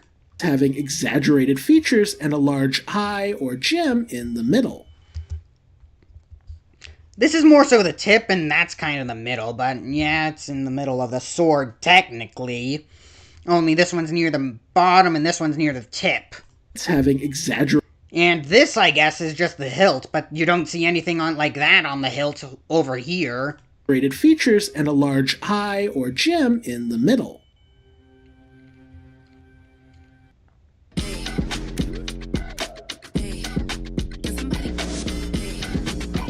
Enjoy the ad revenue, Jaru! Up to 50,000 cars added daily on Cars.com. Where to next? Both characters also shoot at you with projectiles. Okay, yeah. Okay, I should have seen this one coming. Which then split into smaller projectiles, and both also utilize an attack where they fly into the center of the screen and suck up a... Yeah, the knight's attack was very similar to Hypergoner. When I ever get to the Hypergoner part in my playthrough of Undertale, I'm gonna pretty much no-hit that part easily, thanks to the knight. Bunch of geometric shapes. Also, take a close look at these two projectiles. They both have this white diamond in the center and are then surrounded by a larger shape. The only difference Yeah, these are kind of similar looking. Is that Asriel as a god had these clean outer diamonds, whereas Asriel as the knight has these harsh, jagged shapes, almost as if the original diamond has been warped and distorted. You could also argue that they have a star-like shape, which would be yet another connection between them, as they both shoot stars. Then there's their physical designs. When you put Asriel's final form next to the knight, the similarities become clear. Both have I see the holes in the hands, even though it's more like holes in the wrist or like the arm. Because this is like the hand, and that would kind of be the wrist or the arm. Meanwhile, this is very much the hand and not the wrist or arm. But also, Asriel's shoulders do become a lot more pointy, like the knight's, and the horns, still not antler shaped, kind of, because it still doesn't have those like 3 clover tip looking things. And wait a minute, that papyrus, the supposed papyrus battle body design looks a lot closer to Asriel's final form now that I'm seeing Asriel's final form, because this like waist part area kind of looks like this part of the waist. The legs, there are just no legs. Asriel decided that legs are for noobs, and decided to get rid of his legs. Meanwhile, the knight still has his legs here, even though they're kind of formed down to form a tip in this pose. In the knight's visor or smile or whatever face thing. I mean, I guess it's still kind of like Asriel's grin here. I can kind of see it. Gnarly horns, both have ridiculous shoulder pads, both are largely monochrome in color, both have holes on their arms. Did we ever get an official coloration or something like that for Asriel's final design? Because it's obviously monochrome because of the battle system making it monochrome. Both have crazy white cores, and both have...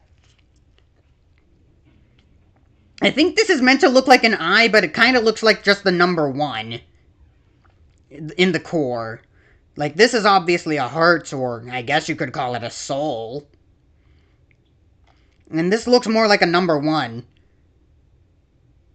The number 1 probably doesn't mean anything, but it does look like a 1.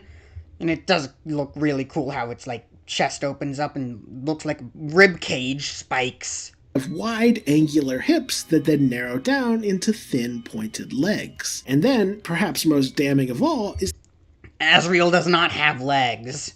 The fact that both designs clearly take heavy inspiration from the Deltarune itself. You may not be able to see it at first glance. I see it it's obvious for Asriel. Like, these are the arms, like the triangles here. This is the tip, the lower triangle, the head over here, and then the wings, obviously, but for the knight. I don't see it with the knight. I'm not seeing it. But once you swap it out for this distorted version from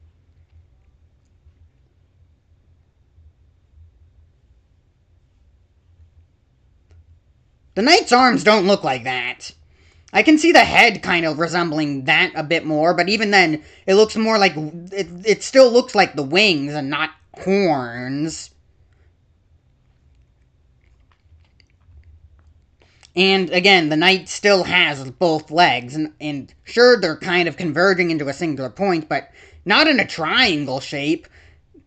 This one's straight, and the other one's bent. Chapter 4, it starts to make sense. These jagged wings become their gnarly horns, or are...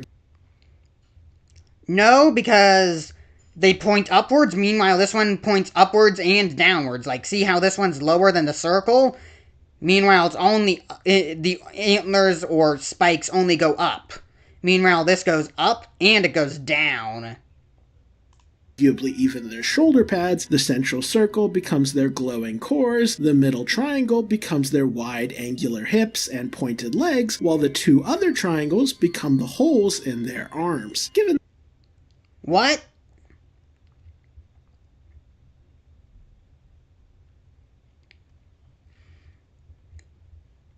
I don't think it represents the long droopy arms. that Asriel was a very religious boy, it makes sense that both versions of him would integrate the main symbol of his religion into very droopy their designs. Also, as a smaller note, both entities fight you on a battlefield that keeps changing colors, and both entities are capable of shape-shifting. Beyond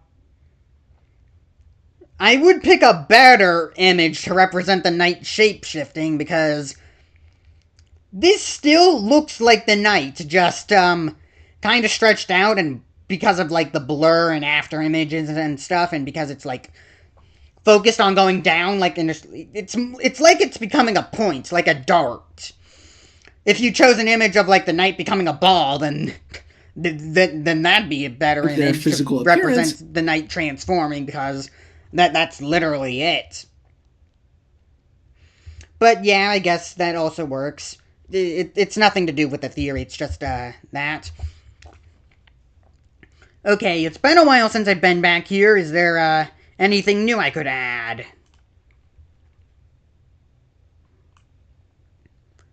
Okay, let me add,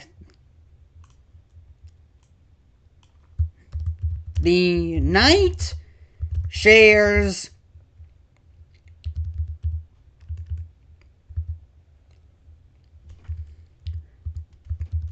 design elements and star and just similar attacks to Asriel. Let me make this red.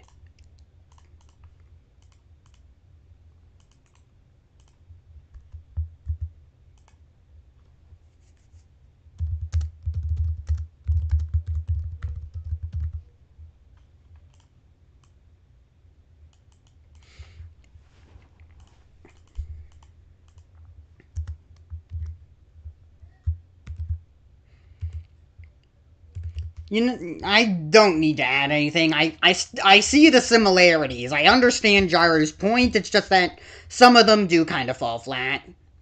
Or I just don't see it. colors, and both entities are capable of shape-shifting. Beyond their physical appearance, I also want to touch on their behavior. Namely, I want to talk about the core dynamic that defines Asriel in both games. Hello? Oh no.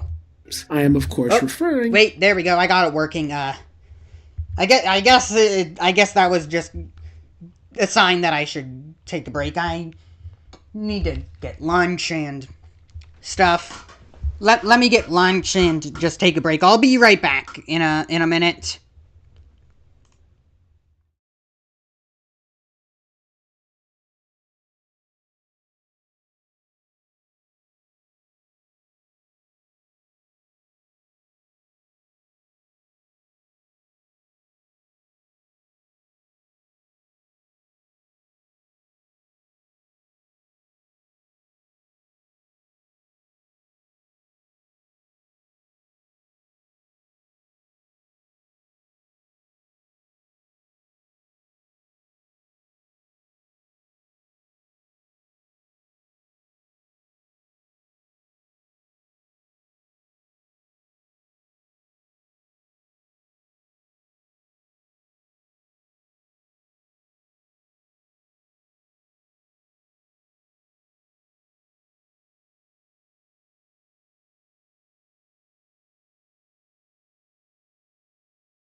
Alright, I'm back from my break.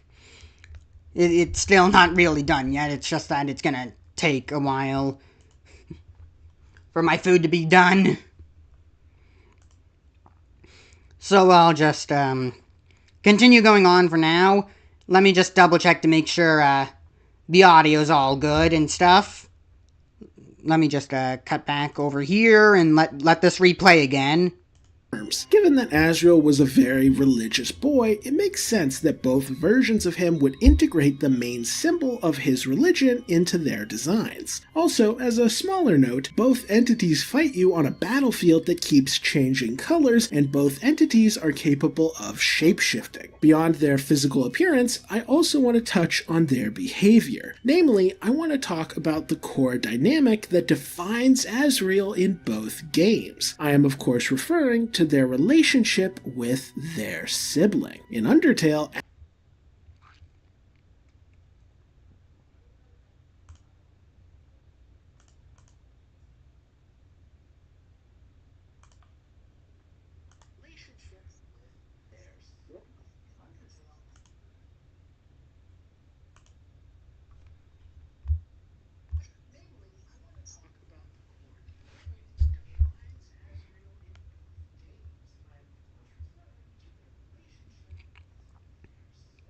Okay, this should work.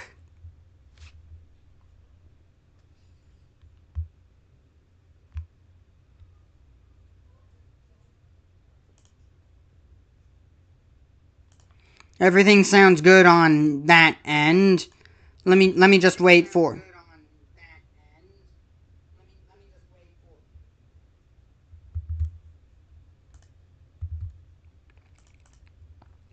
Alright, everything sounds good. I don't think anything echoed, nothing got picked up.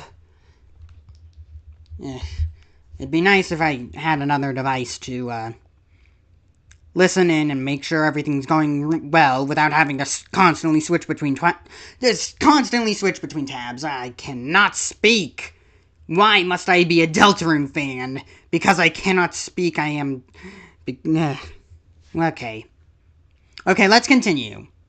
Asriel is so distraught at the loss of Kara that he's willing to rewrite reality in order to keep them around. And while the Roaring Knight has yet to speak or show much in the way of emotion, we do get a glimpse at this sibling dynamic. When the Knight overpowers our heroes and downs them all in brutal fashion, they don't do this to Kris. Now, you could argue that this is simply because they're in an alliance, but I would argue that it's hinting at something deeper. This is... Okay, and what does Kris think about this, or are they aware of what's going on? Demonstrated by the way Kris behaves in the Knight's presence. In their first battle, it's clear that Kris has no desire to fight the Knight, as shown by the fact that their heart gets more and more twisted the longer the fight goes on. That makes perfect sense if the Knight is Asriel, as nothing would be more painful to Kris than being forced to fight the living, breathing personification of their greatest sin. Furthermore, in Chapter 4, Kris gets the opportunity to attack the Knight, but... Okay, let me just shrink this down so we can fit more stuff in here.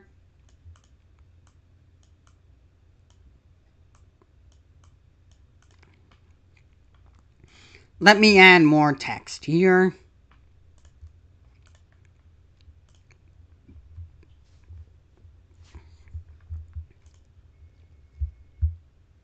Nope, that's not what I wanted to do.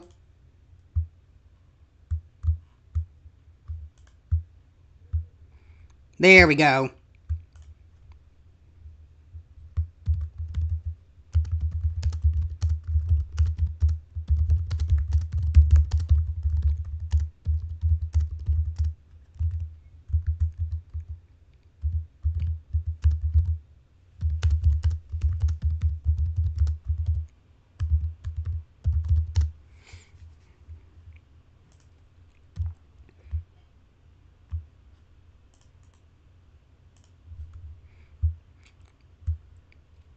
Kris does not want to fight the Knight because it's the Asriel soul and the living embodiment of their sins, so he says.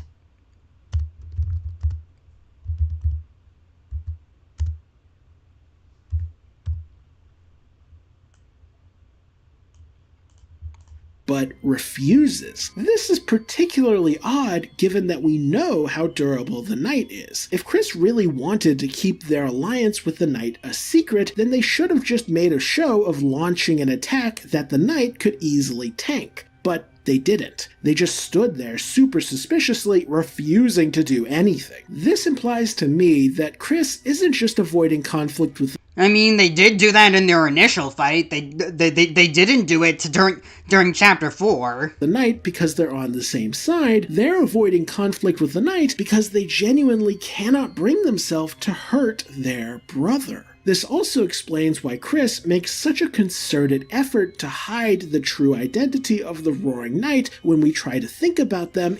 So Kris does know. I mean, I guess I... Okay. In Chapter 4. If the Roaring Knight really was December Holiday, then what harm would come to Kris's plan as a result of the soul knowing that fact? We, as the player, don't know or care about December at this stage of the story. So, some of us do.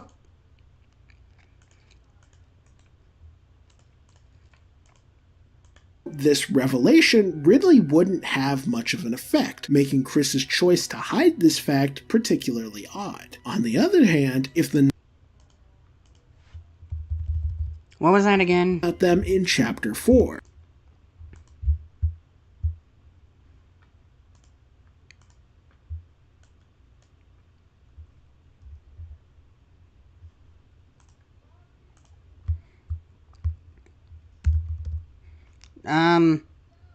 Why is it not typing? Okay.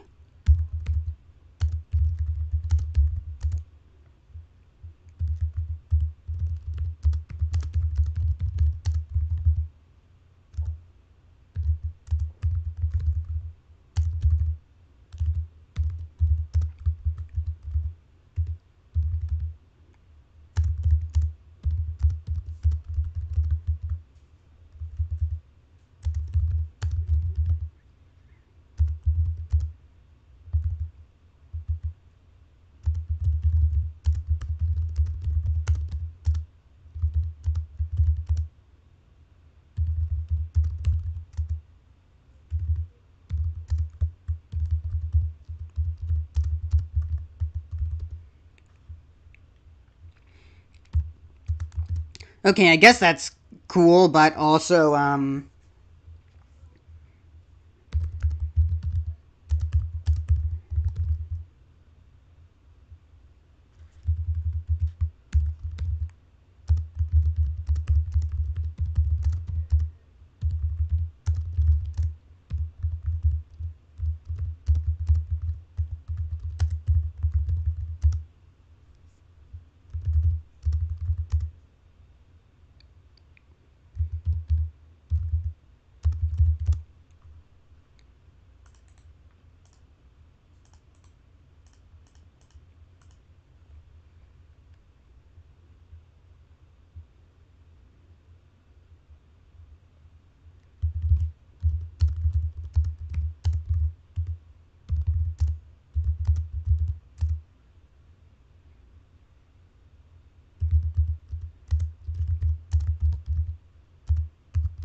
okay.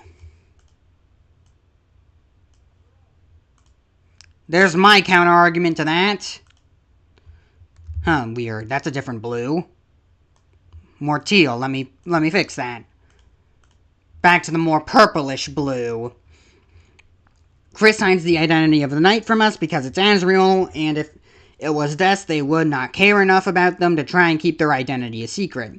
My counter-argument to that is Kris could be trying to keep their identity a secret because they are allies and don't want to give us any hint that could bring them down, regardless of the soul's relation to the character behind the helmet. If they're not just avoiding conflict with the knight because they're on the same side. Okay, let me go back. Kris really wanted to keep their alliance with the knight a secret, then they should is Asriel, as nothing would be more painful to Kris than being forced to fight the living, breathing personification of their greatest sin. Furthermore, in Chapter 4, Kris gets the opportunity to attack the knight, but refuses. This is particularly odd given that we know how durable the knight is. If Kris really wanted to keep their alliance not durable enough when they're fighting us. We can always dodge their attacks. We can always dodge their attacks. If the roaring fraud wasn't being the roaring fraud, we could have won. Cheating and cutscene jitsu or whatever they call it. That cheater! With the knight a secret, then they should have just made a show of launching an attack that the knight could easily tank. But they didn't. They just stood there super.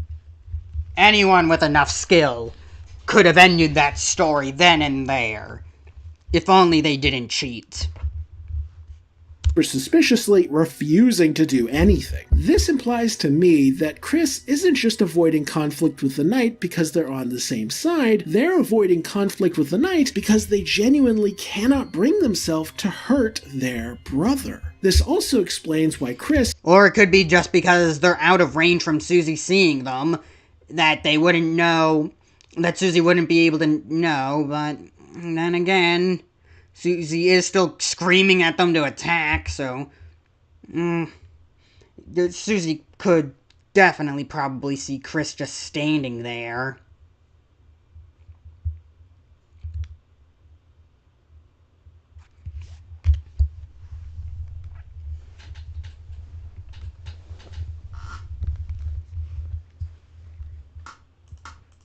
Makes such a concerted effort to hide the true identity of the Roaring Knight when we try to think about them in Chapter 4. If the Roaring Knight really was December Holiday, then what harm would come to Kris's plan as a result of the soul knowing that fact? A lot of things. We would know that we would know that the night is a holiday. And that we should be going to Noel and going, what is going on? Why is the Knights and Ender of Worlds... did I cover up my camera?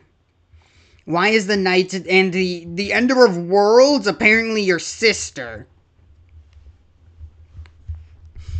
That's a good enough reason for Kris to want to hide that information from us.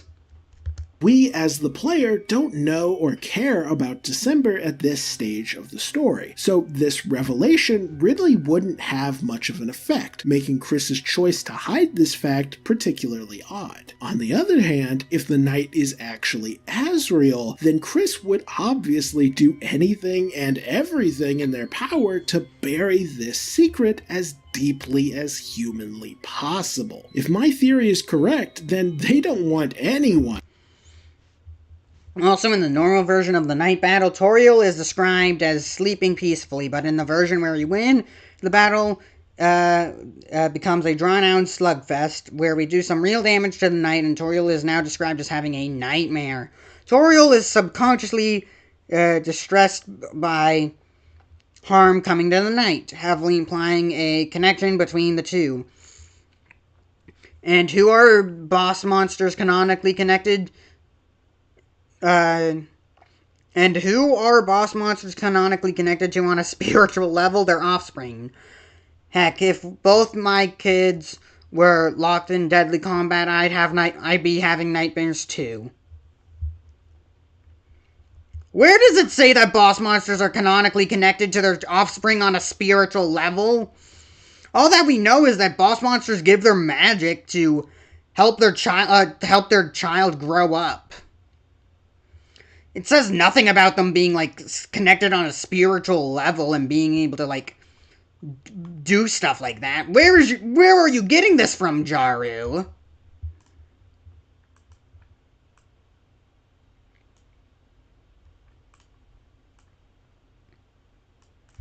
Let me throw that to the pile of evidence that's been countered, even if it isn't significant at all.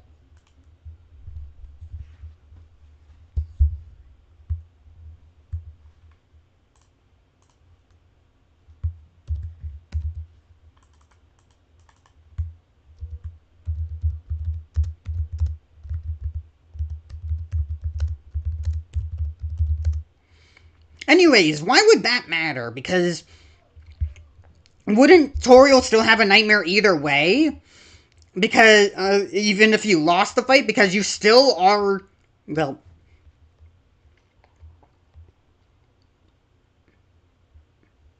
Well, if you do view it from the lens of that spiritual thing that has zero evidence, then... I guess that would kind of make sense, because Toriel doesn't have any spiritual connection to Kris, but then again, Toriel doesn't have any spiritual connection to Asriel, because that literally isn't a thing.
I guess I don't need to add that last part. I'm kind of running out of space.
Another thing, if magic is gone from the world of Deltarune, then what's the deal with boss monsters? I'm pretty sure boss monsters just aren't a thing in Deltarune. Because if magic isn't there, then what's up with aging and how does that work? I just think Toriel's a normal monster in Deltarune, not a special monster.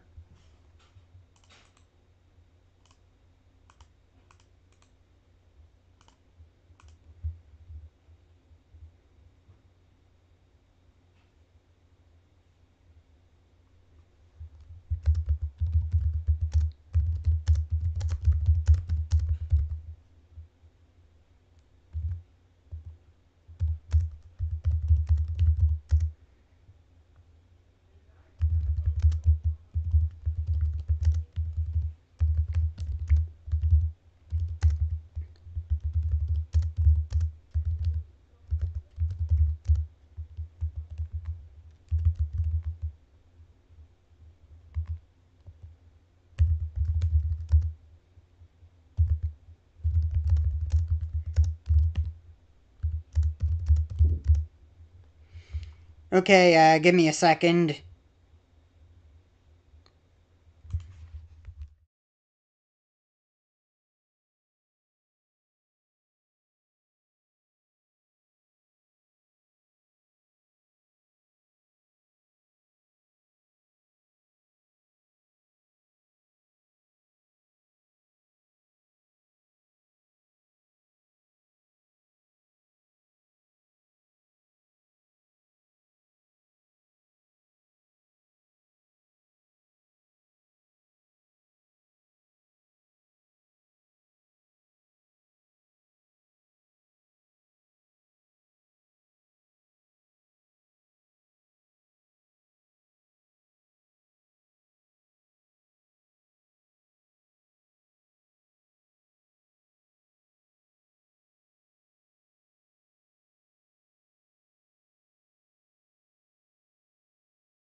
Alright, I'm done. My lunch was done.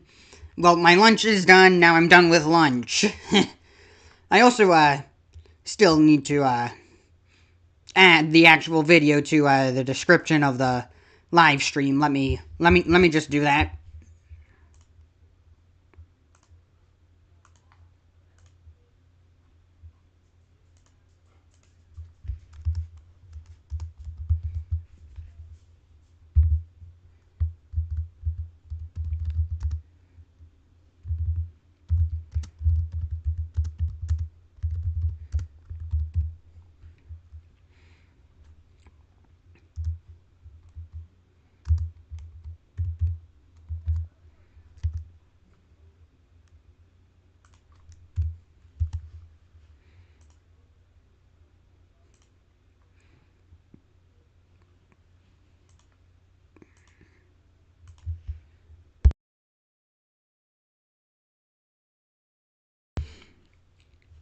Alright, everything seems good. Another thing that I thought of while I was eating lunch was if Toriel does supposedly have this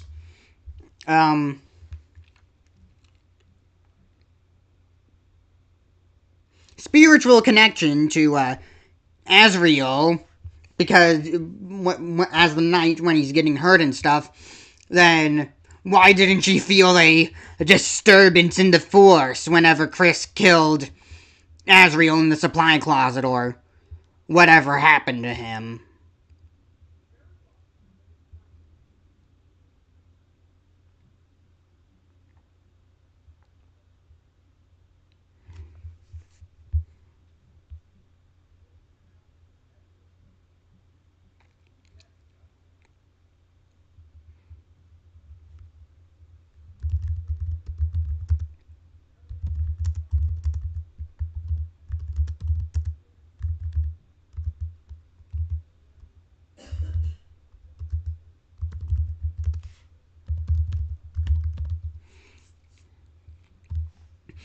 Had to put magic as we know it, because we still know that fire elementals and stuff like that exists in Deltarune.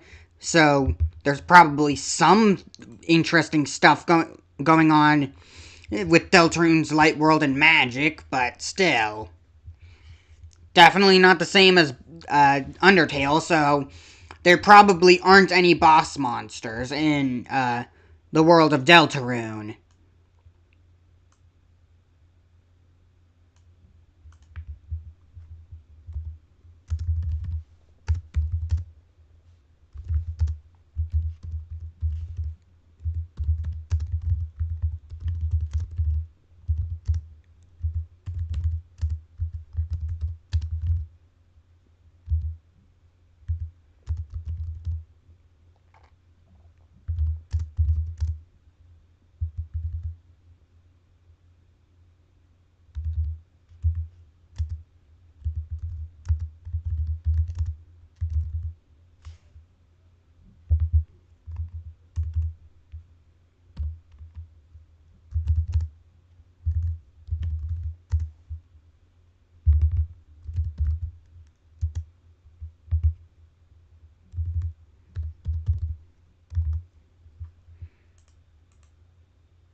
Okay, that should be about it. Let me do something real quick again. I forgot something.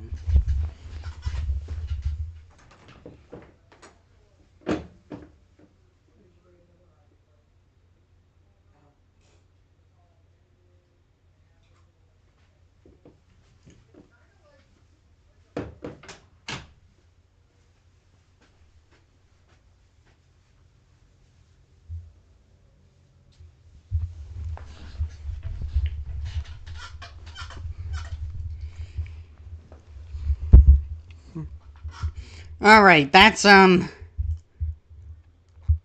lot of stuff from this section of the video.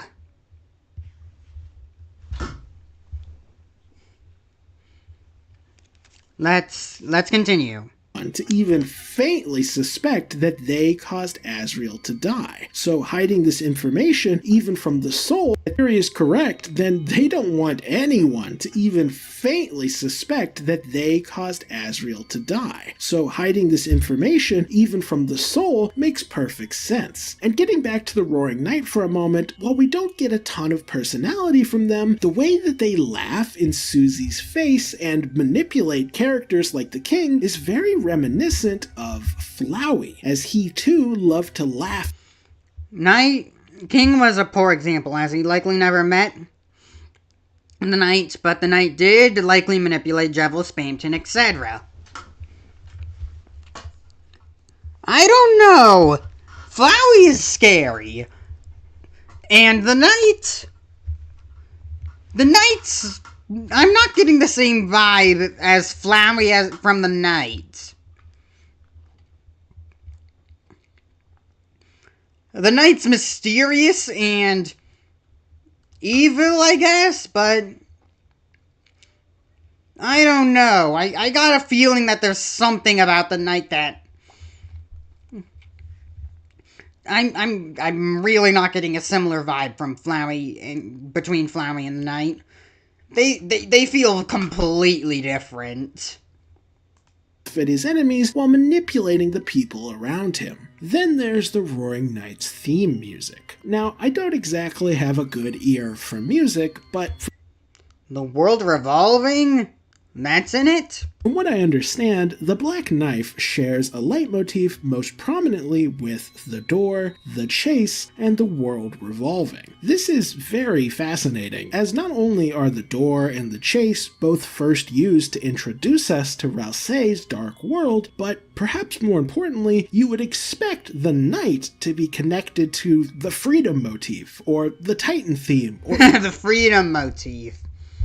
Even the Lost Girl theme, but instead, the only major connections the Black Knife has are with Jevil and Ralsei. Jevil at least makes sense, as he's a secret boss with established connections to the Roaring Knight, but Ralsei seems to come out of left field. I also don't think it's a coincidence that the only main character without an identifiable theme song is Ralsei. Sure, we're given the Castletown theme and the Legend theme, but those are about a dark world and the Even Susie has a theme, huh? But does Kris have a theme? Lancer's got a theme. King? I mean, you got Versus King, I guess. His battle theme.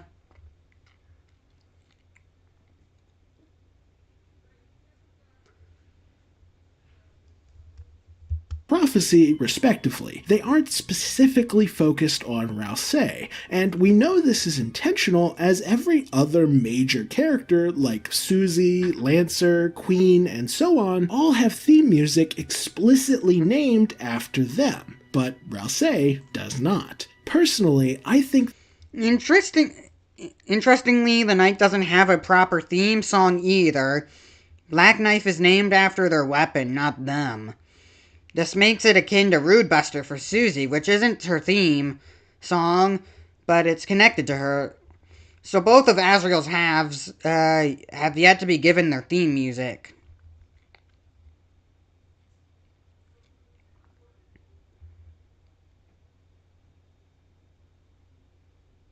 I'm pretty sure I would associate Dark Place or something like that with Ralsei.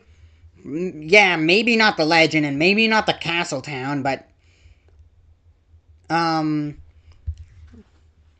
yeah, definitely Dark Place, or whatever the song is that plays at the end of Chapter 4 when Kris, Susie, and Ralsei are each taking hits for each other in that dark room with the soul providing the light.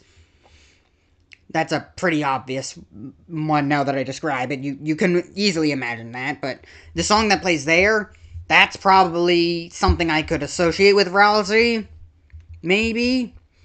If not, then when Ralsei talks about the roaring at the end of Chapter 2, that could also be associated with Ralsei.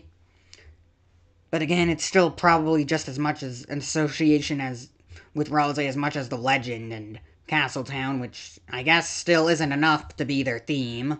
This lack of theme music for the prince is because Rouse is still figuring out his identity, and when we finally do get his theme song, I suspect it will share a leitmotif with the Roaring Knight. Also, supposedly, there was a song on Toby Fox's old deleted website called Friendship, and this song contained the leitmotif of the Nightmare Knight, but was arranged in such a way that it sounded extremely similar to Asriel's theme from Undertale. Really? Oh, and for those who don't know, the Nightmare Knight is an old song of Toby Fox's that has had some of its leitmotifs repurposed for Deltarune. Now, I can't verify that this Asriel-style Nightmare Knight... Can you point it out? Or are we gonna have to rely on Andrew Cunningham's, gasterificator leitmotif, Gaster's theme device repurposed to find that? Theme is legit, as, again, I'm not very good at recognizing leitmotifs. But if this is true, then that just adds even more evidence that Asriel is the Roaring Knight. In fact, it would make sense that Toby Fox would delete such a song, given how much of a spoiler it seems to have been for Deltarune. And just to add a few sprinkles on the theory crafting pile, I think the reason the knight turns into a ball is because they really are nothing more than a soul mixed with dark power, which of course results in a sphere that has the white of a monster soul and the black of the dark world. This theory also explains how the Roaring Knight can travel through the light world, as— Oh, okay, sure. Let me go back. Where was it? Here, I think.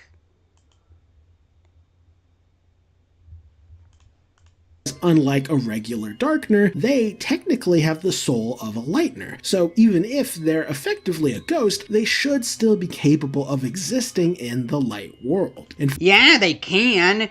That doesn't mean they're going to be able to survive or do anything in there.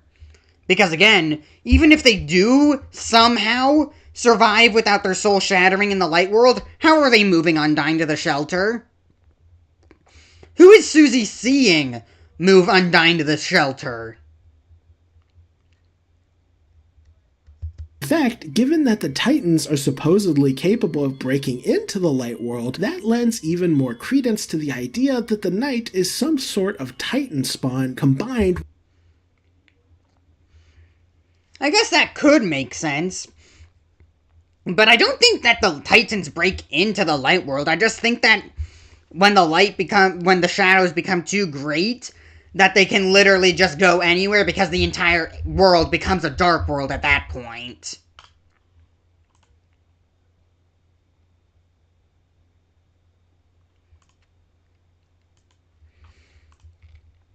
I guess I'll throw this in here.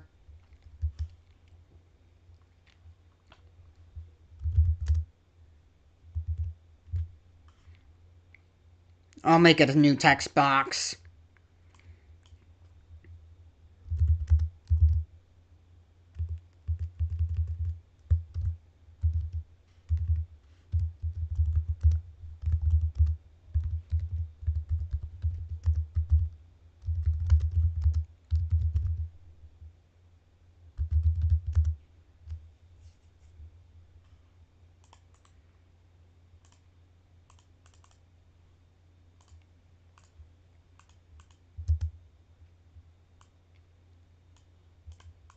Given that the Titans are supposedly capable of breaking into the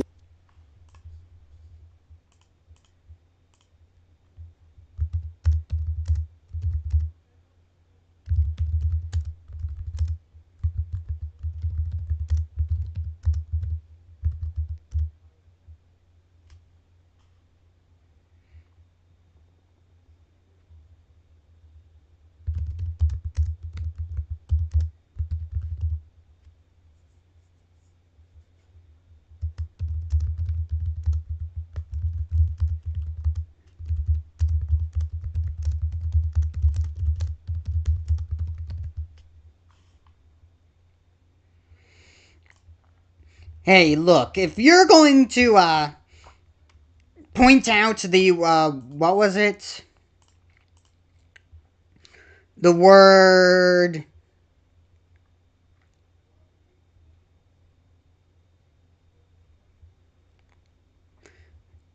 Whatever. If you could point out the word... If you pointed out the word tend... Yeah, here. Tend... Then you saying supposedly... I mean, there is no evidence of Titans entering the light world. Except for, like, this picture. But even then, this could just be what the roaring looks like. And it's not, and it has nothing to do with the light world.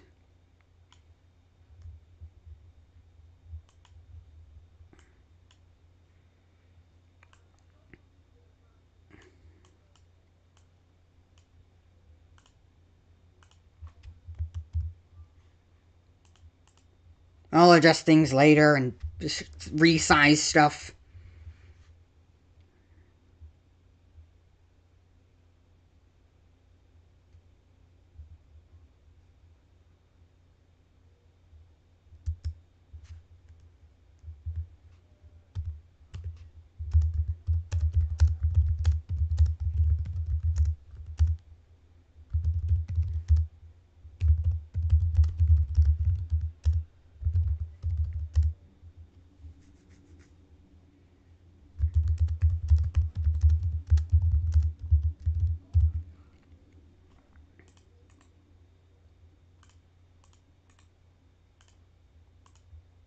No, I want this back.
Okay, there we go. Move this back up.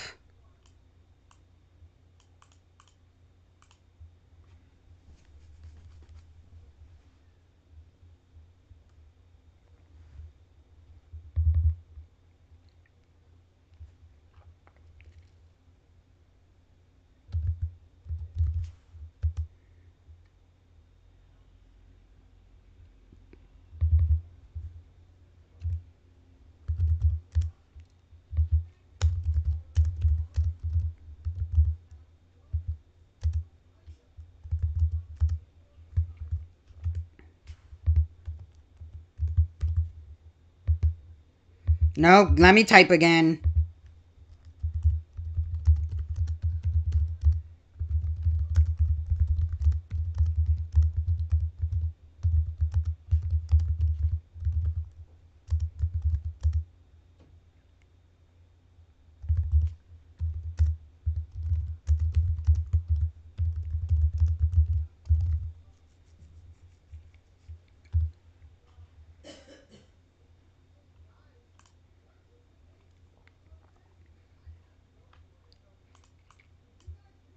Okay, let me just move this out of the way.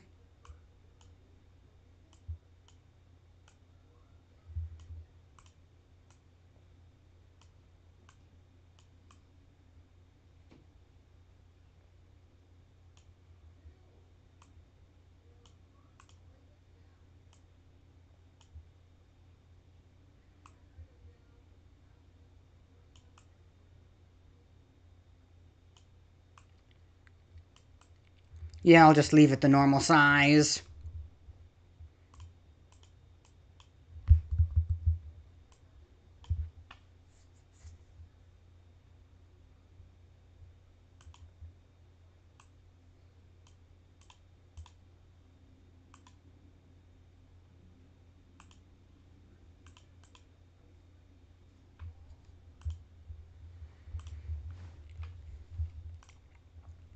Okay, everything seems fine.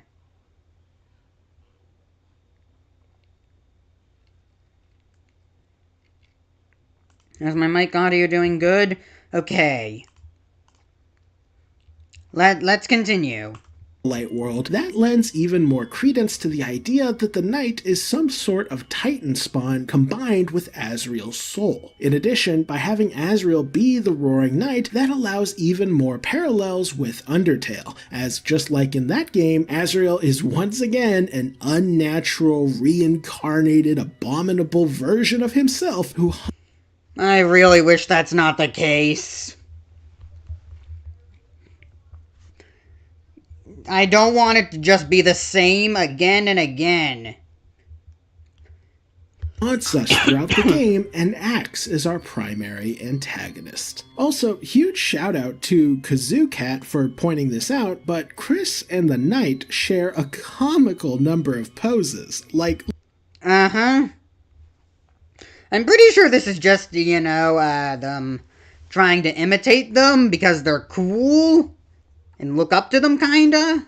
Maybe? Look at all this. Needless to say, having such similar battle poses only further supports the notion that they are, in fact, siblings. Also, and this is gonna seem like it's coming out of left field, but I wasn't really sure where else to put it in the video, but do you all remember that mysterious character hidden in the code? Specifically, the one that talks about being lost in darkness and begging for help. Originally, we all thought that this was December, as she was the only person that we knew was missing. But now, everyone's jumped on the bandwagon that December is the Knight, which leaves the identity of this code character. Think of it like a... I don't know. I'm not sure if this is how it works, but think of it kind of like the metal virus from Sonic, where there's like the interior where the mental is, and then there's just the exterior where the zombie bot controls your entire body and you're trapped in your mind, essentially. That's what I think this is. I think that if the Knight is Death, then the Knight the Knight is just using the I think that it's like the Knight and Death separate, like their soul got separated. So yeah, I just think that the Knight is Death's body and that this is just Death's soul. But if not, and Death's soul is still kind of in there or whatever, and that the Knight is Death, then it could just be that the Knight is in control of the body, and then Death is just trapped in her own mind, lost in the dark, unable to do anything. Character completely unclear. However, I think I have an idea of who this is, and it might sound like I'm joking, but I sincerely... It's Asriel from another AU! I clearly think that this is true. Specifically, I think this code character is also Asriel.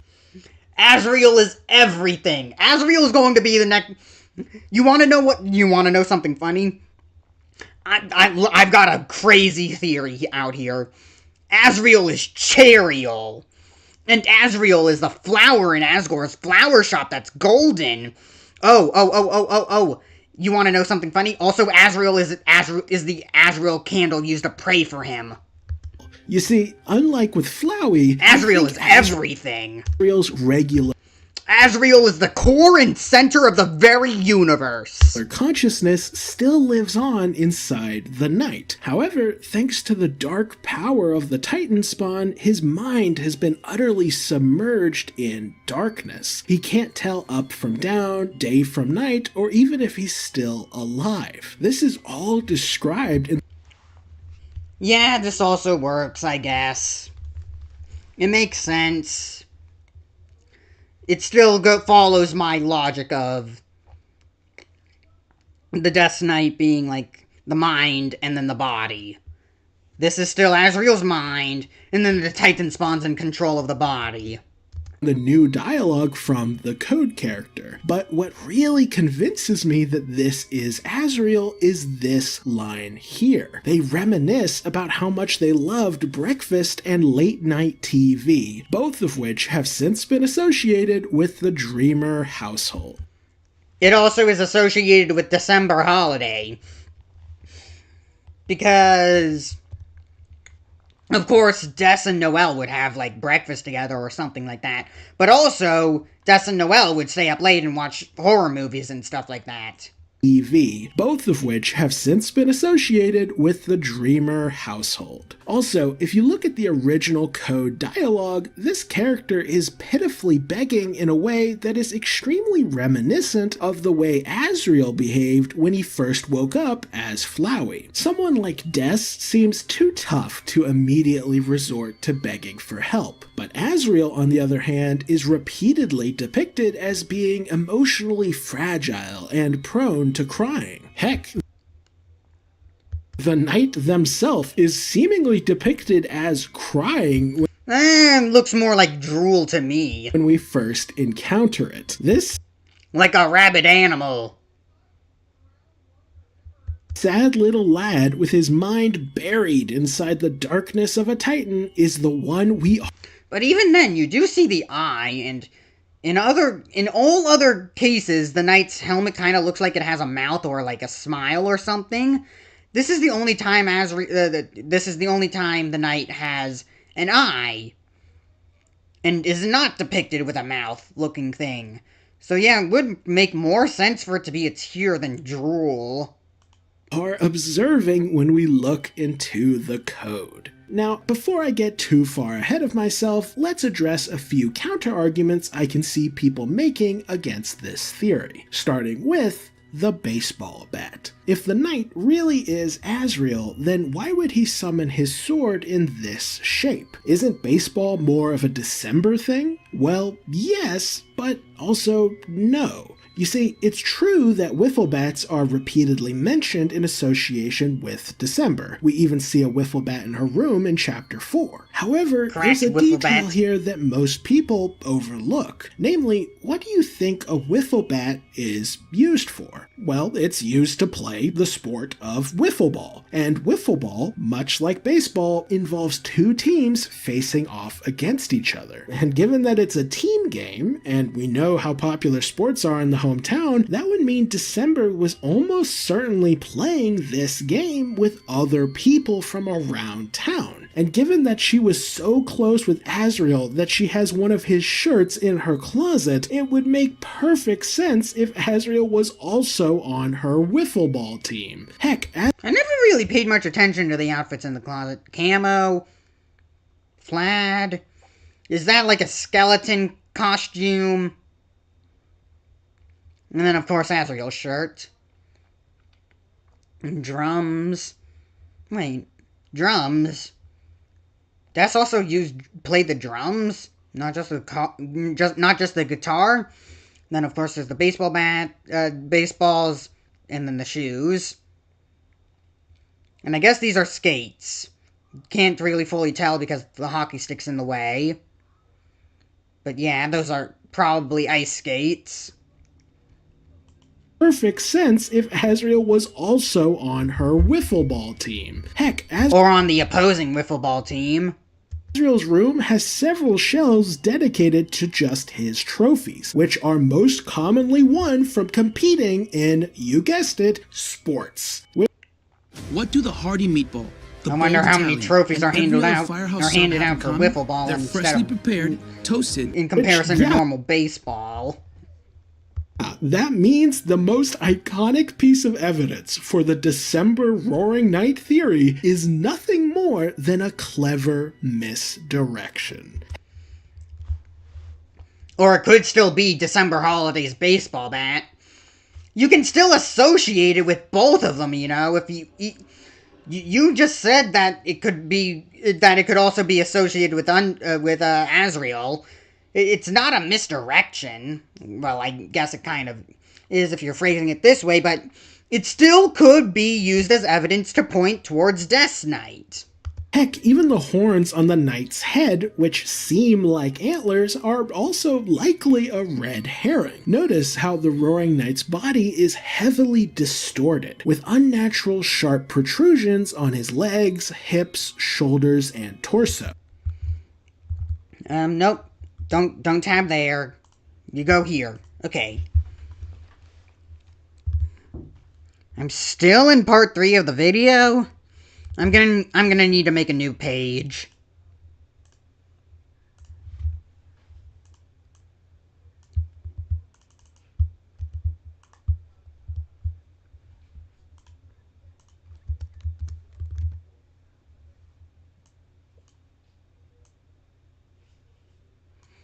Alright, evidence from part 3 of the video 2.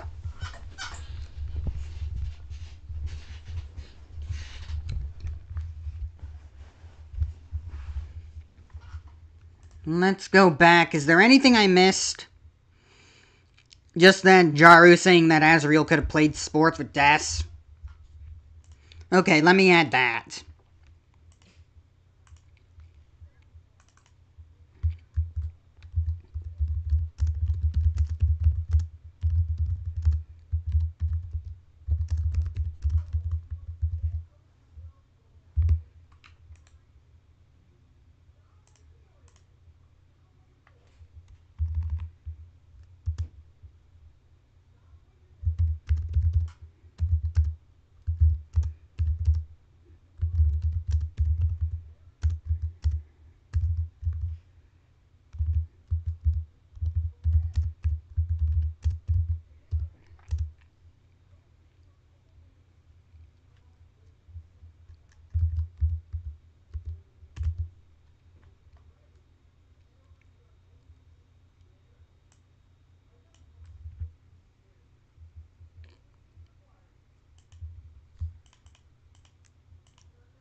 Okay, Asriel could have played sports with Des, so that's why he would have a wiffle ball bat as sword as the knight.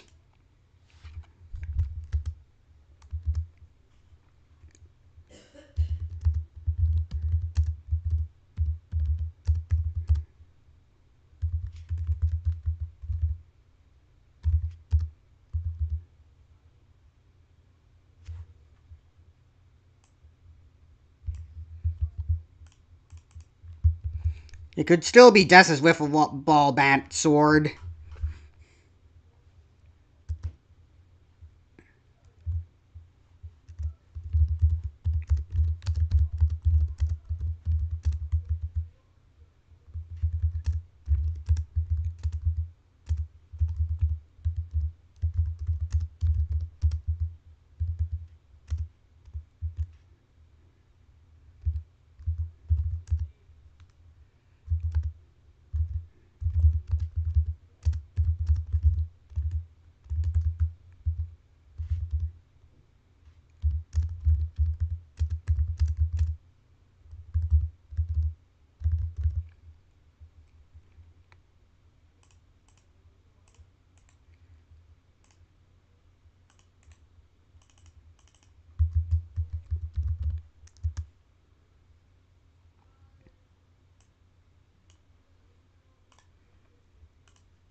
Okay, it did not. It could still be Dess's wiffle ball bat sword thing. You did not rule out Dess as a candidate. Just give a reason why Asriel could be a candidate.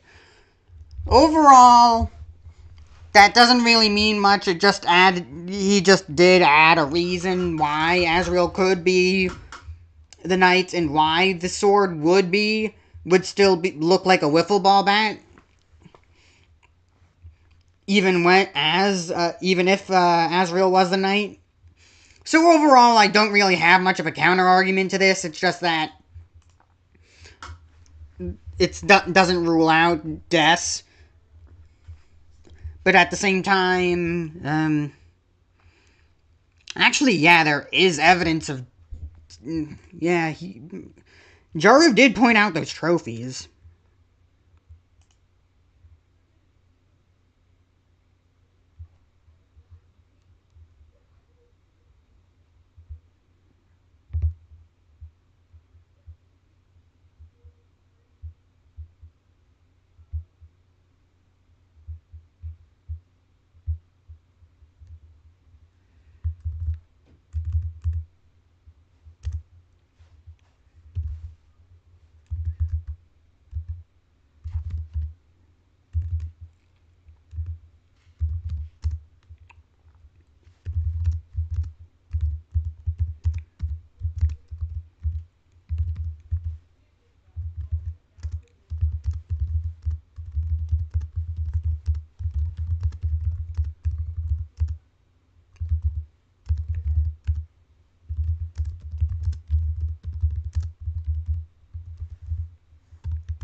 Ultimately, I don't have much of a counter-argument.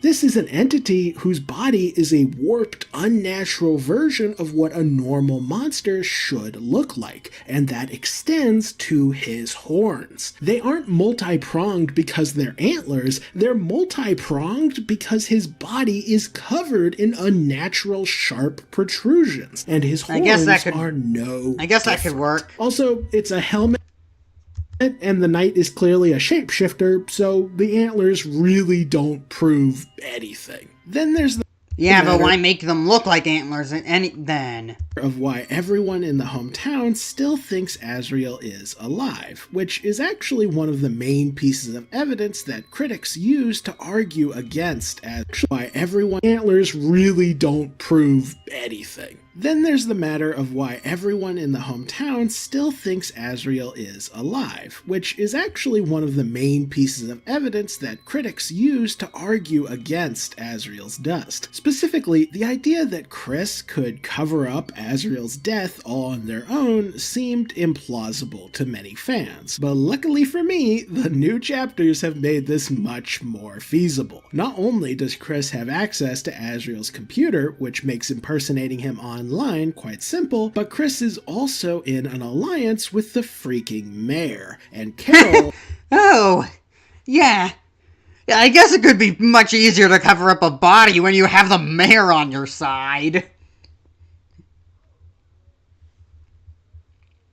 is cold, methodical, and powerful. If anyone would be able and willing to cover up Asriel's death, it would be her. Throw in the assistance of the Roaring Knight, and Kris has more than enough resources to cover up just about anything, which means one... Kris could get away with with not just one murder of their brother, but probably the murder of everyone at this point. Oh no! Let me fix this.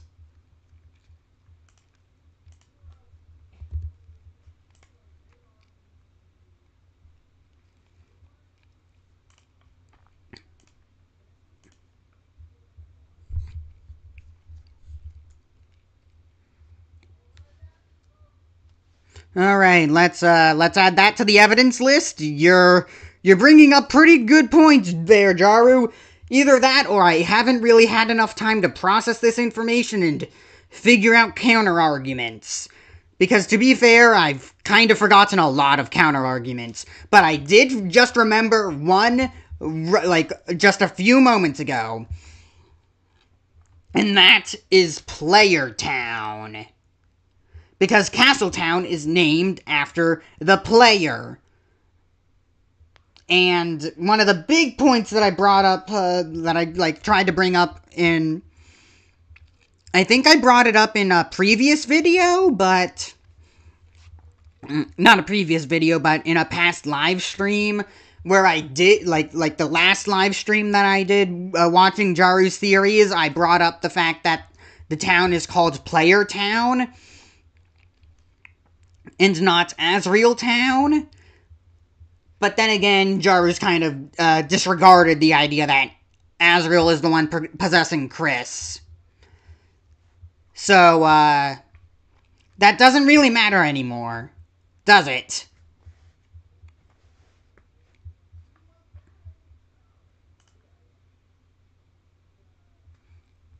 We'll just have to wait and see what Jaru thinks is who Jaru thinks is possessing Kris now.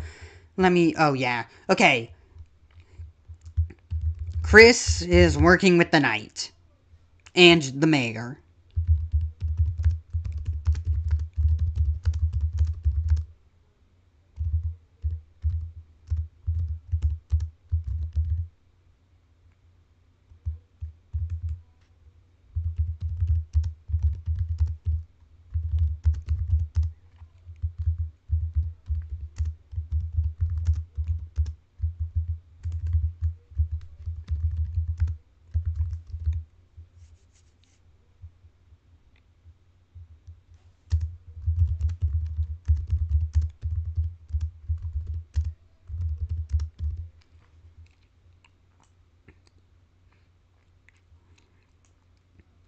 Can't really counter that piece of evidence much, as I said. I'll just leave it there. Kris has more than enough resources to cover up just about anything, which means one of the biggest critiques of my theory is now thoroughly dead. With all that said, just like Asriel, I saw that. Don't believe Asriel is the knight at this point, then I don't think anything I say is going to convince you. While I do think my arguments are fairly strong, I suspect the majority of folks will Your arguments aren't very strong, it's just that there's no evidence for or against them. Continue to believe that the Roaring Night is December holiday. In fact, if I were to end the video right here, I'm willing to bet that the main critique in the comments section would be something along the lines of, what about Des? If she isn't the Roaring Night, then... And now you're going to say that Des is the one possessing Kris. What the heck is her deal? How do you, Mr. Crackpot Theory Man, explain the increased focus on December if she isn't the main antagonist? And to be fair, that is a valid point. If I'm going to kick December out of the role of the Roaring Night, then it's only right that I provide an explanation for what role she actually fills in this story. And believe it or not, if my theory is true, then December holiday is even more important than any of you have realized. And if you're even if Des was the one possessing Kris, that still wouldn't explain Player Town. Longtime fan of my theories, then you might be able to guess what I'm about to say. Taxes was chasing updates and getting nowhere. You see, not too long ago, I released a video called Kris is Des. It was a oh boy. pretty clickbait title, as I wasn't actually arguing that Kris was literally Des, but rather that Kris had simply inherited... Give me a second. It was... Never mind, it was if Des equals Ness and whatever. Okay, get that off.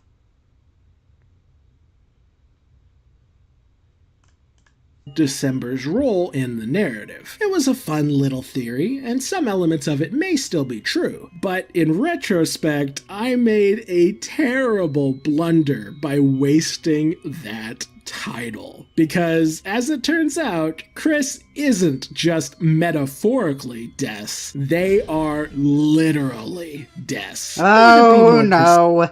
Who could have seen this one coming, Jaru? You know, you like to throw in plot twists, but at this point your plot twists are becoming predictable. Precise, December is the entity controlling Kris's soul. Here we go again. Heading. Here we go again.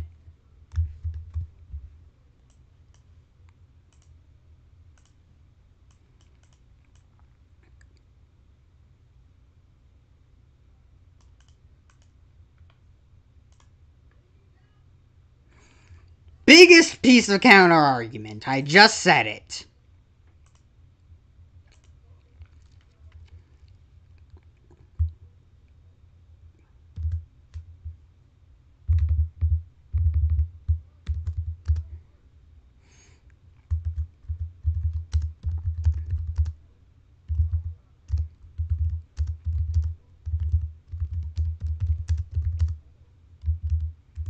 Nope, it's Kris's soul, not the player's.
If Des was the one controlling Kris's soul,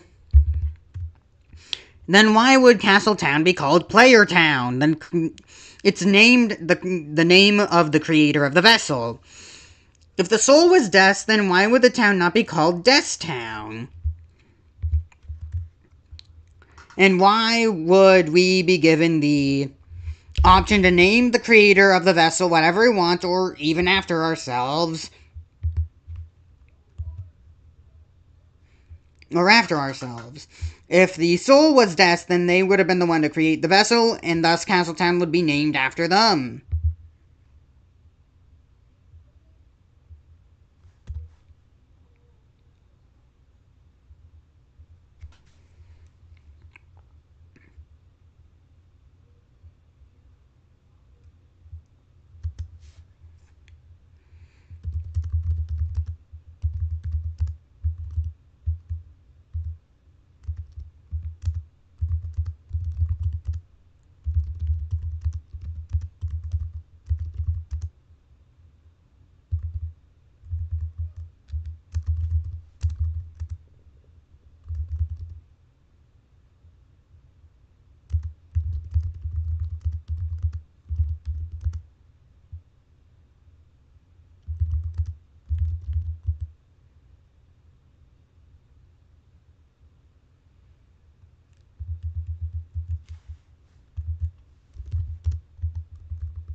It would make sense.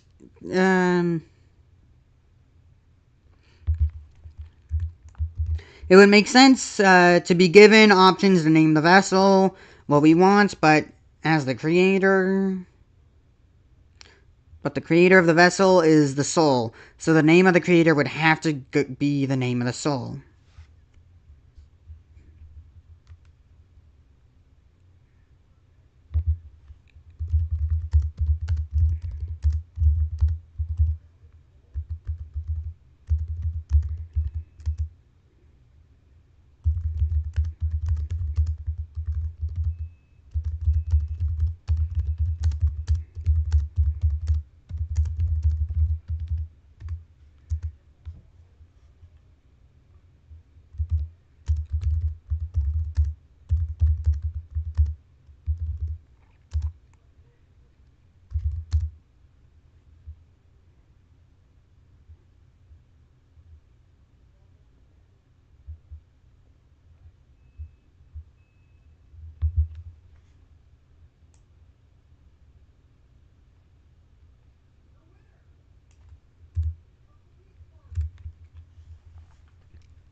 How long have I been streaming? 6 hours, not that long for a 1 hour video.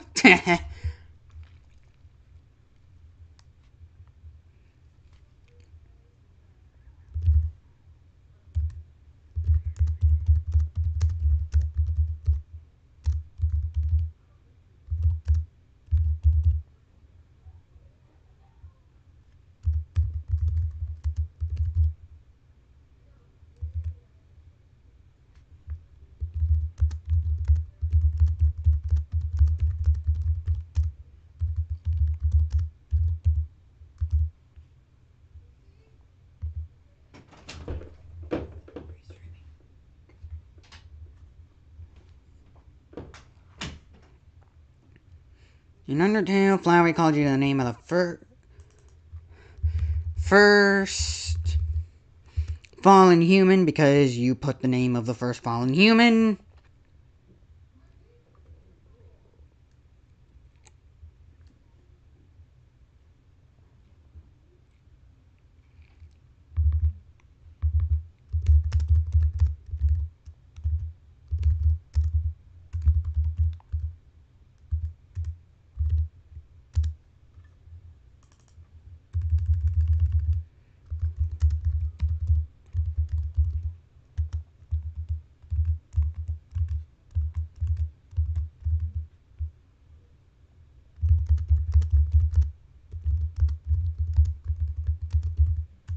No, sorry.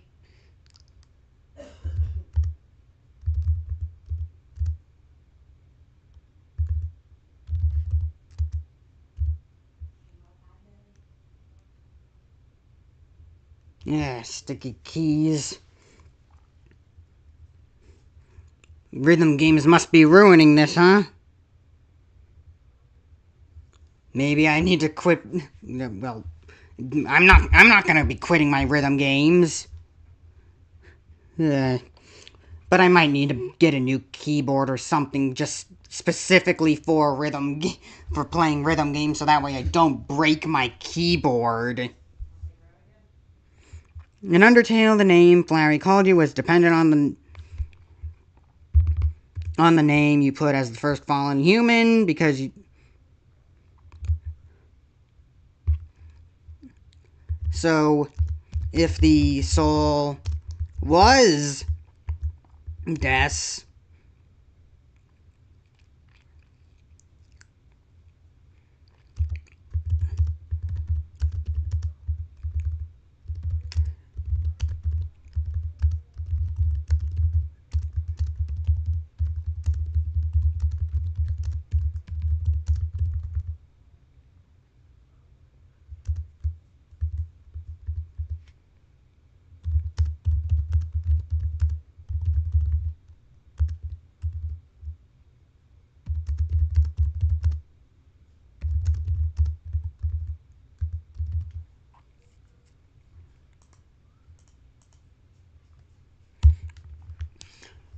okay, the big one.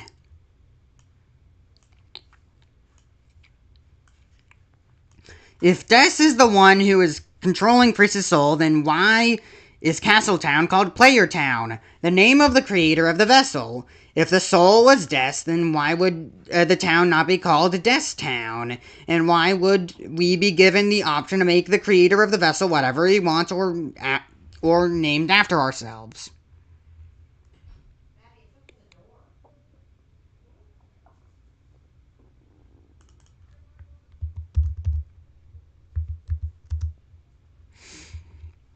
If the soul was Des, then they would have been the one to create the vessel, and thus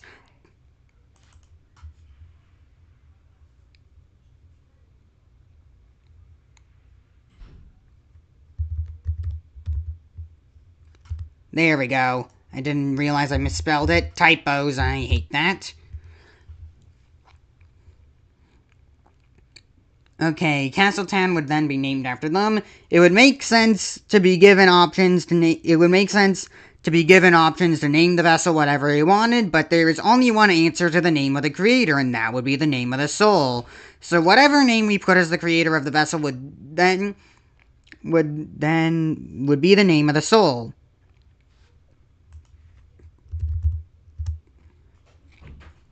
In Undertale, the name Flowey called you was dependent on the name you put as the first fallen human. So if the soul was Des and also the creator, you would think a similar thing would happen, where Des's name would change to the name of the creators. Of the vessel creator.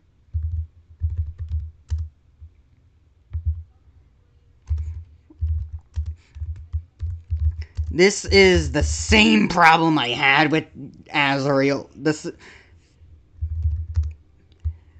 major problem.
And this is the same major problem I had with Asriel being the one to possess Kris. And this plot point still applies here.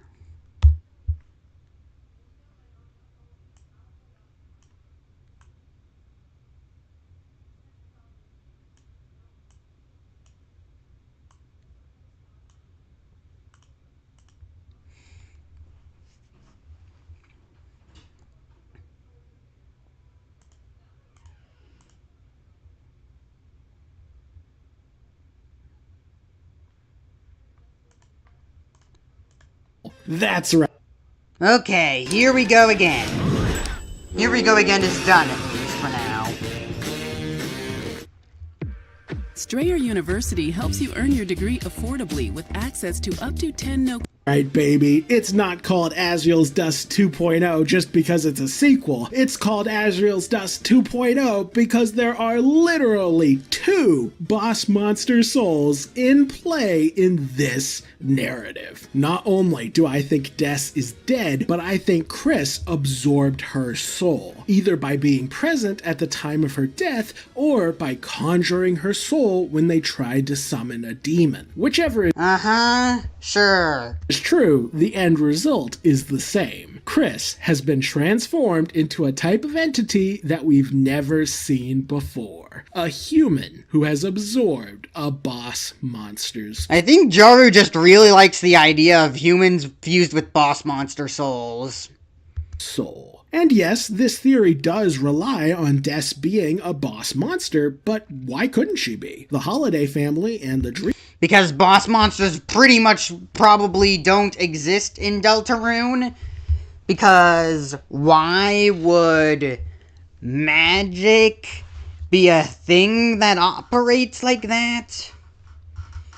There shouldn't be any magic in the light world, so thus boss monsters shouldn't be a thing that exists. Dreamer family have an awful lot in common. The two families have always been very close with one another. They're both politically very powerful, with Asgore and Carol acting as authority figures. They have opposite elemental affinities, with the Dreamers using fire magic while the Holidays use ice magic. And perhaps most compelling of all is the fact that Rudy is still alive in this timeline, whereas Rudy died in Undertale. Why is that important? that? Well, it's because boss monsters don't age so long as they don't have children. Once they have kids, their life force is sapped away by those offspring. And if you're a reindeer man with a serious health condition, then having your life force sucked away by not one but two living children would only exacerbate your issues. And in Undertale, where Des and Noelle are confirmed to be alive, Rudy is dead. But in Deltarune, the timeline where December is not alive, Rudy's life force is strong enough to fight off the illness for a little bit longer. Okay, but her soul is still in play, absorbed into Kris, according to you. Would it still not be draining whatever essence is currently inside of Rudy that makes both of them age? I don't know. The reason why Flowey is the way he is and Toriel and Asgore don't age is because, well, Flowey is soulless, isn't it? I need to go back to that library. Wasn't it a book about it? In the library or whatever?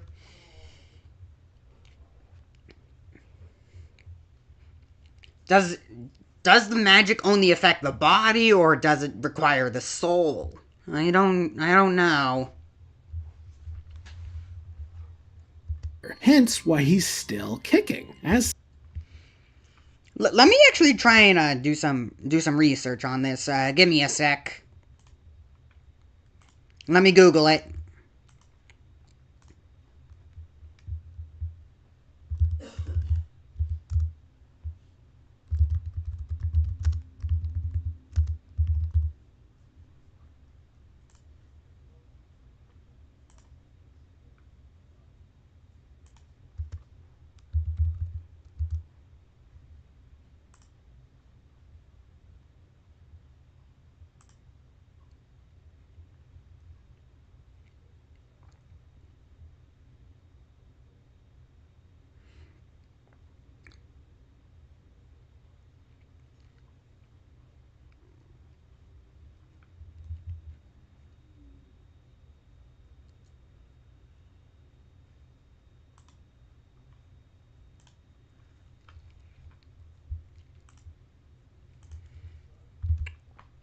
Alright, boss monsters, species of monster, soul persistence, known as boss monsters. Although all boss monsters are also bosses in Undertale, not all bosses are boss monsters. All boss monsters are encounters and activate serious mode. Sans also activates serious mode. Is Sans a boss monster?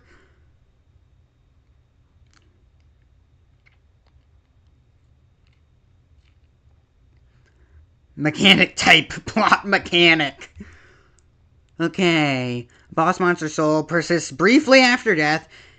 Matures boss monsters only age when their offspring does.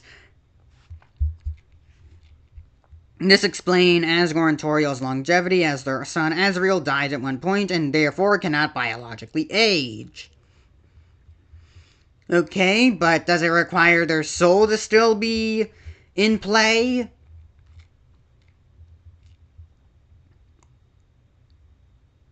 When a boss monster dies, their body turns to dust. However, their soul, in an upside-down heart shape, lingers for a few seconds before shattering. Similar to other monsters' souls, the boss monsters are white. There are 3 known boss monsters, all of royal bloodline: Toriel, Asgore, and their son Asriel, although not all necessarily intrinsic characteristics of boss monsters. The 3 of them share similar traits. Physically, their heads resemble Nubian goats, and they have a pair of horns, long droopy ears, and visible fangs. All 3 have anthropomorphic bodies and paws at the end of their limbs. All the Dreamers also share an affinity for fire magic and wear the Deltarune emblem. Does Asgore wear the Deltarune? I don't remember if it's on his armor or not.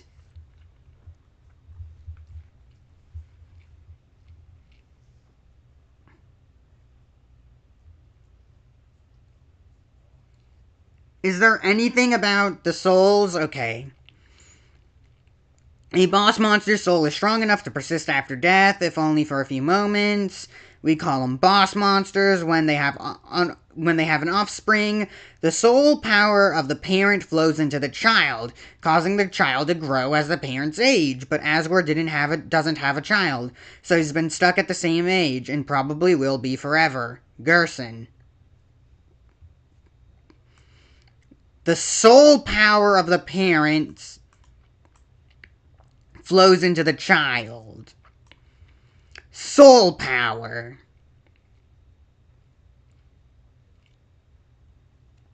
I guess it's not magic.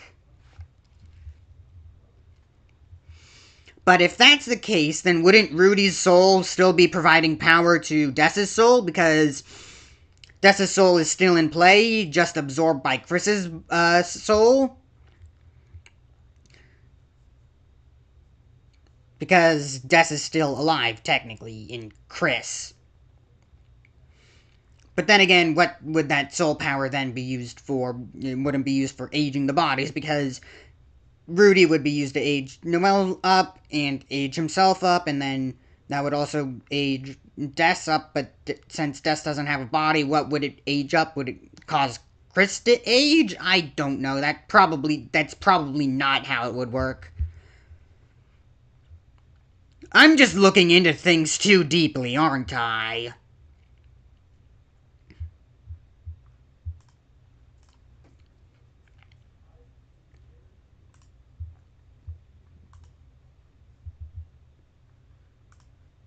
Such, I would say the groundwork for December being a boss monster is...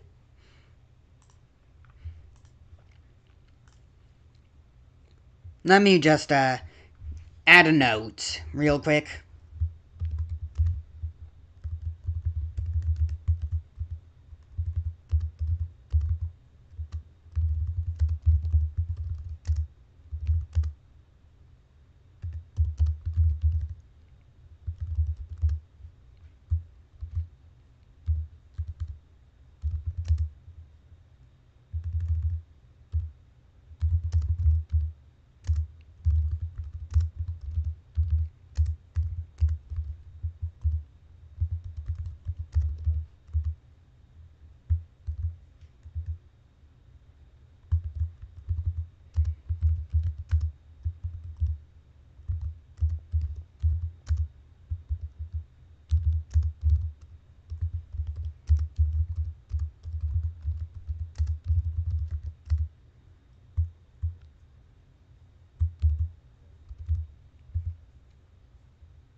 Alright, 1D. Gotcha. Fight off the illness for a little bit longer, hence why he's still kicking. As such, I would say the groundwork for December being a boss monster is pretty freaking strong. But wait, this theory has... Yeah,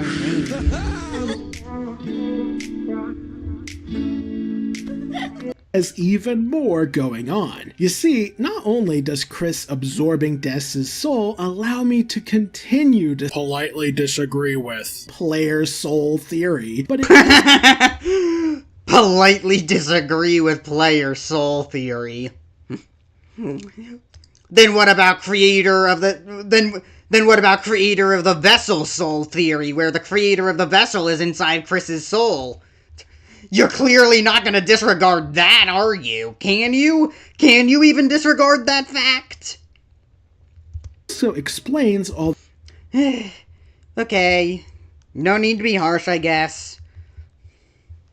the unique attributes that the soul possesses. It's just that it's a very important thing in Deltarune. It's literally the first thing you do in Deltarune is create the vessel using the soul.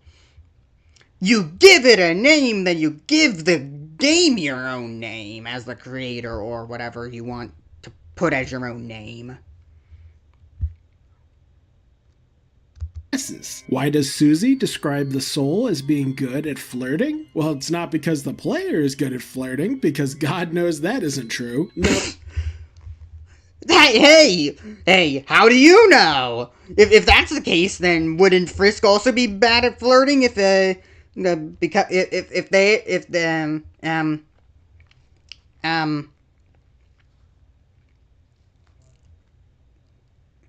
I guess it could just be Frisk is good at flirting on their own and not related to the player, but still.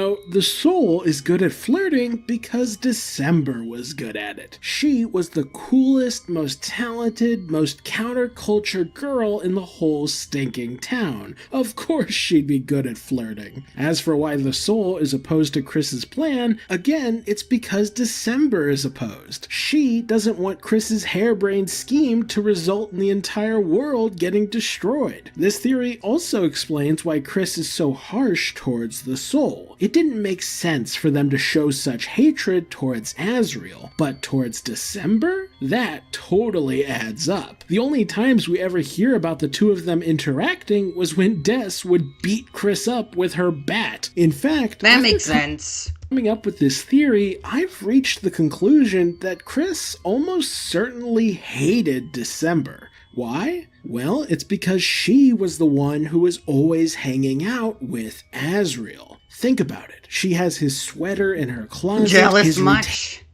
But let's go back there so we can get more evidence. Continue to politely disagree with player soul theory, but it also explains all the unique attributes that the soul possesses. Why does Susie describe the soul as being good at flirting? Just because some players are bad at flirting IRL doesn't mean that the soul is going to be just as bad as them in the game. I mean, I'm pretty bad at what is it? I don't know. I can't make cookies IRL, yet when I go and play Minecraft, I can just put cocoa beans and wheat onto a table, and suddenly, poof, cookie.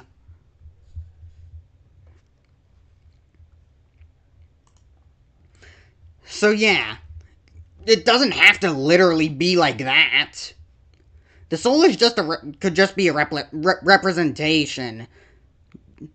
The vessel is not Kris. The soul itself is the vessel that allows us to interact with the world.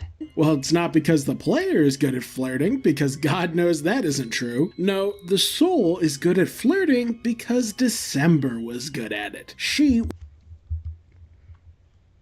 Alright. Oh, nope, not that.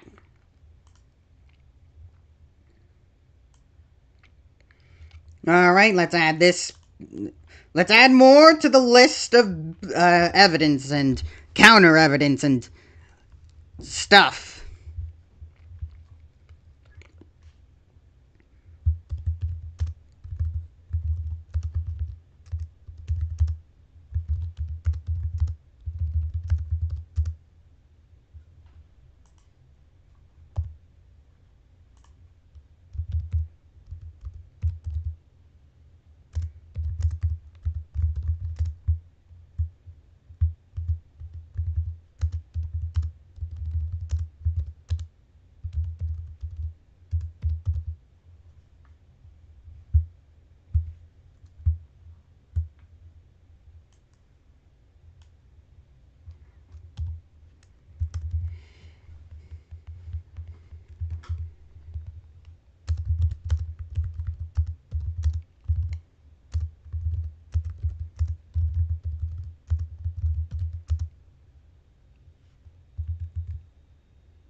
Just because some players are bad at flirting IRL does not mean the soul is going to be just as bad and match the IRL player's skills in every aspect. Look at any game ever for proof. I can't build a house, but I can do it easily in Minecraft. I can't cook, but can do it well enough in Overcooked. I can't play guitar, but when I am given 2 prompts to play a guitar,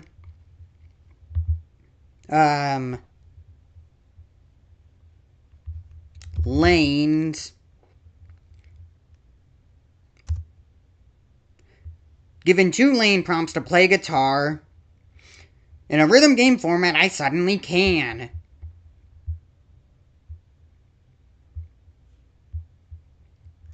The soul is good at flirting because December was good at it. She was the coolest. I mean, yeah, I won't argue that December was probably very good at flirting, but that's still, but you're really using that to discredit the player, the soul for being the player in that. Like, come on. You could, like, there are people that play, like, I don't know, like, town building games and, tycoon games, yet they could probably never run a business or do anything similar to the stuff they do in games IRL.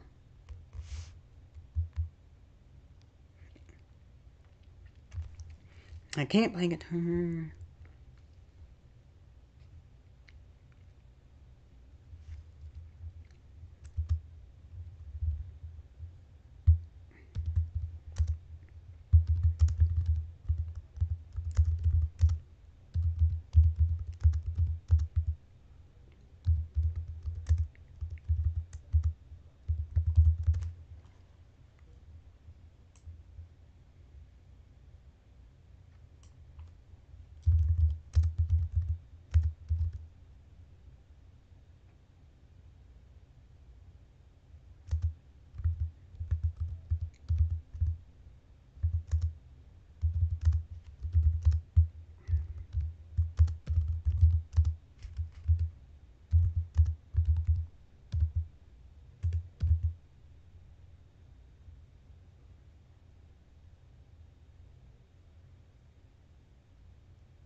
Yeah, this is a good idea.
You used DDLC as an example in a previous video before,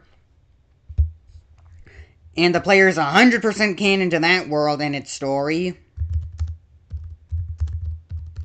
Yet regardless of the player's skill at making poems, they still can.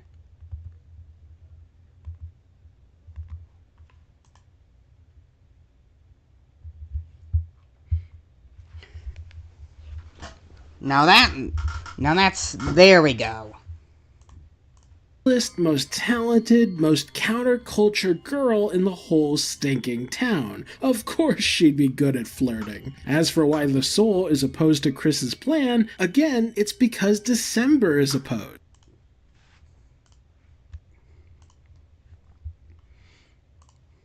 Alright, now to go and finally progress.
Kris dislikes the soul because it's Des, and Kris dislikes Des because they are jealous of all the time they spent with Asriel.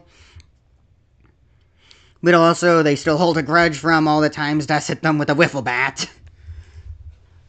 Yeah, that kind of makes sense.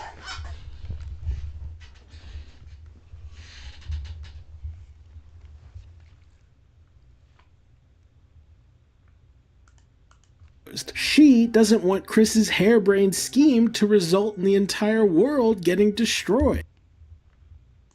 This theory also explains why Kris is so harsh towards the soul. It didn't make sense for them to show such hatred towards Asriel, but towards December? That totally adds up. The only times we ever hear about the two of them interacting was when Des would beat Kris up with her bat. In fact, after coming up with this theory, I've reached the conclusion that Kris almost certainly hated December. Why? Well, it's because she was the one who was always hanging out with Asriel. Think about it. She has his sweater in her closet, his retainer next to her weed, and even his terrible ska CD in her collection. They were at least close friends, and possibly dating, which would... These red hearts could even be a Valentine's gift from Asriel, which would explain why Toby did the whole Valentine's-themed newsletter a while back. Alternatively, these could just be from her mom, or possibly from her admirers, which could further support her status as the cool girl in town. Probably from Carol, because we know that she has a obsession with strange heart-shaped objects for some reason. We can probably assume the reason. Likely result in Asriel spending less... But even then, these weird heart-shaped pillows are different from the ones that are displayed out throughout the house. Time with Kris and more time with her, and Kris would undoubtedly hate this. Heck, given Kris's insecurities about not being a monster, they may have even projected those feelings of inadequacy onto Asriel and Des, with Asriel's choice to spend more time with a fellow monster hitting particularly close to home. In fact, given how passionate Kris is about playing piano, and given that December was in a band and played a ton of instruments, it may be that Kris became obsessed with learning piano precisely because they wanted to prove themselves to Asriel. It was Kris's way of saying, see, she's not the only one who can play music. I could be in a band too. And remember those weird blog posts from Noelle that talk about Kris suddenly freezing and then going off to play piano? Well, I think that is tied up with December as well. I think when Kris was hanging out with Noelle, Asriel was upstairs hanging out with Des. I think these moments where they suddenly freeze were moments where they remembered Asriel's budding relationship with December, which prompted Kris to feel jealous and head off into the other room in order to practice piano and win Asriel back. Heck, we know that at one point Kris... I guess that kind of makes sense. brought bratty food. I think that would, I think that's a logical, interpretation. At least that would make sense. At least I think Kris, has a similar logic to me to, how to prove their worth, I guess. Food in exchange for being allowed to hang out with her. And I reckon this was Kris trying to prove that they were cool enough to hang out with the older kids like Des and... Or to give them food poisoning because they, didn't like them. Thought they were annoying and really pestered them. Asriel. As you can see, once you have this when Kris is in control, they play the piano, but can't play anything else. When the soul, aka Des, is in control, she can play piano. She can't play piano and is able to shred on the guitar. Toby Fox literally shows Kris playing December's instrument in December's song. All while emphasizing how Kris and the soul have different musical skills. And only for nobody to connect the dots because the Roaring Knight shows up with a bad, brilliant misdirection. Utterly brilliant. You know, we could play the piano if we were given the choice and given the opportunity. And we could. We definitely can. We could take the, sheet music, take a photo of it, of course, so that way you can have it out at the same time and play the piano. People have played the piano. The only reason why we can't do it in the hospital is because we're just not given the prompt. You can't select an option that isn't there. I mean, that's pretty obvious, isn't that right? We've seen it in the weird route when Susie asks what Kris did with Noelle and the sky goes red and stuff. You can't select a prompt that is not there. Just like you can't play a piano without the prompt to play the piano, or, well, the keys. But in the Dark World, we suddenly can, because we're given the ability to press up, down, left, right, neutral. We're suddenly able to play the keys because we're suddenly able to play the piano because we're given the ability to play the piano. Context of Kris trying to fight Des for Asriel's attention, a whole lot of Kris's character starts to click into place. And if Kris had this sort of tense rivalry with Des when she was alive, then it makes perfect sense that Kris would have such a harsh attitude towards her now that she is literally inside of their soul. Des may very well have been Kris's least favorite person, so being possessed by her is probably a worst case scenario. In fact, given the dynamic between Des, Asriel, and Kris, and given that my theory holds that Kris was somehow involved in both of their deaths, I think a picture of what happened is starting to come together. Now, I won't paint an exact picture myself, as coming up with a dramatic, detailed story is precisely what caused people to dismiss my original theory. There will be no Jello knives in this theory, Lamau. I would have liked to hear that story, because that story wasn't the problem.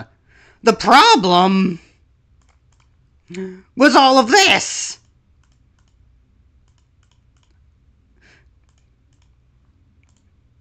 However, I will say this. There is a lot of evidence that Kris was involved with a murder, that Kris has been inside the shelter, and that December vanished under mysterious circumstances. Yeah, and apparently Asriel is the one who died in the broom in the supply closet. Such, I wouldn't be surprised if Kris not only had a hand in December's death, but also took actions that accidentally resulted in Asriel's death. Maybe the demon summoning was meant to bring back Asriel, but since he had already become the knight, Kris ended up summoning December's soul instead. Maybe then Kris absorbed her soul, possibly mistaking her for Asriel, only to immensely regret that decision. In fact, maybe it was... Okay, are there not any other souls in the underworld or whatever that Kris could have summoned? Were Des and Asriel the only candidates for dead people to bring back from the dead? Des, who forced Kris to reveal her fate to Carol, which was how this unlikely alliance between Carol, Kris, and the knight came to be. This also explains why the mayor says the word "you" in bright red capital letters in this scene. I've always interpreted this as Carol referring to Kris instead of the soul. Sure, you are referred to as... The soul is referred to as you, while Kris is referred to as Kris, but... feels like the one time it's an exception. It's clear that she's talking to the soul, but now we understand why. She is talking to her daughter. This is Carol telling December that no matter what form she takes, she is always welcome. Then what's the deal with the shelter? What's the deal with the shelter? Why do we not know the code? Why do we not know the code to the shelter? Why is it such an ordeal to get into the shelter? Why is Carol trying to hide the code from us? In their home. This theory may even explain.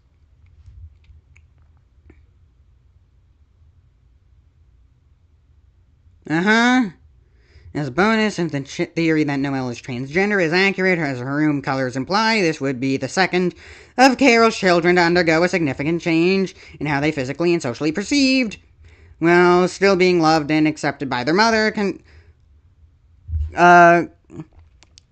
Contrasting Carol's cold demeanor with such a loving and accepting heart seems very in line with Toby's submersive writing style. This also contributes to the wider theme of normalized acceptance as seen with the way Kris is largely treated no different for being a human. Except when Snowy and MK do it. Or how learning to accept Noelle was a key part of Queen's arc. Yeah, I want to see how the festival plays out now. Not to see Asriel come back, actually. Now I want to see the festival arc with Susie and Noelle. I'd like to see that.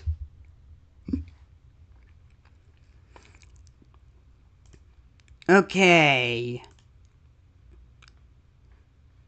Got that done. What am I missing?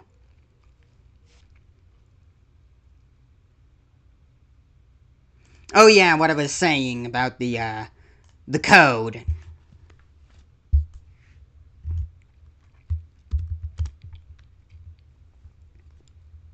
If Des is the soul, would they not already know the shelter code? Or at least part of it?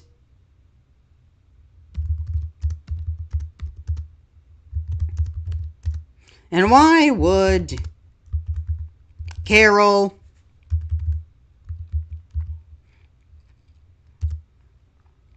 and the knight be So, protective of the guitar and the code.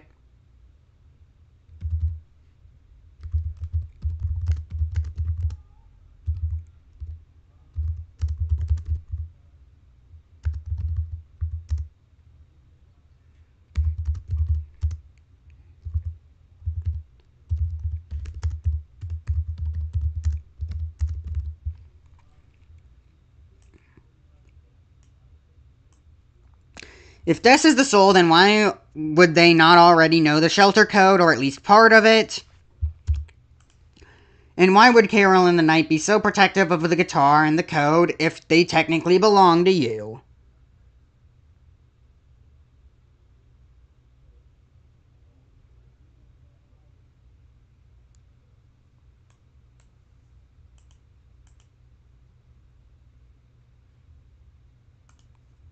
Explain why Carol in particular calls Kris at the end of the Snowgrave route. She simply noticed Noelle's increased interest in Kris and is now concerned by what this could mean for December. With all that said, I don't think... Increased interest in Kris? In what way? Because, are they seeing deaths in Kris? No. That's not how the weird route... I don't think that's how the weird route goes. Aware of what happened to Asriel, or at the very least...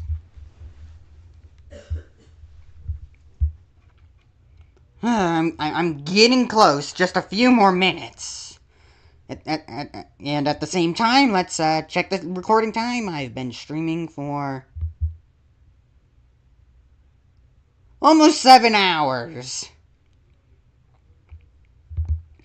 Maybe forget the "and more" part of the title. I'm not going to go back and rewatch the original theory, especially since we got kind of a recap over here, and since I probably watched the original theory during my first JaruJaruJ theory watching stream. And I probably don't have time to watch Undertheory's Demon Kris theory. Okay.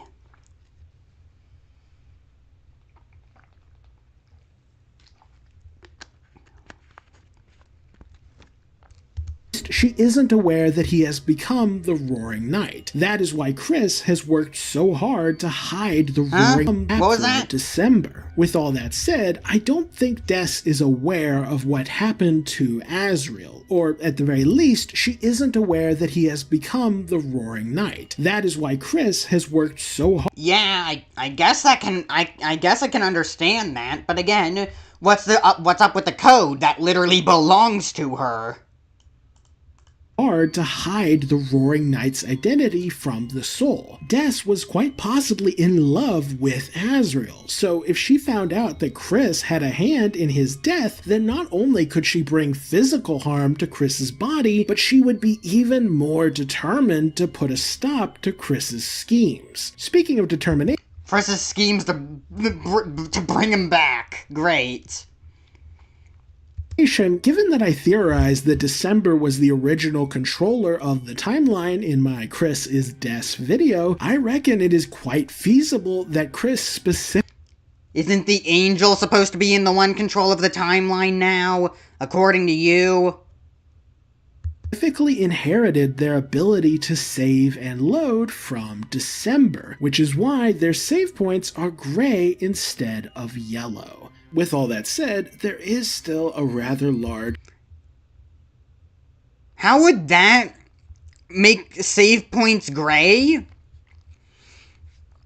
Inheriting the ability to save and load makes your save points gray? I'm not so sure about that. Elephant in the room that I've yet to discuss. I am of course talking about the weird route. It's... Des wants to make Noelle stronger. One thing to say that Des is trying to stop Kris in the normal route, but it's a whole other thing to say that Des is responsible for tormenting Noelle in the weird route. So, how do I explain Noelle gets stronger. this sequence? Well, there's two primary reasons. Let me just double check the audio real quick.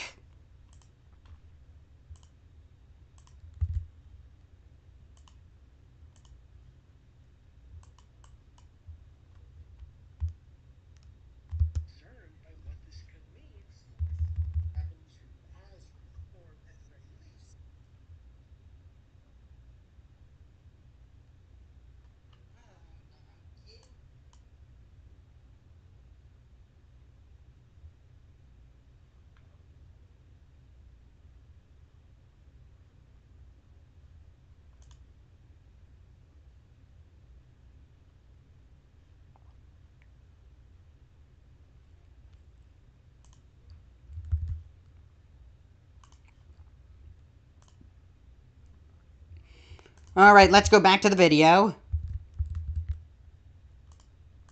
Reasons that I can think of for December acting in this way. The first is the player. While the soul is not a simple representation of the player, our influence is still integral to this story, just like it was in Undertale. In that game, we are controlling Frisk directly, and thus whether Frisk is a mass murderer or the savior of the underground is entirely up to us. We can corrupt their character if we so choose, and the same is true with December. Remember, we aren't controlling Kris directly the way we did with Frisk. We are controlling the entity inside of their soul. In other words, we are controlling December. So while we can still supply... You could just say that you're controlling an entity inside Kris's soul that doesn't have to be a pre-existing character. In fact, it could just literally be Kara. Or a Kara-like entity. That's kind of the point.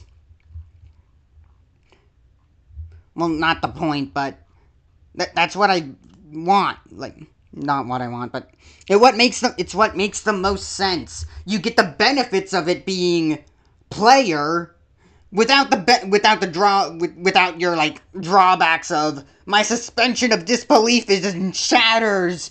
It's as broken as the window I broke when I was 6 years old or something.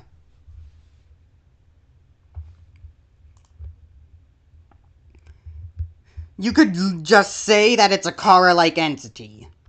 One that has all the strengths of being able to see the fourth wall, having direct relations and ties to the player. Well, not direct, but symbolic relations and ties to the player. And the fourth wall stuff, as well as just being a separate person from Kris. Without all that, like, drawback and stuff. Because if you make it a pre-existing character, you have to force that pre-existing character onto onto us, and say that we are them, and that them are also Kris. It gets very complicated, and it gets very complicated and stupid that way. A corrupting influence, we can only exert that influence upon December herself, which is why Kris can rebel against us. However, and this is important, while we can corrupt December... Yeah, and how? We cannot change the reality of who she was up until now. Which brings us to the second reason for the weird route: December's character. You see, we may have turned December to the dark side, but all that does is force us to explore the darkness within her own psyche. This route is all about Noelle because that's what December wants it to be about. And while it may seem like our actions are too harsh or too cruel for Des to inflict on her sister, just remember that our main goal throughout the weird route is to make Noelle stronger. And while we end up pursuing that goal through some extremely dubious methods, you could absolutely view this as an expression of tough. I don't think dubious is a synonym for twisted. love. Keep in mind that December is Carol's daughter, and Carol is all about expressing love through the most cold and controlling methods available to her. And this concept is really hammered home when you look at the symbolism of the thorn ring. This ring makes Noelle stronger and lets her do things she never thought she could do, but at the cost of her own will being supplanted by December's. The use of a ring of thorns, which are the harsh and painful side of a rose, is a direct metaphor for the painful side of love. When December forces this ring onto Noelle, it's like she's saying, I'm hurting you because I love you, and this is for your own good. If the weird route... What's good? Well, we don't know. We just don't know. We're not there yet. We need to get there, then we can know. Was really about the player, then it wouldn't make sense for us to hyper-focus on Noelle. But if it kind of does if she's meant to be like the actual second hero or something.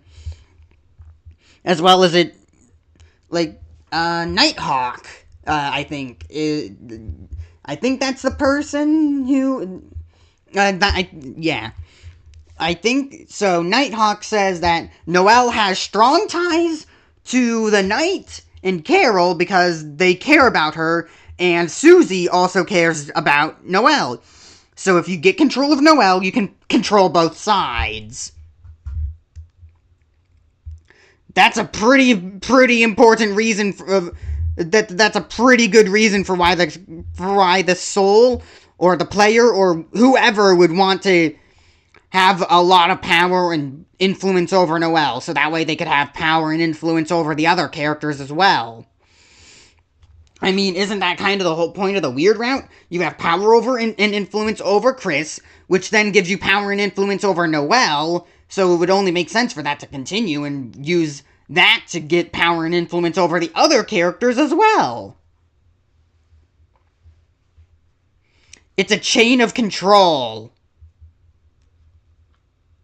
My theory is true, and the weird route is actually about December, then it makes perfect sense for her to focus on her sister. Us choosing to pursue the Snowgrave route instead of the normal route is effectively us choosing to allow December to enact her will, just like how the No Mercy route in Undertale allowed Kara to enact their will. Heck, something I only found out about just recently thanks to KazooCat was how, during the Snowgrave route of Chapter 2, the song that plays right before we fight Birdly has some striking similarities to Raise Up Your Bat, which, for those who aren't aware, is a song that was likely written by December. This connection is made even more likely when you realize that the Snowgrave song in question is literally titled D, which is almost certainly referencing December. Toby Fox.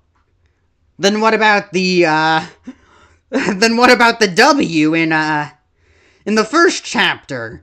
And then the C in chapter 4 is for Carol, obviously. The W, wind, water. Fox is explicitly tying December to the most climactic moment of the Snowgrave route, and he is doing this because this moment was specifically orchestrated by December herself. Now, you may be wondering what December's end goal is December must really hate Birdly as well. In the weird route, and how that ties in to the prophecy. Well, the good news is I do have an answer for those questions, and I think you're gonna find my conclusions very interesting. However, the bad news is this video has already gotten over an hour long, so for the sake of... Could have been 7 hours. Of brevity, I'm going to save my Snowgrave theory for another day. To summarize the conclusions of Asriel's Dust 2.0, 5 bowls, $5, 0 leftovers. $5 bowls at KFC. Scala. No more bad hair days. Brazil hair day. Every day. Oh, Asriel and December are both dead, and Kris blames themselves for this event. Asriel's soul went on to become the Roaring Knight, while Asriel's dust went on to become Ralsei. December's soul was absorbed by Kris, which transformed them into an entity with unique powers, including the ability to remove their soul and the ability to seal dark fountains. Wouldn't it make sense for any human to be able to seal dark fountains? Or, well, any human soul to be able to seal dark fountains?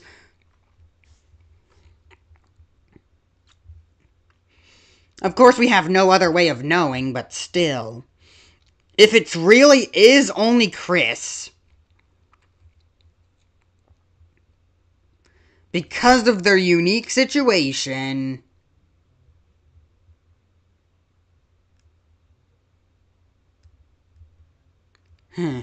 and Kris have an I'll have to think about it. Antagonistic relationship, both due to them vying for Asriel's attention in life and due to them opposing each other's plans now that they've been combined into one entity. Kris's goal is to resurrect Asriel, Carol's goal is to resurrect December, and December's goal is to protect her sister and the world in general from Kris. Des is not the Roaring Knight, Asriel is not alive, Kris is not the victim here, and the soul is not a representation of the player.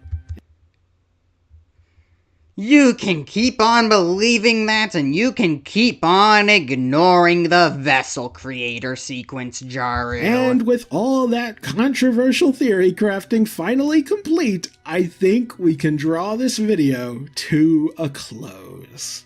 A huge shout out to all my loyal patrons for their incredibly generous support. A special thanks goes to E-Roll, Ash the Fox, okay, Lincoln I think Penguin, that's just it. Tibby Fitzhugh, and well, it should, PFP for supporting me on the Noel tier. An extra special thanks enjoying what goes may to be the best Sans theory I've Reaper ever made, and at SNS the very least. For supporting I me haven't on felt the this proud in a Ralsei video tier. in a long And time. Thank you all thanks for has to joining go me to on this Spindrift incredibly and ridiculous Lex.Ham journey. for being the only big shots willing and able to support me on the Spampton tier. Okay, intro, Roan, yep, okay.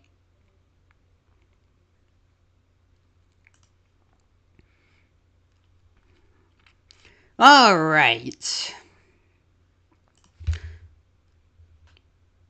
As for the plot hole of the soul not automatically knowing the quiz show answers about Kris, I won't answer that here, as it is actually addressed, albeit indirectly, in the upcoming video. So, you must mean that Des doesn't know the answer to these questions about Asriel.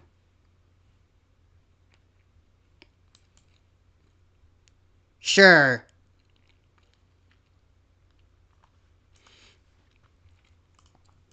What did I say, like, at the start?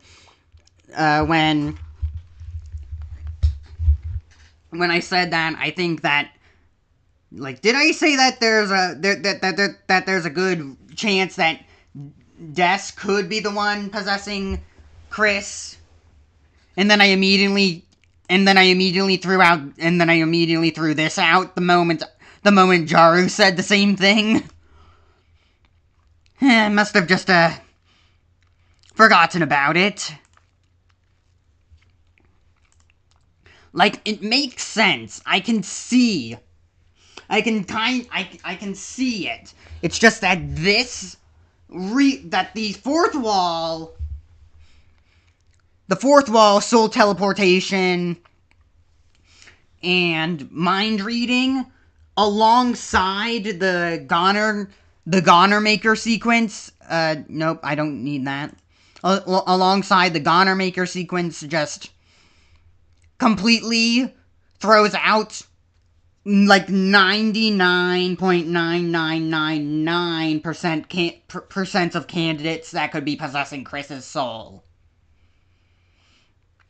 Because they need to be able to account for the Goner Maker, and they need to be able to account for soul teleportation and mind reading. and almost none of them do. Okay, before I go, give me a second.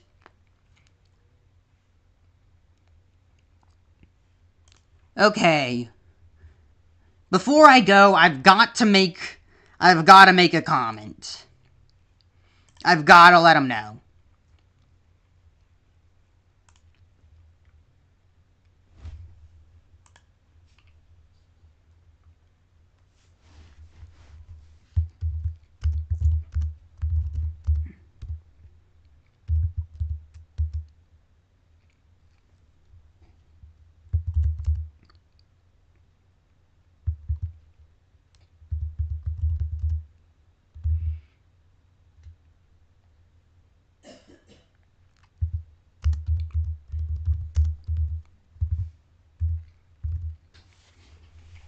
I am both glad and a little upset that you continue to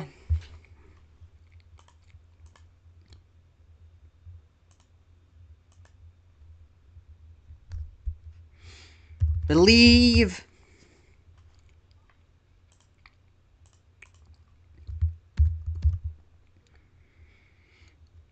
Kris's soul is possessed by another character.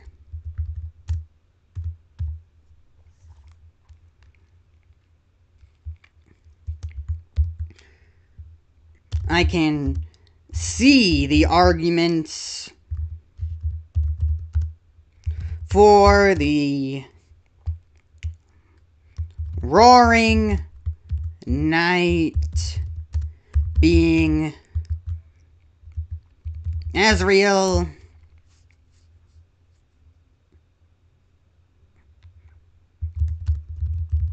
and think that part of the video is great.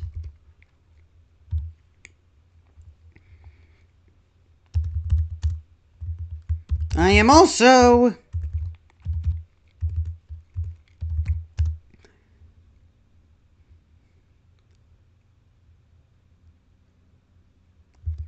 glad to hear that you know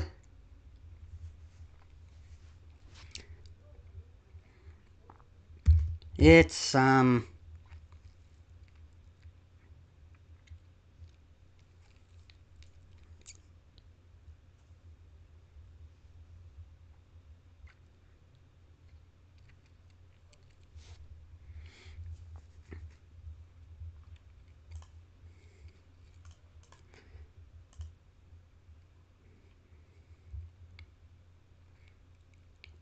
why am I still here?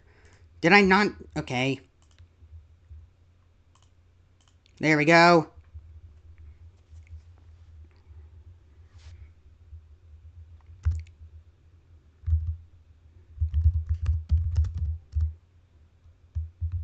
And necessary. Change your theory.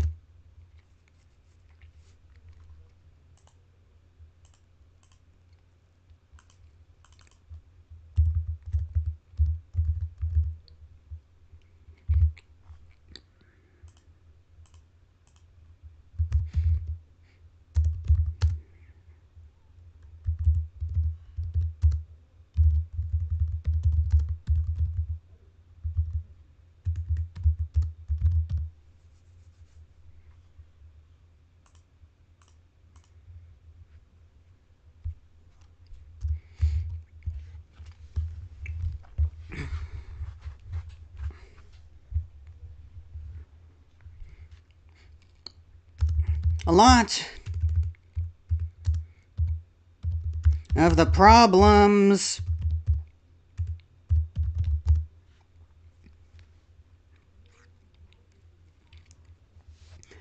with Asriel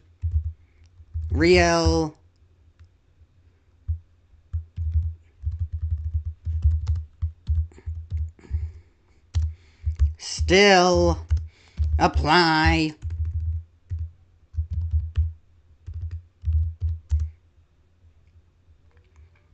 To possessing Kris.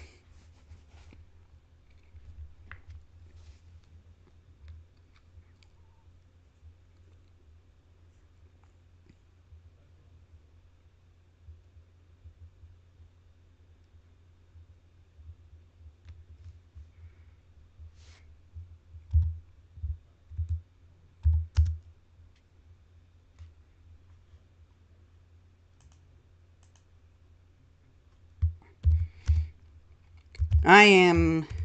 Okay.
The main point I need you to be aware of is at the very start of the game where you create the vessel.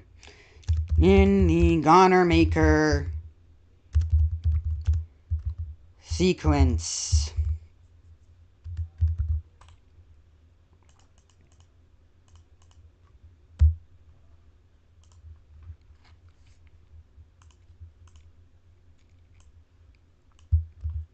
Oh no! I don't do that!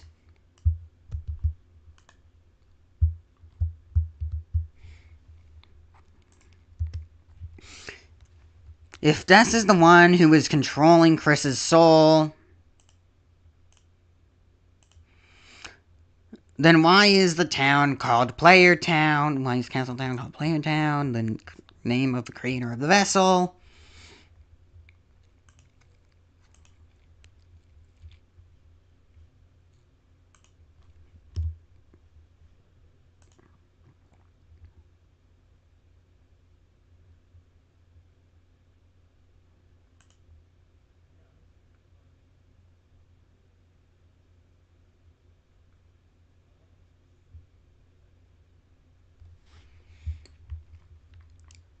Give me a second. I have to, check something quickly.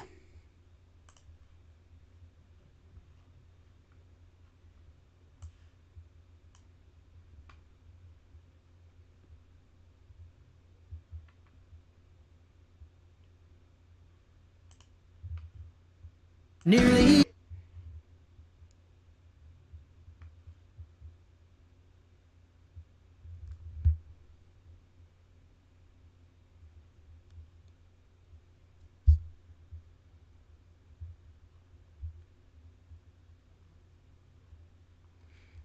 Did he actually respond to it?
Yeah, I can't find my old comment.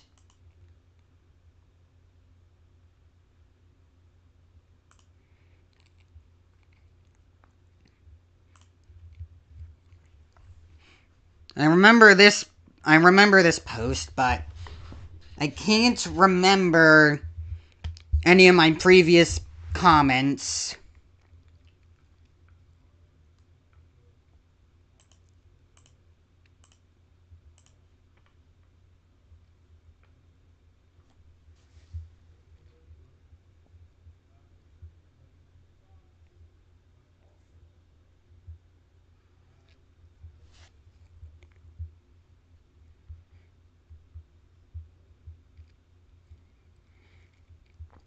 This is the same major problem I had with Asriel being the one who possessing Kris as this plot point still...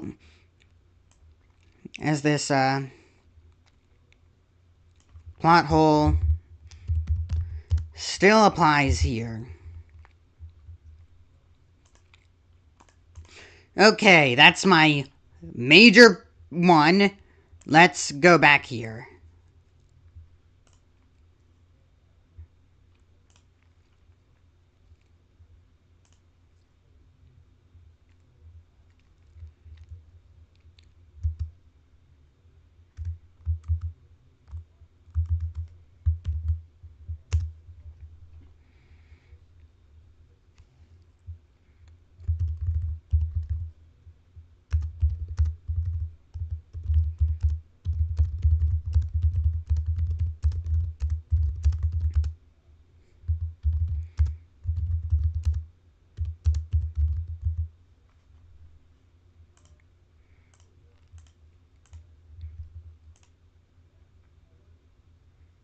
I stream my reaction if that's fine with you, but I also spent 7 hours.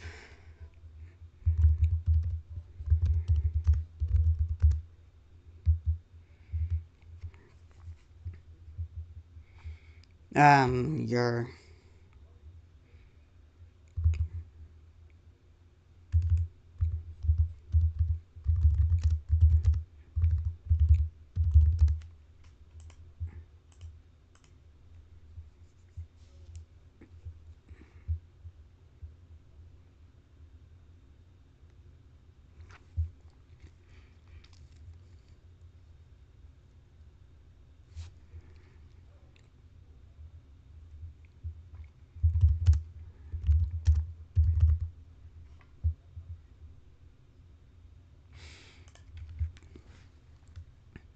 Okay, let's actually, rank this. Let's see how good the evidence is.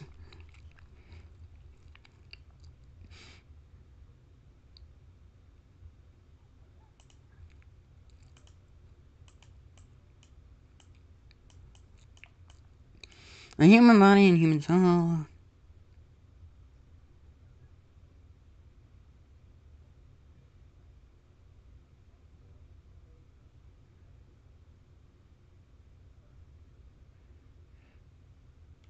And even with the bullet box in Deltarune,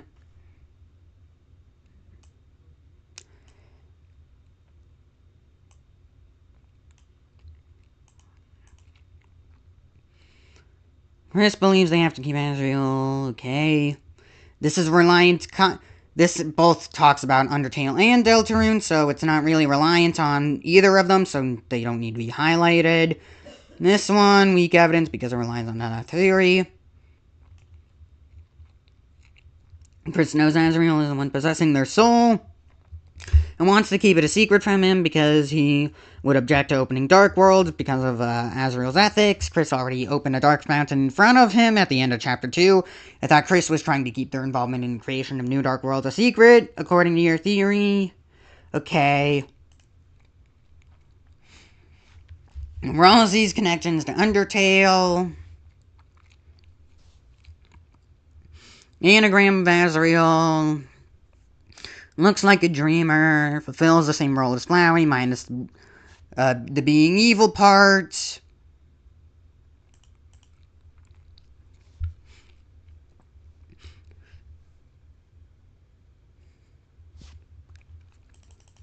this is built. This is reliant on Undertale, actually. Well, not actually, but it just is because it's comparing Ralsei to Flowey, which makes sense. They do similar.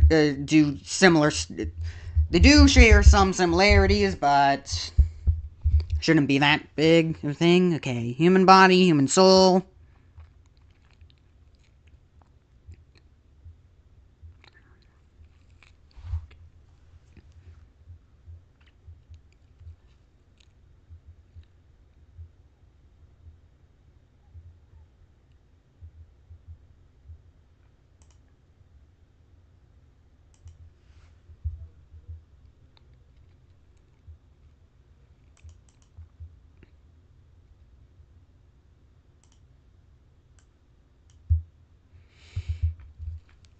Undertale, mentioning humans absorbing monster souls. Reliance on Undertale. Not relevant to Deltarune, unless it is. And we have no way of knowing if it is or if it is not.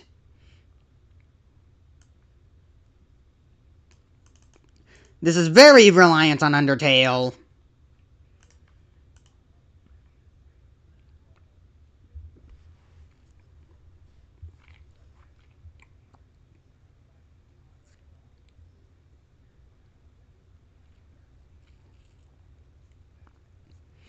Monsters turn to dust in Deltarune and get burned.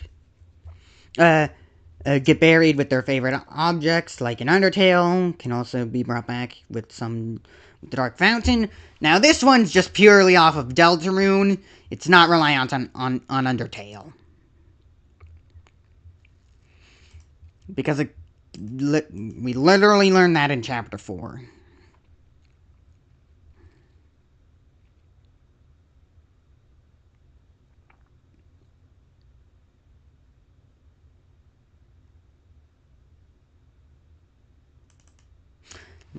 Surprisingly, this one's going to be a bit of counter-evidence to my evidence.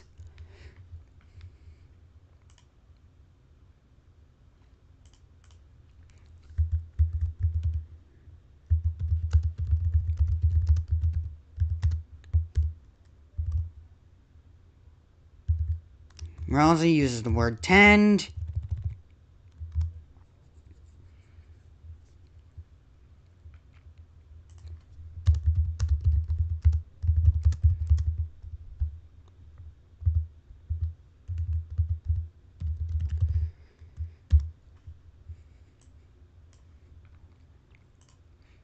You become red.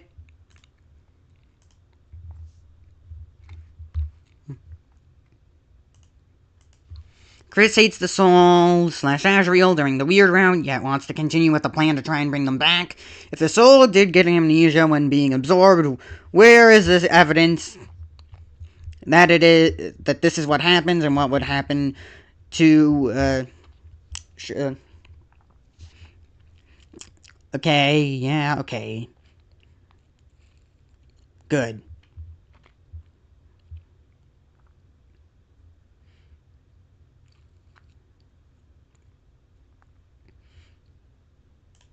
Let's size this up.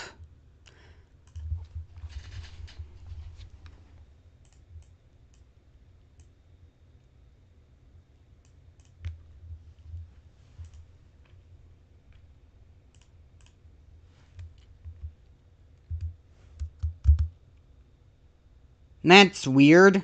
Okay, that fixes it.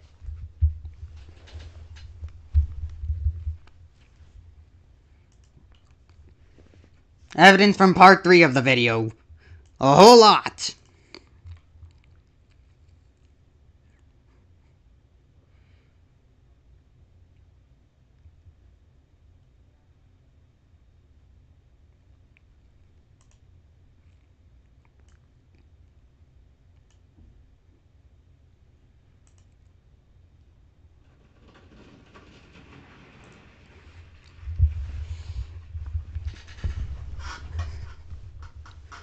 Okay.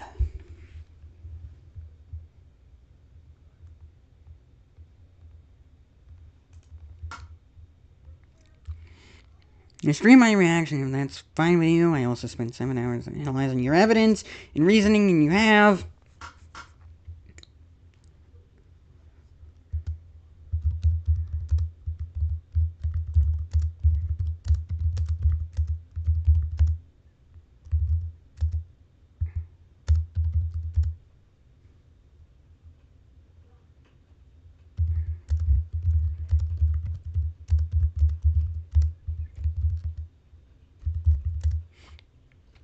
Is not based off of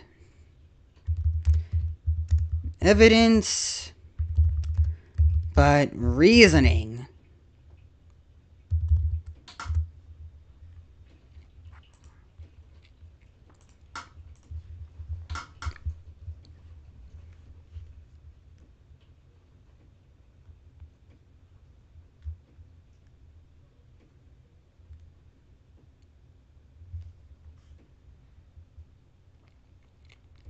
Alright, let's go back here.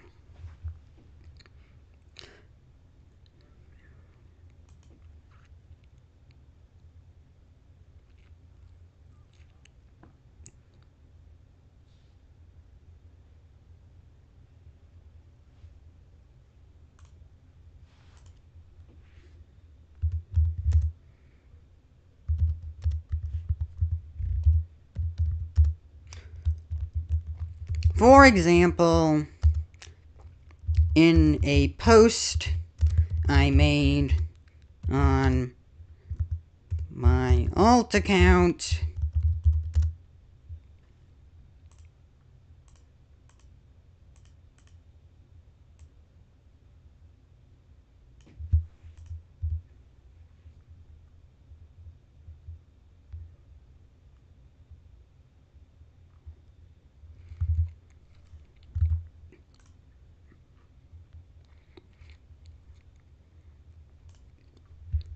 you said you responded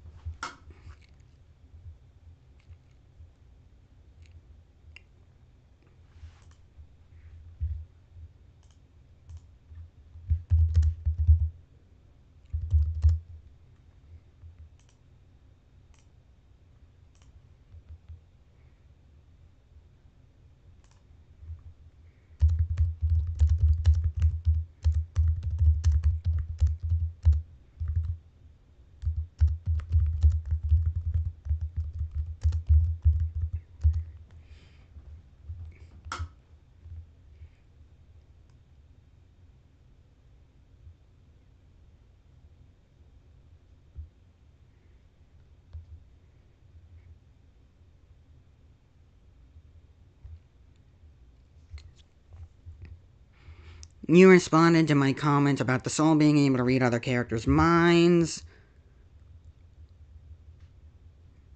and teleport.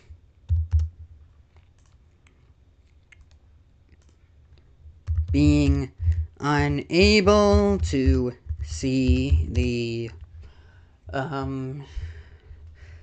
TV in the green room.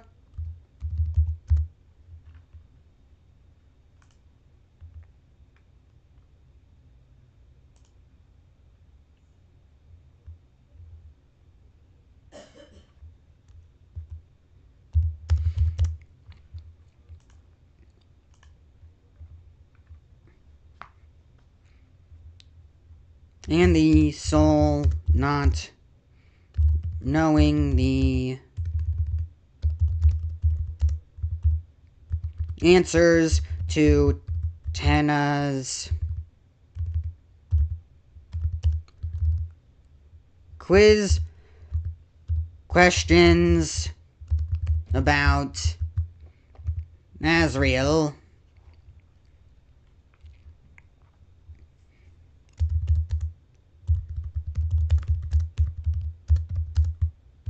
And needing the help of Kris.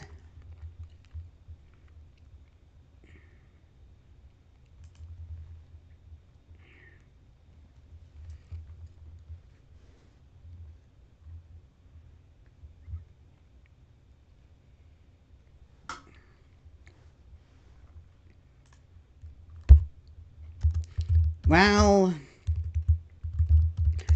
changing the theory to make it so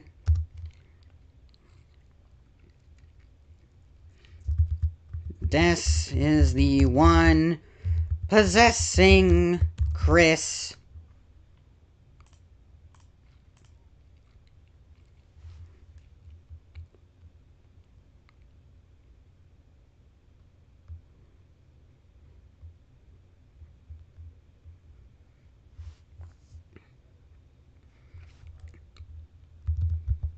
Fixes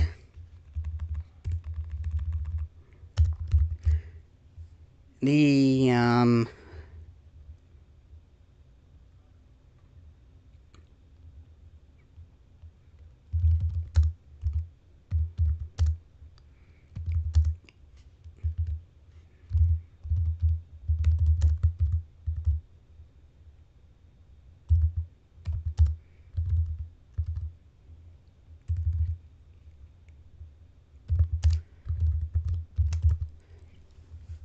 so, even though Des is the one possessing Kris and fix the plot hole involving Tenna's quiz questions,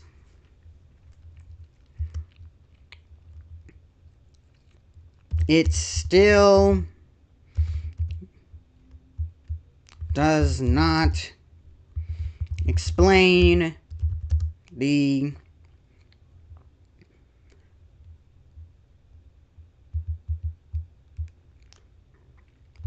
It still does not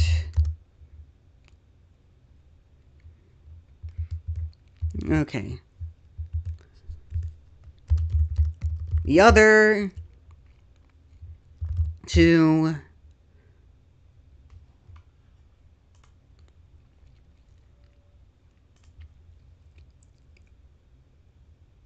points I brought up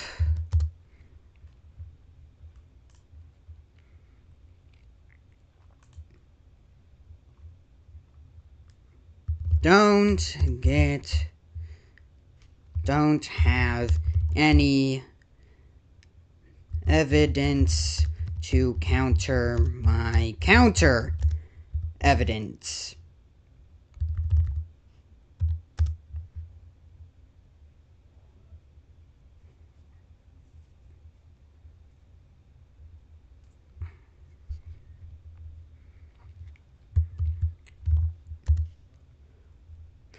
You did not provide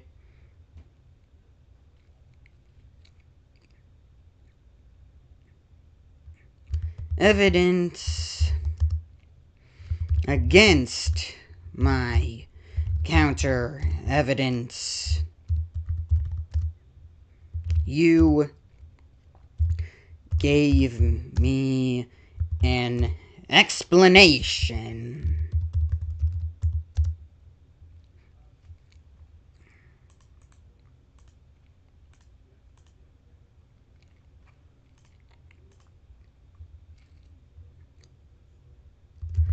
That could dismiss the counter evidence, not prove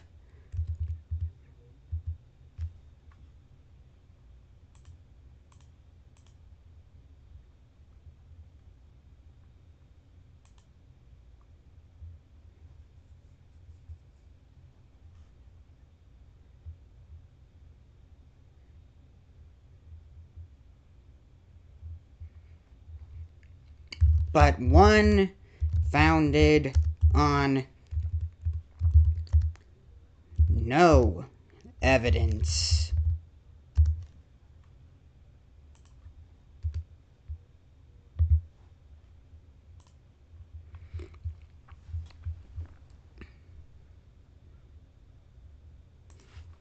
You gave me an explanation, which is good.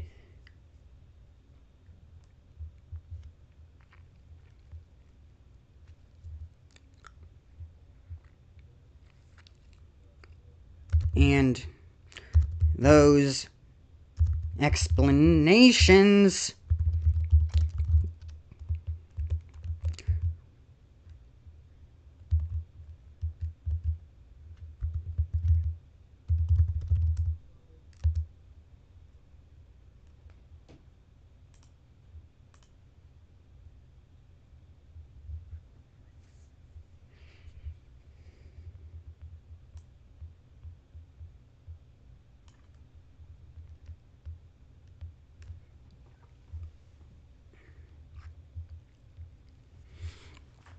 You did not provide evidence against my counter-evidence. You gave me an explanation, which is good, and those explanations could dismiss.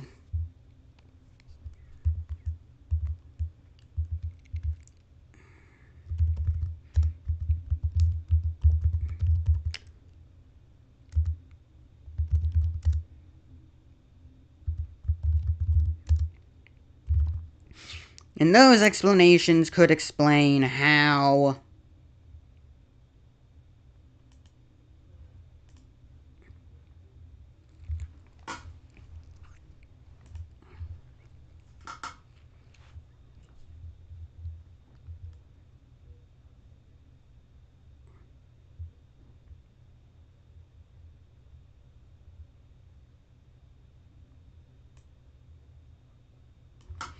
and be used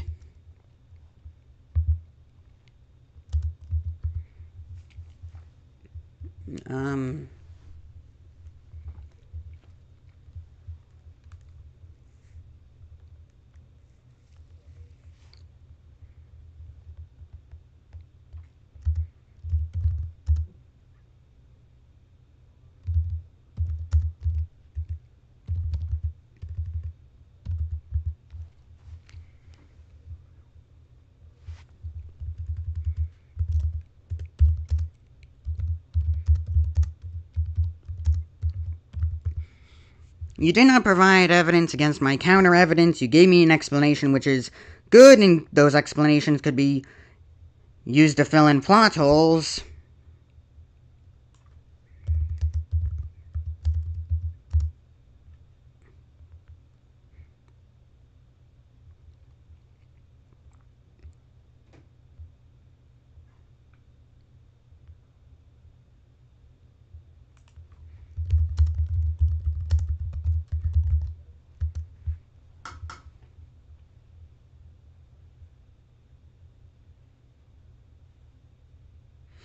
You did not provide evidence against my counter-evidence and give me an explanation which is good, and you did not provide an evidence and you just gave me an explanation which is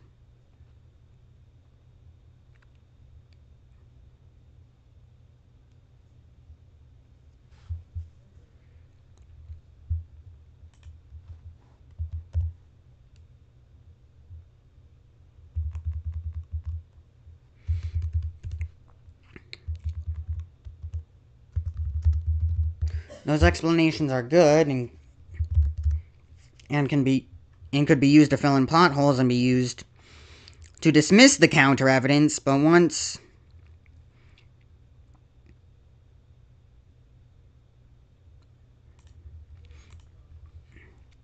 they are founded on no evidence.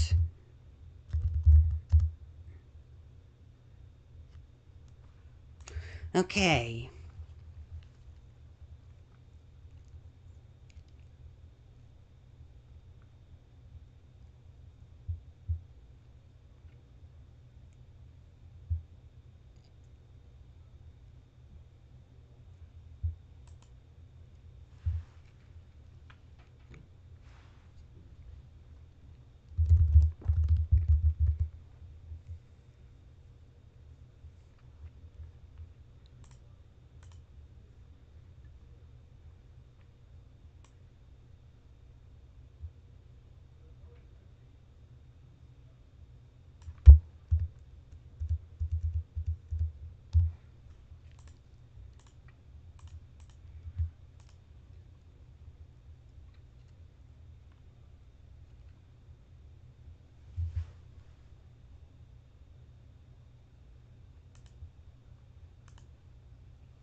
The soul's ability to read minds and teleport via menus could just be a supernatural power native of the souls in this setting.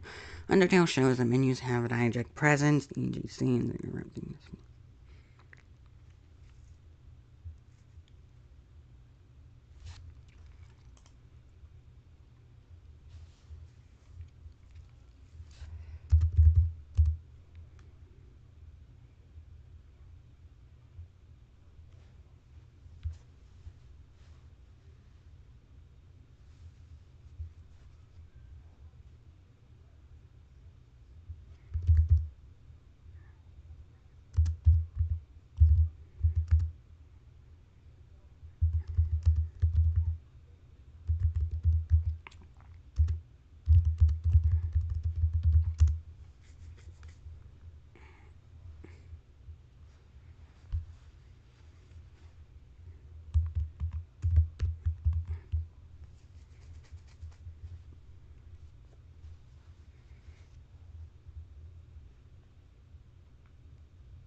Okay, I don't think that needs to be here.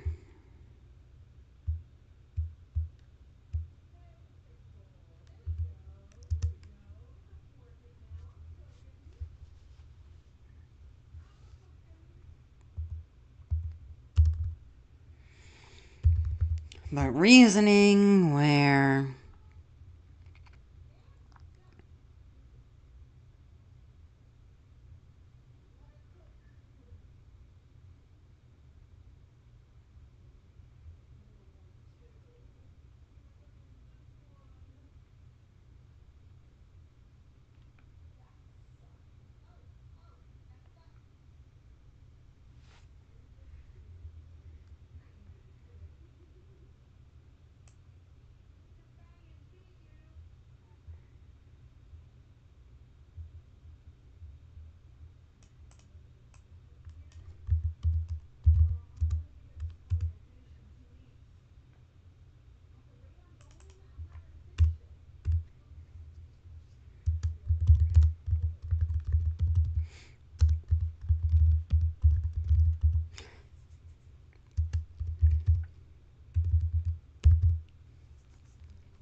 Okay, let's go back.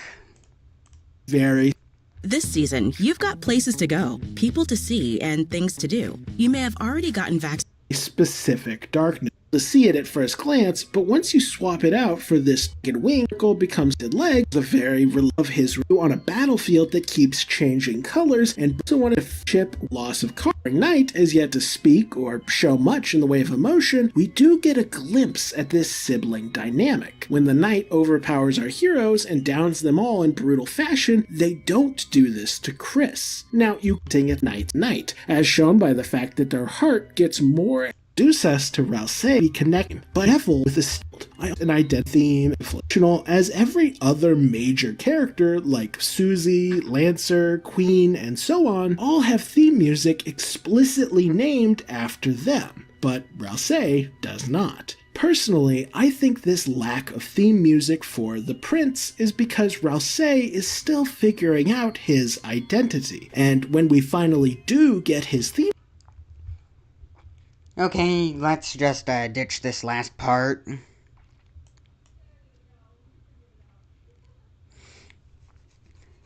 It's fun. It's hard to put into words like the difference between reasoning, examples, evidence, and explanations.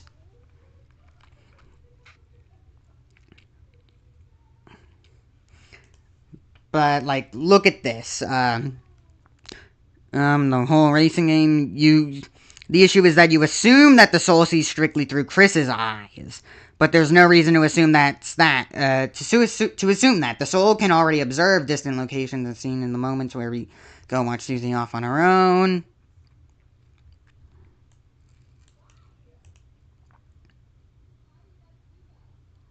Oh yeah, that is pretty much evidence.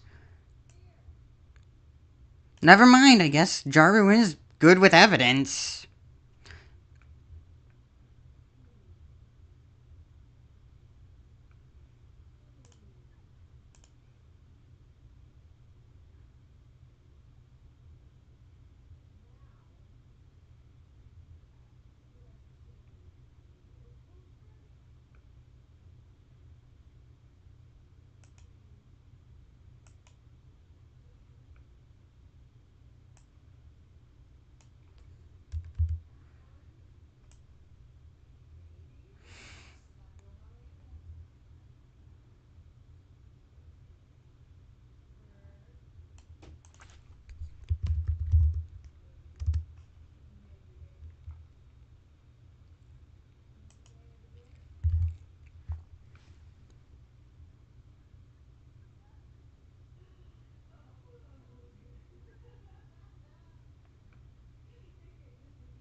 Force is sapped away by the Kris is about playing piano, and given that December was in a band and played a ton of instruments, it may be that Kris became obsessed with learning piano precisely because they wanted to prove themselves to Asriel. It was Kris's way of saying,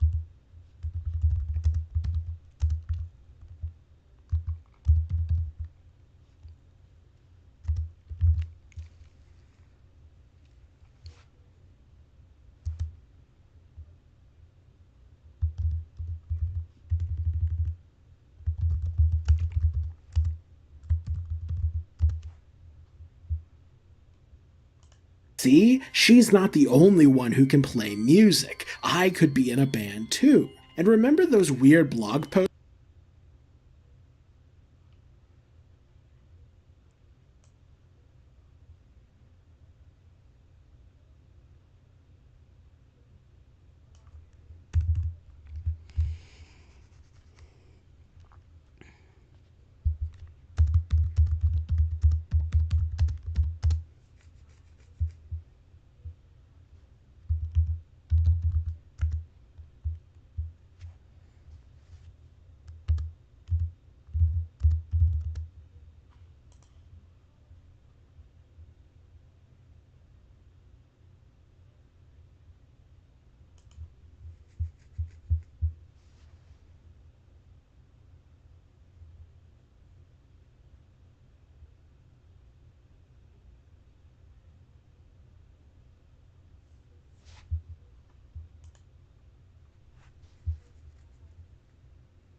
You know what? I'll just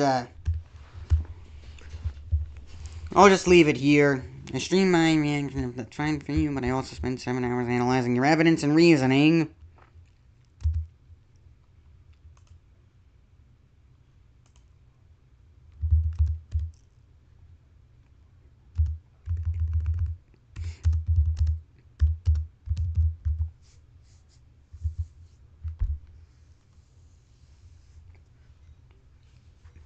I was going to say that the text boxes in the light world aren't diegetic, but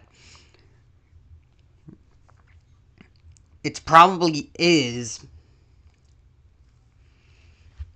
Because if the soul teleporting and being able to read Noelle's character's minds using text boxes isn't diegetic, then I don't know what is. Because I was kind of ignoring the fact that I could have used that you could use text boxes and that entire sequence as evidence for it to be diegetic itself.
Okay. No. 8 hours. Great.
situation.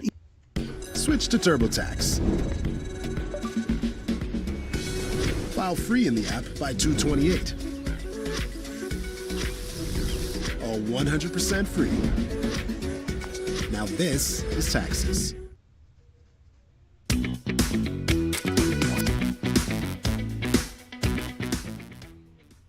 Even from the soul makes perfect sense. And getting back to the Roaring Knight for a moment, while we don't get him, in fact particularly odd. On the other hand, if the knight is actually Asriel, then Kris would obviously do anything and everything in their power to bury this secret as deeply as humanly possible. If my theory is correct, then they don't want anyone to even faintly suspect that they caused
Alright, there we go.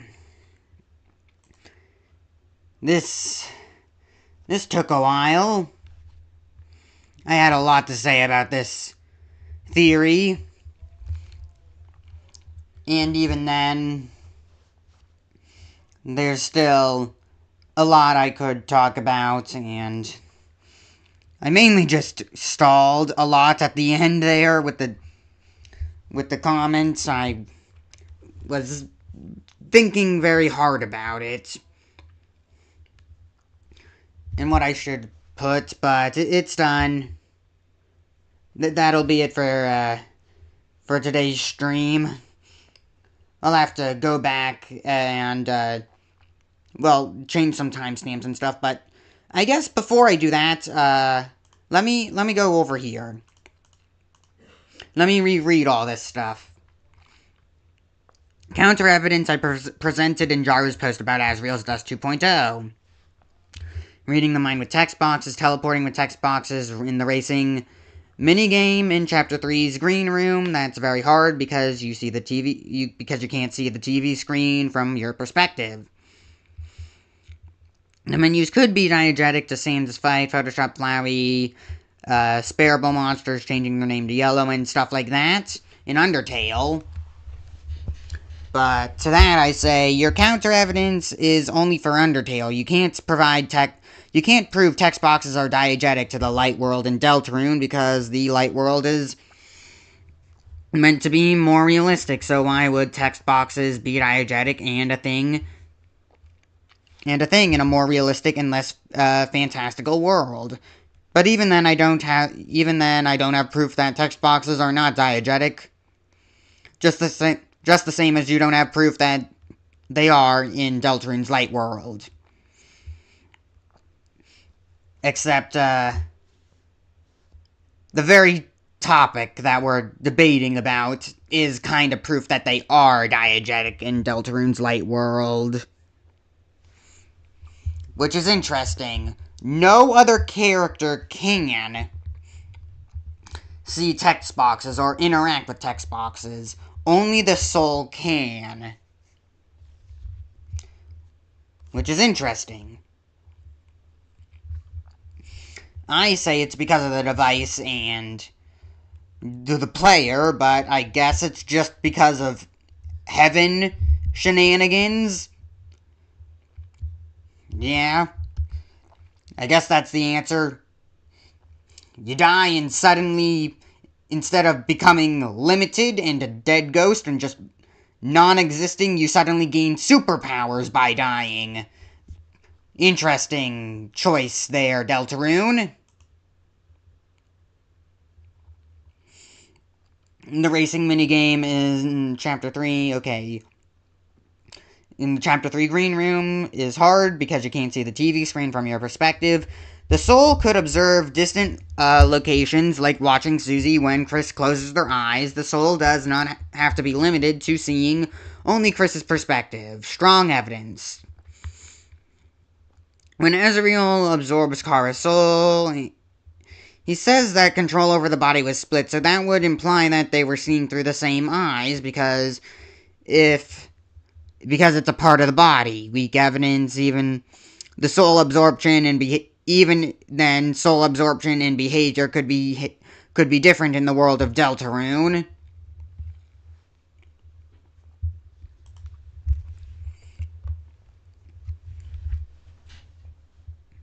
Evidence from part 1 of the video.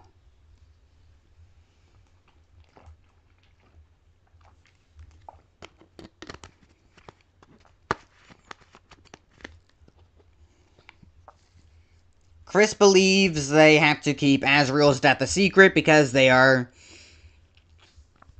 tied to their brother's death and don't want people hating them despite wanting to fix their mistake and wanting to bring him back. Kris knowing that Asriel is the one possessing their soul and wanting to keep it a secret from him because and wants to keep Dark World creation and being a part of the Night Carol group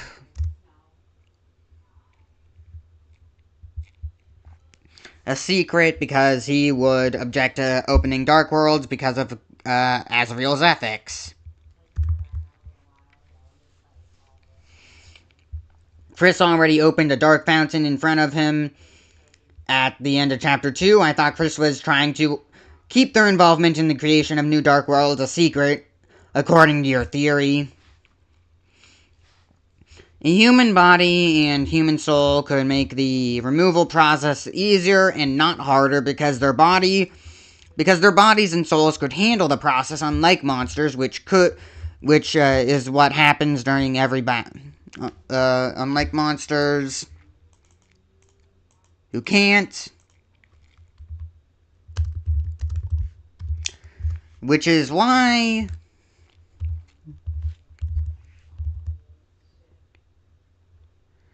proof of this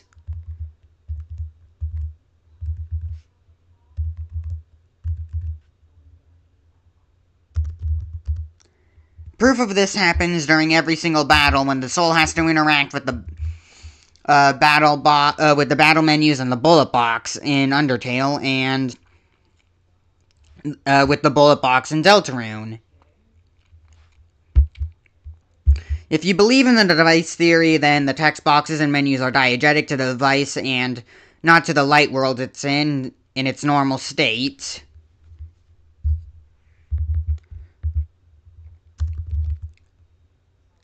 Which is why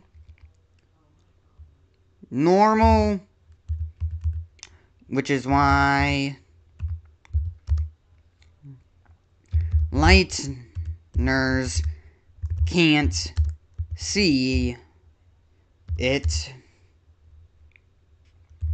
Can't see text boxes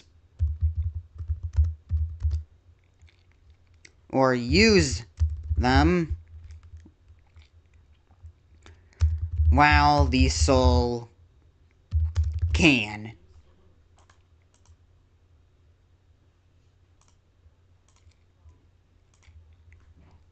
Alright, Ralsei connections to Asriel. Anagram of Asriel, looks like a dreamer, fulfills the same role as Flowey, minus being evil as far as we know.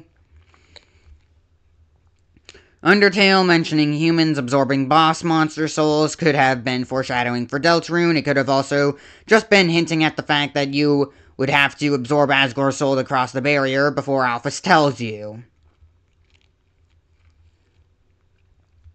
Supernatural knowledge about the prophecy and saving and loading, ability to travel between dark worlds, does not turn to stone in other dark worlds. People have said that turning to stone is related to a darkness purpose in dark worlds because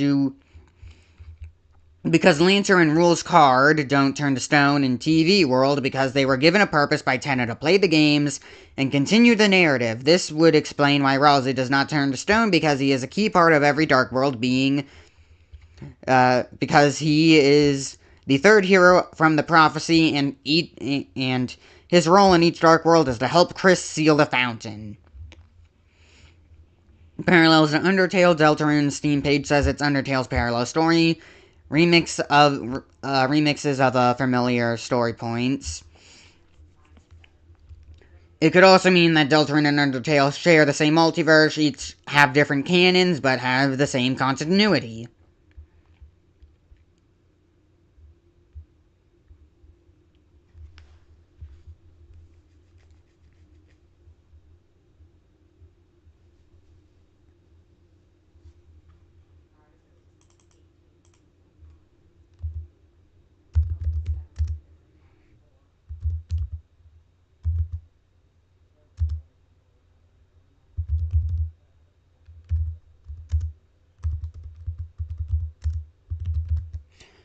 With rules similar between worlds, with only a few exceptions.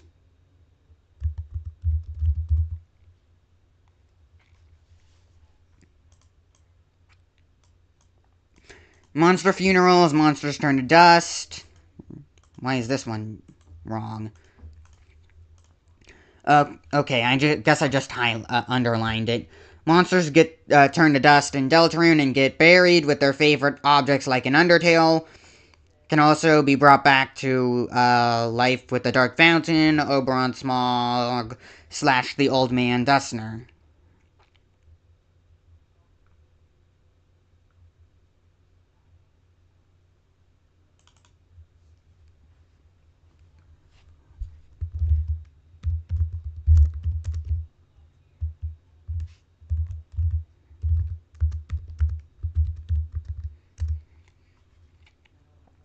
Monsters turn to dust in Deltarune and get buried with their favorite objects, similar to how it worked in Undertale. Carol wanted to bring Death's Night back. Ralsei says that darkness pattern after the memory of a loved one can only appear in very specific darknesses. Ralsei uses the word 10, so there can be exceptions. Kris hates the soul, Asriel / Asriel during the weird route, yet still wants to continue to bring them back. Still wants to continue with the plan to try and bring them back. If the soul did get amnesia when being absorbed, where's the evidence that it... If the soul did get amnesia when being absorbed, where's the evidence that it is... What happens, that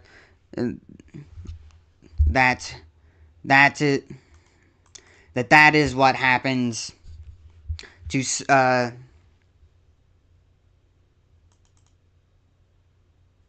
souls.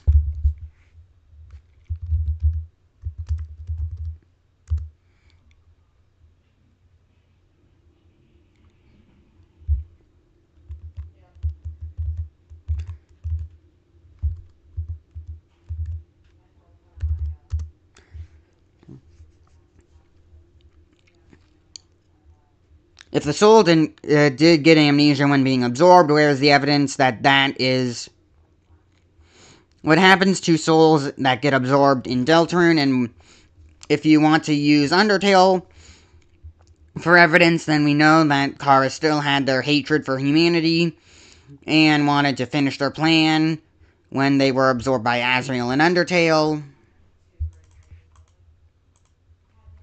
And did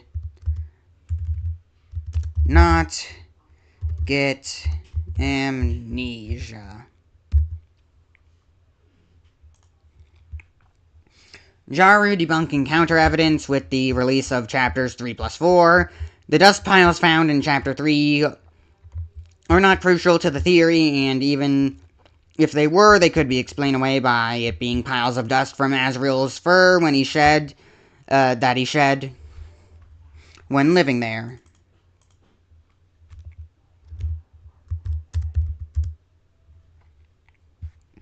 When is it stated that shed monster hair turns to dust after time? We also could be lying about this statement to protect Kris. Ralsei could be lying about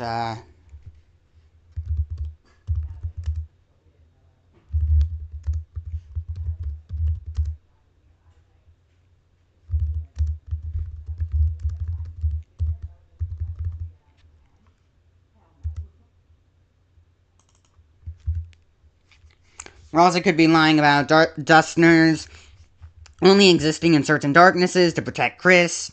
Protect Kris from what? Even then, Ralsei promised to be more open with the group in the future after Susie explodes at him.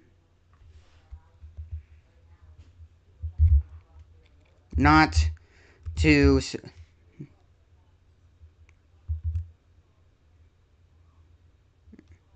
long after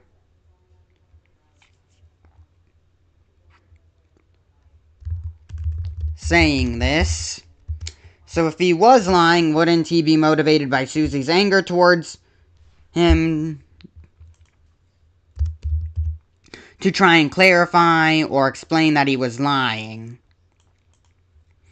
Ralsei also used the word 10, so there could be exceptions like him, who can appear in multiple disconnected dark worlds. Kris hides their identity from the night. Kris hides the identity of the night from us because it's Asriel, and if it was Des, they would not care enough about them to try and keep their identity a secret. Kris could be trying to keep the identity a secret because they are allies and they don't want to give us any hints that could bring them down regardless of the soul's relation to the character behind the helmet.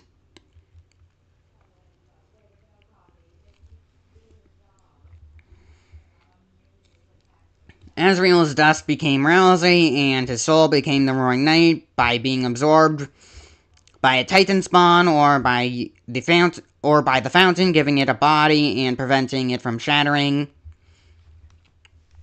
At the end of Chapter 3, the Knight leaves the Dark World and brings Undyne to the shelter. How does Asriel's soul survive outside the Dark World and have the strength or ability to move Undyne to the shelter without shattering? Titans can supposedly enter the Light World, so if the Knight was Asriel's soul fused with a Titan spawn, it would explain how they can take form in the Light World at the end of Chapter 3 without having their soul shattered and being able to move Undyne. We don't know if the Titans can enter the Light World. The prophecy panel we see could just be when the darkness becomes so large when the roaring starts that the Titans can enter the Light World because it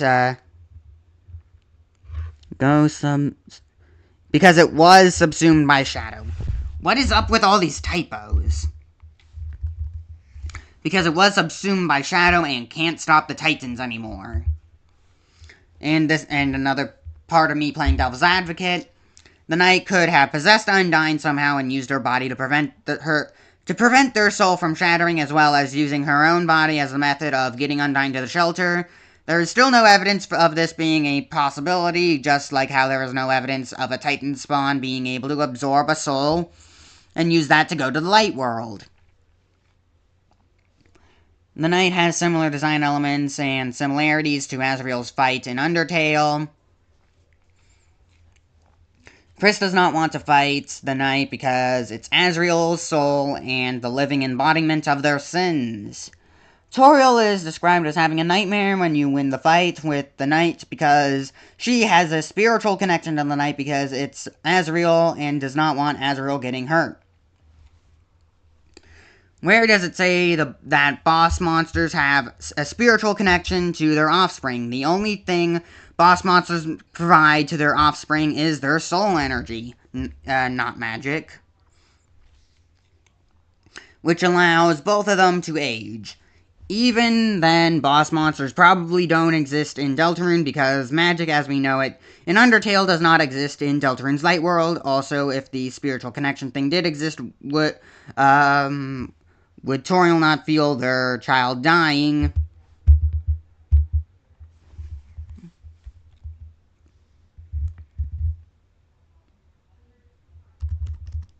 When Asriel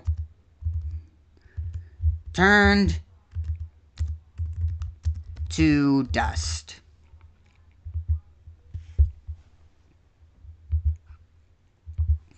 If Des is a boss monster, then wouldn't Rudy's soul power be transferred to still be transferred to Des,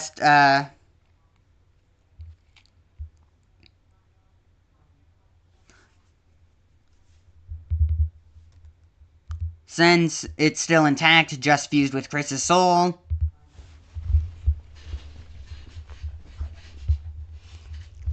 If Des is... Okay, let me redo that. If Des is a boss monster, then wouldn't Rudy's...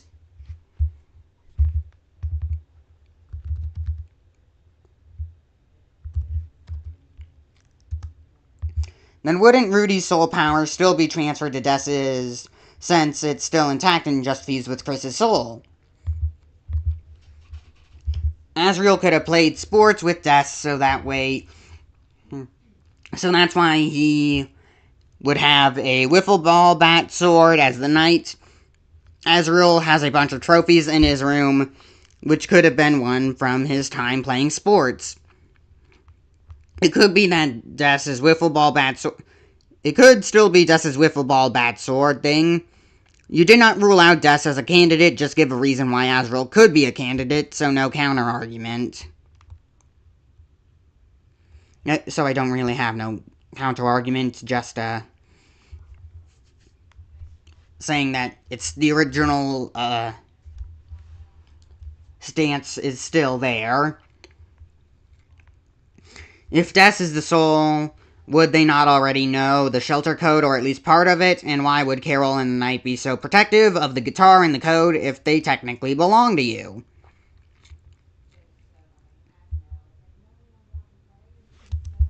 And you...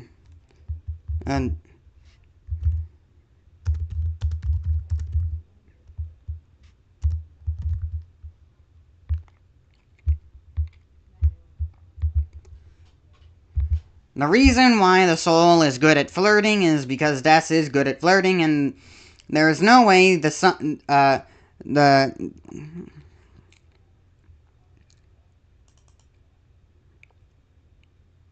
some players could be good at that.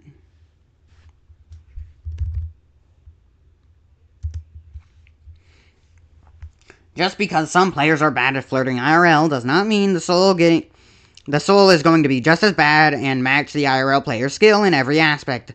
Look at any game ever for proof. I can't build a house, but I can do it easily in Minecraft. I can't cook and can do it well enough in Overcooked. I can't play guitar, but when I am given 2 lane prompts to play guitar in a rhythm game format, I suddenly can. If I select the prompt to flirt in game, it just does it regardless of the IRL person's skill. You used DDLC as an example before in a previous video, and the player is 100% canon to that world and its story, yet regardless of the player's skill at making poems, they still can. Kris is working with the Knight and the Mayor, which could help them easily cover up Asriel's death and help them get away with it. You know what? This one needs to be bolded. That's some strong evidence.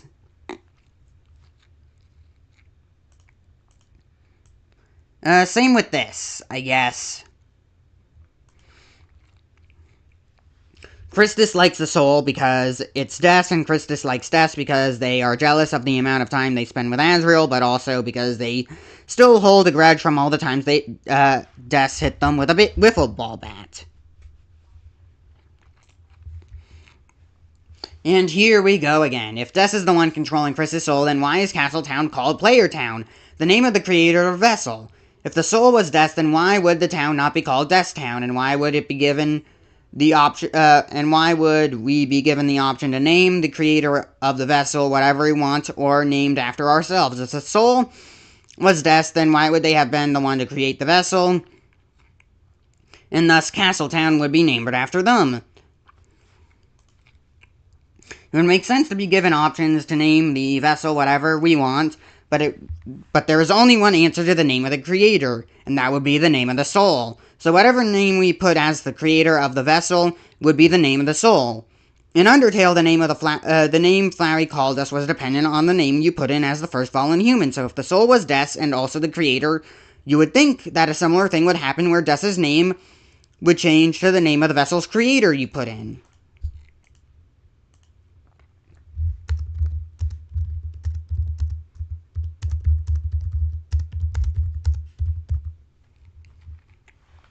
This is the same major problem I had with Asriel being the one to possess Kris, and this plot point still applies here.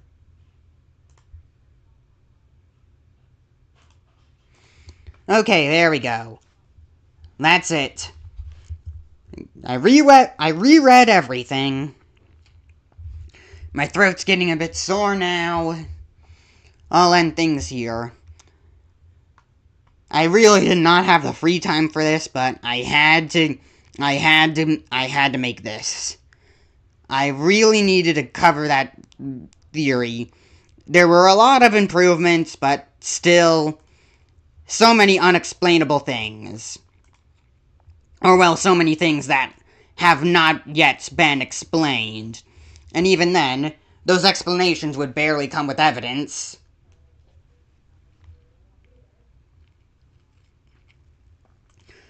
They're just an explanation to how things are the way they are, and how it could work.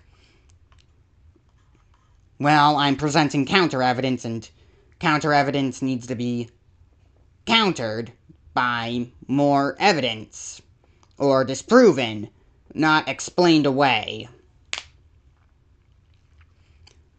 So that's about it for today's stream. I don't know when I'm going to be streaming next. I'm still going to be playing a lot of Bee Swarm, and still going to be trying to do Beesmith stuff, and then I'm going to have to finish editing my Blood Boxes theory, and then I still have my Let's Plays and stuff to do. I've still got a lot of stuff on my plate.